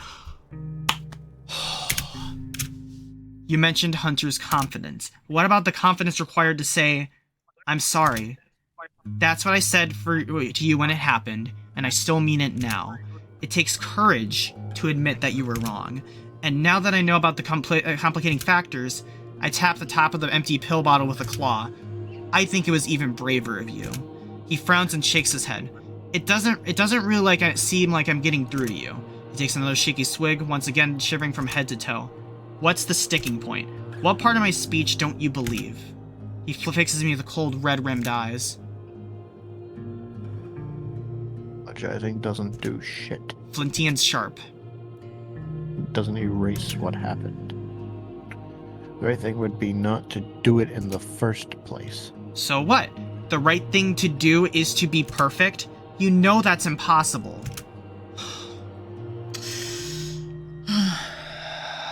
I offer him a grin. Even for Ollie, he doesn't smile or laugh. He tips the bottle back and swallows a massive gulp, face set in a strict rictus, like a martyr bearing their punishment. And all today, I was so horrible to you. And you were just trying to help. I shrug. You're talking to me now. I'm grateful for that. Too little, too late. Says who? Why is it too late? I'm still here, aren't I? The corners of his mouth quiver and shake. He's openly swaying now like an old tree in a gale. And you're still here with me, right now, in this basement, and we're having an open, honest discussion. Right? Another half-laughing, half-choking sound. He still won't look at me. My already flimsy confidence starts to crack. A cold drop of sweat rolls down my neck. We are having an honest discussion, right?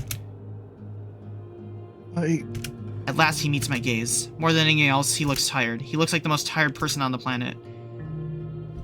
I don't even know anymore. I don't know what the truth is. And even if I did, I wouldn't stay true for long. You think so? Yeah, isn't that obvious? Mm-hmm. Yeah, Bluebell. I mean, fuck, look around you. Look at the world.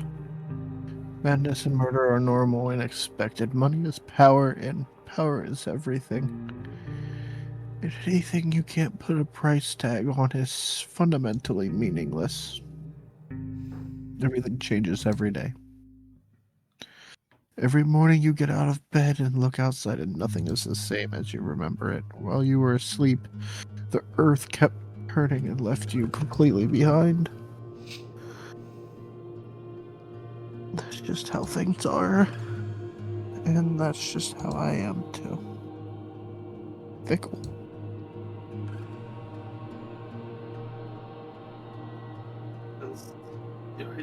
Constant. Unreliable. Even to myself. Especially to myself. No, I'm not.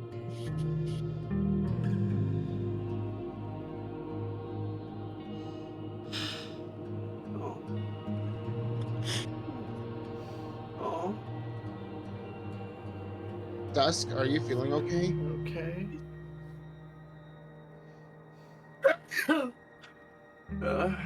I can. Dusk? Dusky? He's actually turning up. Yeah. Oh. He's doing And if Artemis I there. can't be true to myself, how can I ever be true to anybody else? I just don't trust I did any- tell you. I did warn need a you that it moment. would make us feel a lot of emotion, Dust. Don't worry, Dusk. Maybe I we got you. Yeah. I Brent, slow. Brent, you can step in right now. Yep. I just step in. don't trust anything. He throws up his talons on the last word and runs them exasperated down his face. How can I, when I have no idea how I feel when I wake up tomorrow? No idea how I'll think, what I'll believe? And you shouldn't trust me. Why not? I ask calmly, genuinely. Because I'm a liar. He shouts inconsistently, jamming a thumb into his chest. I've been lying to you, to everyone, this whole time. What do you mean, when... Like, how about, here's a real easy one. How about when I promised you yesterday morning, when I looked you in the eye and said, I'll be chill from now on. I promise. That was a fucking lie, obviously. Instead, I hopped on a freakout bus and drove it into a breakdown canyon. Oh yeah, here's another one. Remember that text I sent you? I apologized again to Theo for being so harsh, and also for the old man jokes. Going to be extra nice to him for the next few days, just in case. Nope, fucking bit his head off the first chance I got, didn't I? Or how about you'll see me tomorrow. I'm not going anywhere. And all I did was run away from you. Okay, Dust. So, there you see? You had the intention. I'm a liar and a coward and a fucking flake. Always so quick to promise and so slow to prove. His voice falters mid-thought. Something about this moment feels important. It feels wrong for me to interrupt. So I wait. Artemis is silent for a long time. I watch him cycle through phases. I watch him shake like a leaf. He is clearly very drunk right now. Can't trust me because I am a lie. When you look at me, you see nothing but lies. A messy web of them. Some constructed, some natural. Silence, save for the patter of snow and wind on glass.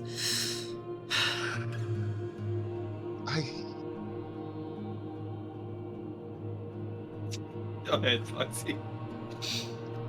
I think it's time to rip the band-aid off. Earlier today, when I picked up your wallet, that obviously upset you.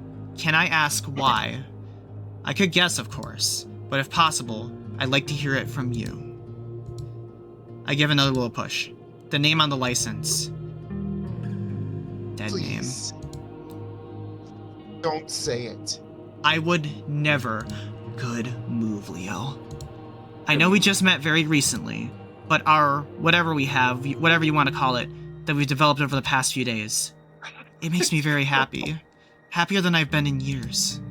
You don't know what I'm usually like. Since I'm coming here and meeting you all, meeting you, it feels like I've come back to life. As the words pour out of me, I realize how true they are. Whatever we have, I want to keep it going. So it's very, very important for me that I know. I clear my throat, pushing through the fear. That I know the real you. Whoever that is. We've been circling around the question for so long, I finally resolved to just ask it. I mean, sorry if I'm assuming wrong, but you wouldn't be the first non-binary person I've met. Once again, a harsh, strangled laugh forces its way out of his current non-binary. being. That's the word I was looking for. It's not Yep. trans. Although non-binary is technically under the trans umbrella. Should point that out. Oh, Yes, it is. okay. A truly Explain painful sound. everything. It's not like it bothers me or anything. He tips the bottle back and downs the rest of it. Whoa, maybe. Artemis coughs and sputters, that final swig far too much for him, and the remainder spills out and splashes down his front and onto the floor.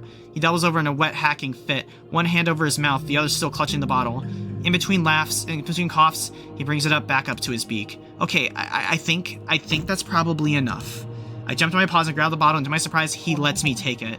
His coughing, choking laughter continues unabated. Artemis, Oh, Dusk. This is so fucking stupid. Is Dusk okay? He said, that brought memories of a friend he couldn't to one that he lost and that is no longer here. My gosh, Almost exactly. I am word so for word. sorry. I am so sorry for your loss, Dusky. I'm sorry. So sorry for you too. I mean, for fuck's sake, look at me. He says for the second time tonight. I'm a dumb, fucking dramatic bitch. Hey, come on, don't. I am idiotic, hysterical. He pulls his soaked t-shirt away from his body, rancid disgust playing on his face. Stopping fucking wet and pathetic. With a quick flutter of his wings and a number of virulent curses, Artemis yanks up the shirt and over his feathered head. He reels back and chucks it broadly across the room. Oh! Come on. Ooh! So,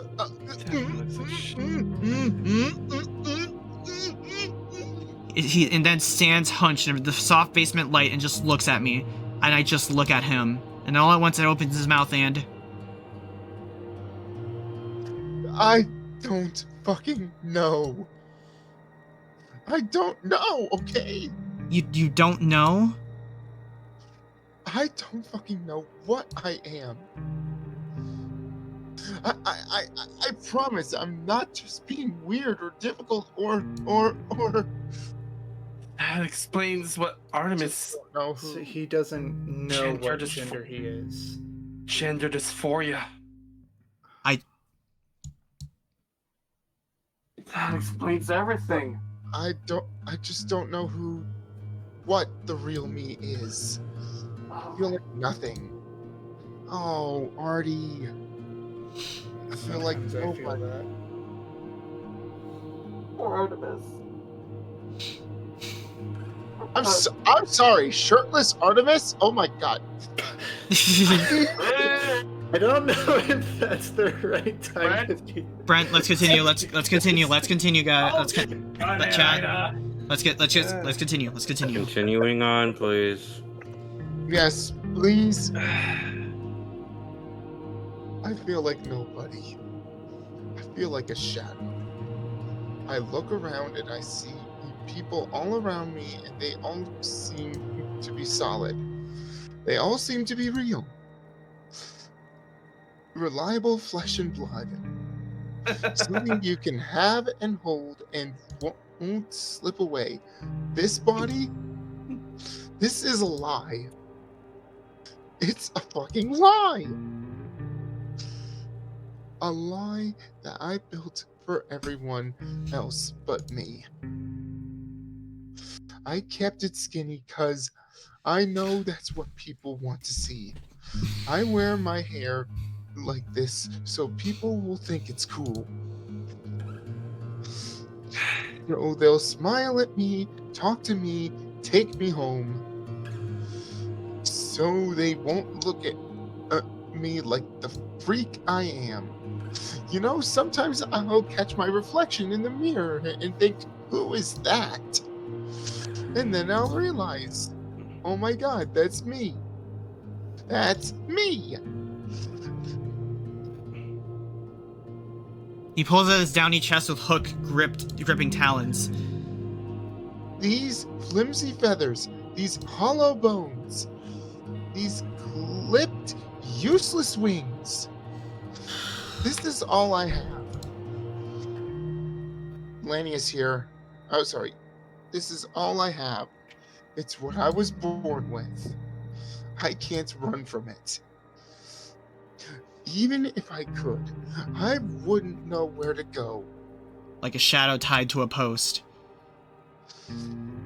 It's the closest thing I can get to the truth. And it's fucking light years away. Do you get it? Do you get what I'm saying? No, I mean, literally, how could you? I'm not making any fucking sense at all. I understand, though. No, you are. My voice comes out mottled and rusty as if I hadn't spoken in years. I hear you. That's what's most important, right? I am listening to you, to what you say. And I'll see you however you want me to see you. Whatever name you want, whatever pronouns you want, whatever... It doesn't matter! Those things don't matter at all. Like, fucking anything would be fixed if people call me they or she or nothing or whatever. They're just words, and words are fucking worthless. No matter what they see, no matter what they call me, it will never really be me. It's all wrong. It's all fucking wrong. Sorry, nothing's been right. And I'm trying not to yell because there are kids sleeping. Understandable. No, nothing's been right for so long. The bird wobbles dangerously, loses his balance, and falls back against the bar. He grips the wooden surface with desperate strength, like a castaway clutching a life-saving rope. With great effort, he steadies himself, though his shivering continues undiminished. His unfocused eyes lands on me, though they seem to stare right past. Tears begin to choke his already thick, sluggish words. Us was a horrible mistake. My heart sinks deep into my gut, as if I'd just been punched. It was a bad idea from the start. I was just too stupid to realize it. Artemis, please don't say that. I can't stay still and silent anymore. The same feeling from this morning pulses through me with every labored heartbeat, now fiercer than ever. My entire being, I want to hold him. I want to take him in my arms and sweep all this terrible sadness away. I rise from my chair and close the distance between us, arms outstretched. Please, just come here. It'll all be okay. Don't touch me! He recoils from my openly arms as violently as they were sparking electrical wires. He scrambles to the other side of the bar, knocking over one of the stools with a thundering clatter. Don't come near me! Just stay away! Artemis, don't cry. Look, I'm sorry that I roped you into this. I know I always come on too strong. If you don't feel the same way about me, then don't cry. Then please just tell me, and I'll leave you alone. No. Artemis shakes his head so violently that he almost falls over again. He stutters, beak clacking and struggling to form words. Remember, you. It was never you. Remember what Ollie told you, Leo. There's nothing wrong with you. You're sweet and caring and handsome and when people talk to you, actually listen. Which nobody fucking does. It's just that I've done this so many times already, and I know how it... Every time I've done this so many times already, and I know how it all ends. Every time I fall to pieces, I look for someone to pick me back up again. Someone to hold me together. Someone who will tell me who I am. What I should be. It's selfishness. That's all it is. I use them to feel better about myself, and then, like clockwork, I pull away, I flake, I let them down. I should know better by now, but I can't stop. I always think that maybe this time it will be different. But it's never different. It's always the same shit over and over and fucking over again. And fucking obviously it is. Because I never change. I'm always the way I am. It's always me. I'm crazy, spiteful, indecisive, fuck up I've always been. I think, and you, And I always will be. I know how you. I pretty much feel Artemis quite a lot through. Like I don't know why, but I feel a lot of Brent and Lanius in Artemis. Yep. Don't Can you you- get it? Incredible. Yeah.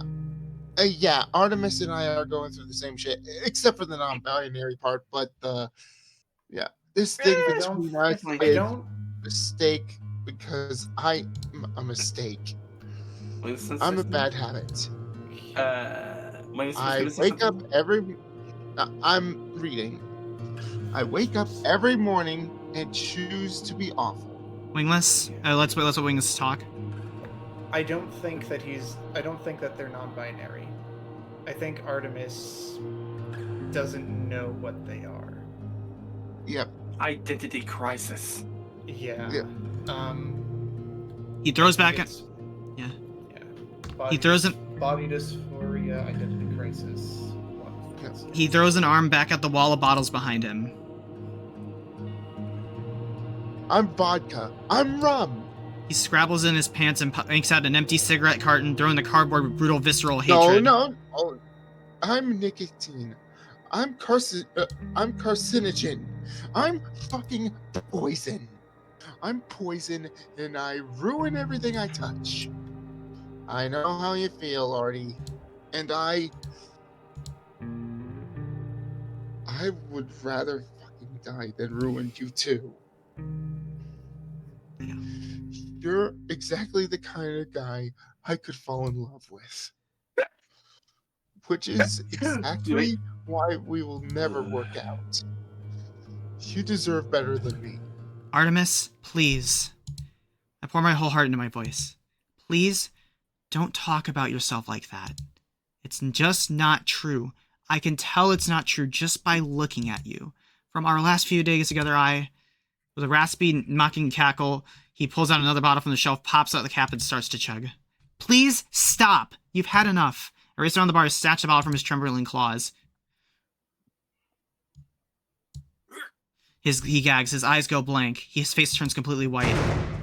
He shoves me bodily aside and bolts into the bathroom, slamming and locking the door behind him.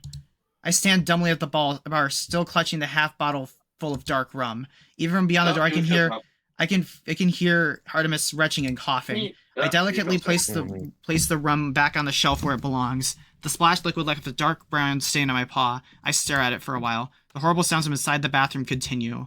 Mechanically, robotically, I start to clear away the glasses and bottles left on the bar, just to do something. I grab a cloth and wipe down the spills and glass rings speckling the dark wooden surface. I hear him start to sob in earnest. I feel like the most useless person in the world. After a long, long time, the tears dwindle to nothing. I don't know what else to do, so I walk over to the bathroom door and sit, pressing my back against it. My head impacts the solid wood with a soft thump. Just a little non-verbal message. I'm here. I hear quiet footsteps followed by a second thump on the other side of the door. We sit. Me, bathed in the soft light of the jukebox. Artemis, adrift in the darkness beyond the barrier. I find I have something to say, so I say it. You know, I love the name Artemis. I think it suits you down to the ground. She was the goddess of the moon, right? A sharp-eyed huntress? That just seems fitting for you. You know, I've always loved looking at the moon. When I was a kid, I had a bit of an astronomy phase. Made my parents buy me a telescope and everything. Leo lore! I was not hugely successful. I was young and had trouble committing to any hobby. I never grew out of that, honestly. Plus, with all the light... Sorry. And with all the light from the city, it was hard to see anything clearly. But the moon was always there. When I got tired and frustrated trying to find memorized dim constellations, I could always count on it. I always thought it was so beautiful. Not because it was perfect, but because it wasn't. Its topography is rough, the surface is pockmarked with splotchy, uneven craters, and even though it might look like it, that's not a perfect sphere. That's what I loved about it. Even partially obscured, it was beautiful. When it disappeared, I knew the rest of its luminous face was just hiding behind the Earth. Just because I couldn't see it doesn't mean it wasn't there. And of course, none of us ever see the dark side of the moon. The laws of gravity mean it only shows up as one of its faces and not the other. But that doesn't mean it's not there. You said that you feel like nothing. Like nobody. Like a shadow. That people look at you but never really see you. Maybe they're just seeing one side of you. The side illuminated by the sun. But that other side of you is still there. It exists. And if it exists, then it can be found. It can be seen. It can be known. It took a long time, but we, as a species, were eventually able to take photos of the dark side of the moon to learn what it looks like. It wasn't impossible. It just took time and effort. And everything worth doing takes time and effort. You know, this is actually something I've been thinking about for quite a while. When we meet someone new, introduce ourselves, shake hands, we're not really understanding them. Or even after years of knowing someone, when we think we've got them figured out, they can so radically surprise us. Oh, Leo. Sure, we look at it, we see how they look, and we hear what they say, and based on those perceptions, our brains make educated guesses about who they are. We build an image of them in our minds. But that image could be utterly incorrect. Maybe we missed a vital clue or jumped to a wrong assumption. Or maybe, for whatever reason, they showed us something other than the truth. Sometimes I think we, as people, will never really truly understand one another. We're trapped in our own heads, after all. I will never be able to hear your thoughts or feel your feelings firsthand. I guess, in a sense, when we talk to each other, it's always like this. I gently tap on the door with a claw twice. We're always communicating through a closed door. This is what art is for. Right now, I can picture you. I can imagine you sitting on the other side of the door. Oh no. Oh, Mm-hmm. but I can't see you. I can't truly know what's on the other side. But maybe, eventually, if we keep talking and listening to each other, keep sharing our thoughts, stories, laughter, tears, dreams, maybe then the door will open, and at long last we will truly meet. Until then, I'll keep searching for the dark side of the moon. That was beautifully written. Oh my. Oh my god. That's it. Well, It was a very long scene, so yeah, it makes sense. Leo, okay, first off, I gotta say, Leo, you are one of the wisest main characters I've ever seen. I gotta say, this was probably one of my favorite updates this whole game. The way that it handled some of the dark topics that in this was executed and handled wonderfully. Yeah, I don't really have like a alcohol or drug addiction. That's the game is 100% independent, 100% AI free, by the way. That is Again, that. Thank you, I devs. Thank you, devs. You Yes, guys I know. cannot stress this enough. Yep. Please consider supporting us on Patreon. Of course, if you want to support that, you can do that. So this year's thanks to all. Let's. Yep. And yep. Look at the names. Pay attention. Sinbad, Look at the names. me and Sinbad are in there. There's also my friend Aiden. The legacy supporters. Mm-hmm. I fell in love instantaneously with this just this furry visual novel. You guys, all of you guys who worked on BTK. Thank you. Again. This is why I went with the highest tier. The first time I decided to support you guys. And our warm-hearted gratitude for everyone who reads and enjoy promises to keep. You are why we create. There's the legends. Palm and No. Cobalt and Mary. Mary's the one who does the backgrounds. And then, of course, the beautiful composer that you hear running right now. Renee. The CG artist too, Cobalt. I just love that. We can Please easily see like just a bit of of a freaking Hunter's face with the CG artist design. Please stay tuned for our next release. Until then, Theo's door is always open. Oh, Artemis. Yeah, it was. Yeah, that was just really good. Like, Oh. even though I myself do not suffer from like an alcohol addiction. Oh my God. addiction, Me neither. And me I neither. still feel like that I can. Me neither. Nor do I like not have any. My third dust. How do I put this? Nor am I not unsure of what gender I am. Yep. I still feel like it can relate to Theo's story in so many ways of crisis of identity, of like feeling like that you aren't really being heard, of feeling inadequate to the people around you who care. Mm-hmm. I can feel so much of that, and yeah, like his crisis of identity is definitely something that I have felt many times in the past. Still, honestly, sometimes even still to this day, but I don't think it's as strong these days. Yeah, and additionally, with the whole when Artemis was having anger moments, I could definitely feel some of that when I have because I have a couple of friends who deal with those kinds of problems. But the way that they handled, and the way that Ali, now this is kind of a two-way relation, but Ali and Artemis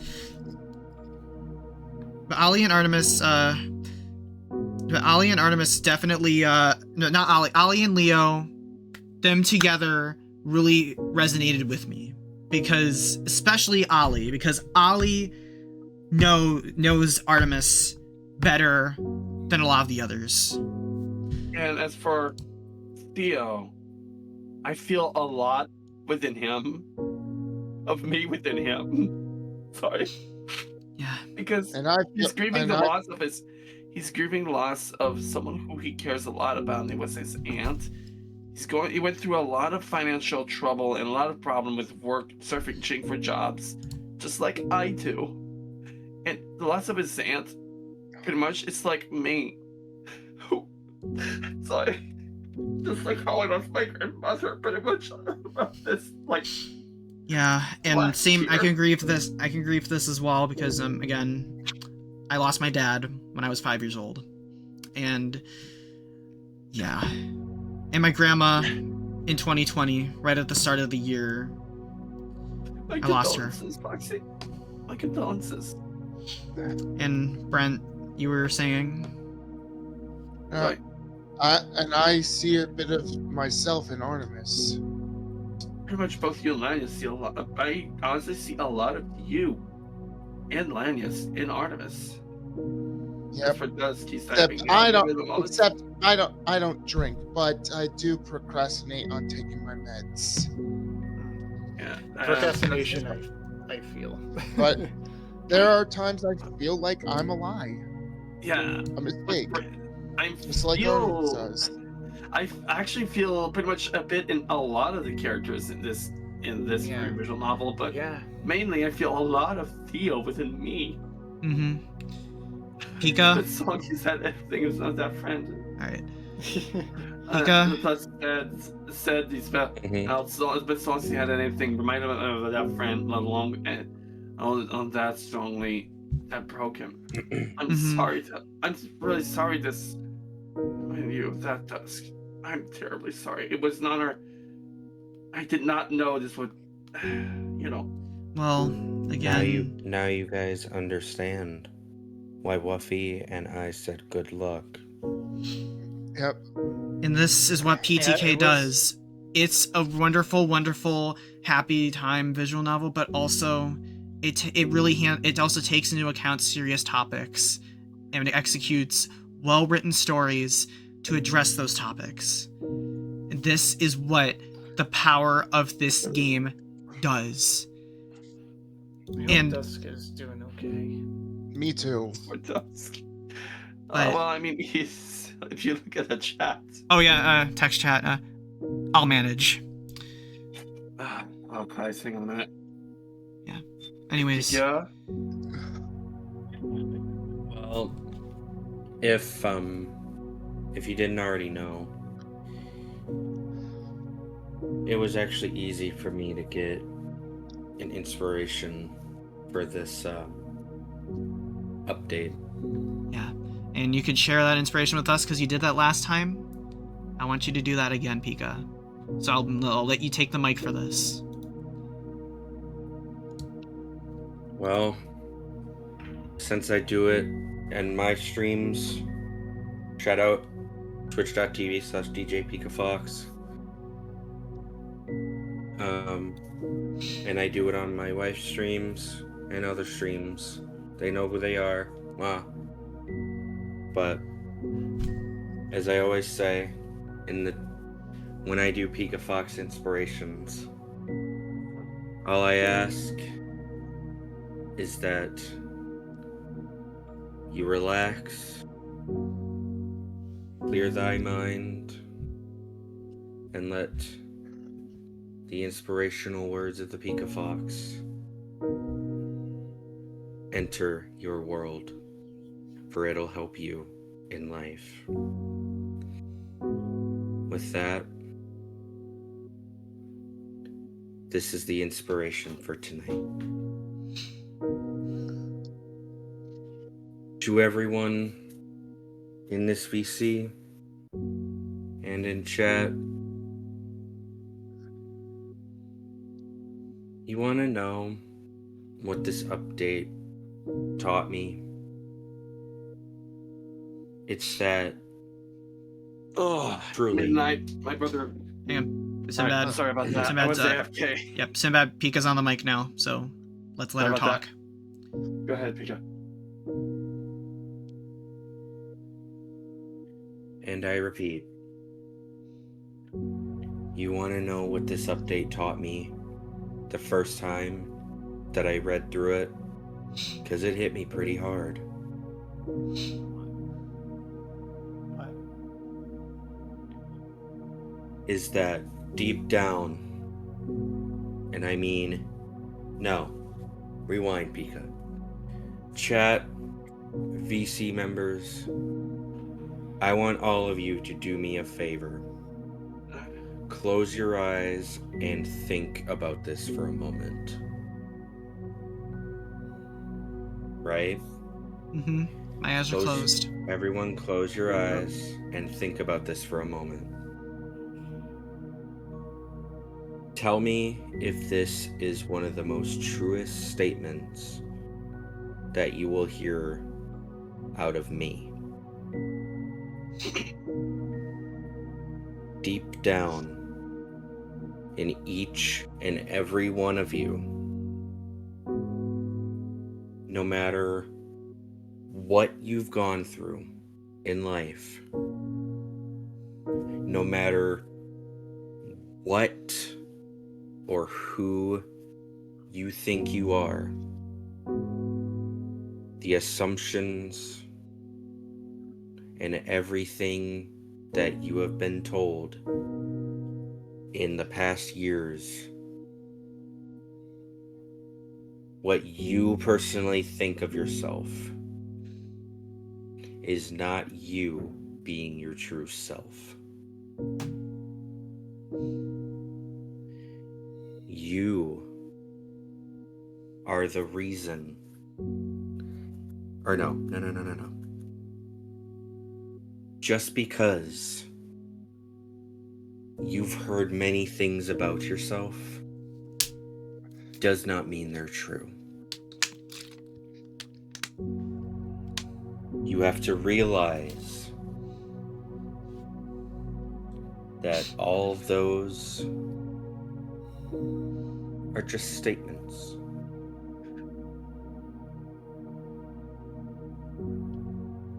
They are not all true.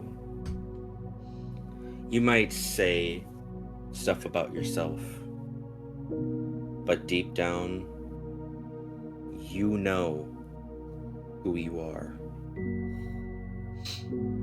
And what I want to say to you is that, like they said, Sometimes we gotta wait. Sometime the door will eventually open. And the last thing I'll say is that always be your true self. And I want to take a spin on a very special quote that I have learned throughout my life. Some of you might know it, or the inspiration of it. But the quote, or my own spin of it, mind you, remember who you truly are. You know what is the truth. Express your true self. You are, and I'm saying this to everybody, everyone is a blessing. Everybody here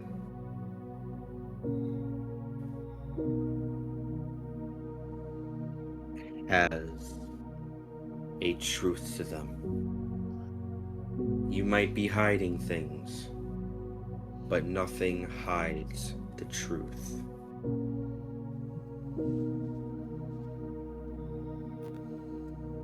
So, like I always say, guys, from the bottom of my Pika Fox heart, I want to thank you all for coming in, and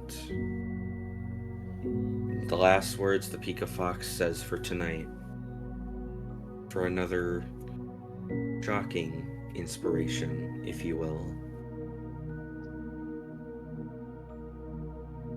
Remember who you are.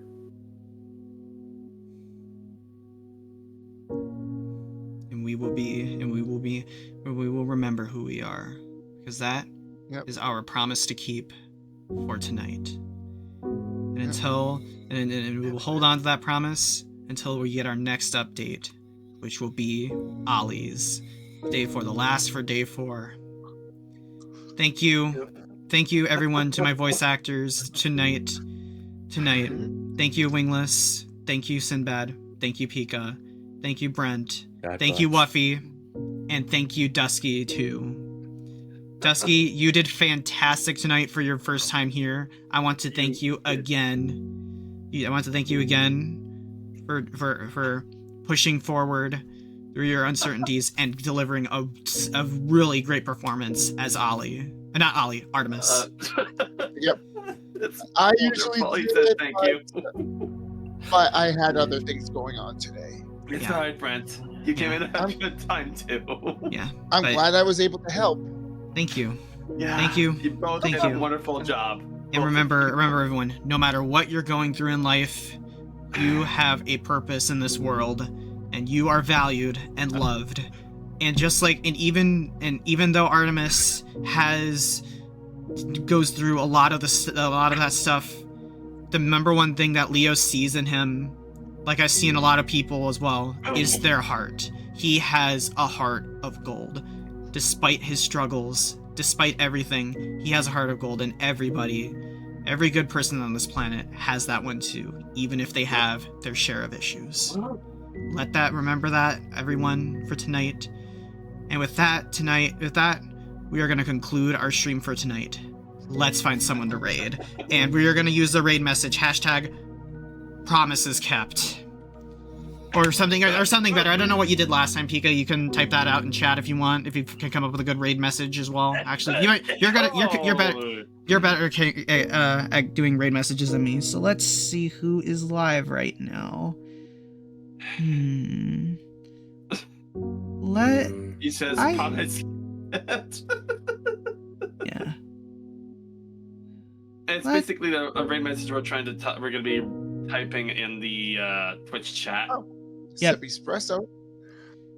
You know what? Is live too. You know what? It's been a while since I've seen her. I know she's been going through a bit. We need to spread the love to our dear friend Pika, I should say, because you're a good friend of hers. Let's show Miss Jane Drolf some love tonight. Jane Drolf. Oh, Jane that's Drolf. good. Yep, she's a very good friend of ours. So, I think I have a perfect raid message. Let me get into the Twitch chat real quick. Actually- Aww. Oh, that's Actually- her, isn't it? Actually, quick little request. Can you stop the raid real quick? Sure. I want to make light of some messages I just saw in chat. Alright. Dreamy, God bless you. You are correct. Mm-hmm. It hits the heart. Don't ever feel guilty for letting your feelings be heard.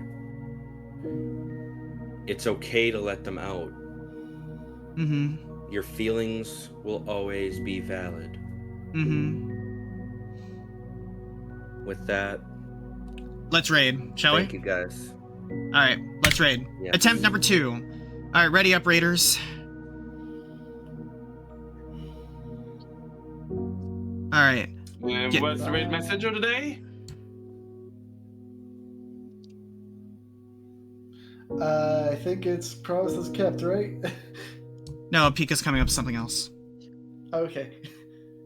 Pika? Also, I love that little gif of VR chat there. Two people cuddling with each other and Hashtag promise has been kept. Alright, copy paste that, everyone. Alright, ladies and gentlemen, this concludes another special stream of Promises to Keep. We will be back in this game in a couple months when Ollie's update comes out, and Ollie I know is going to be I'm very much excited for Ollie's update, because today he was on fire with what he said. Like, Yeah. Ollie, It's this is like one of Ollie's best moments, hands down. All right. God, I can't wait to actually see what. Perhaps, since Ollie stole the show for that episode. All right. Well. Okay. All right. That's Well. my boy. That's Yeah. my boy. All right, ladies and gentlemen. We will be back. And now, all right. But I gotta conclude before the raid timer runs out. So, next Monday, we'll be back here with some more Minecraft Story Mode Season 2, and some more streams are on the way next week. This is DJ Fox. Have yourself a wonderful night. Bye-bye! Oh, my God. Oh.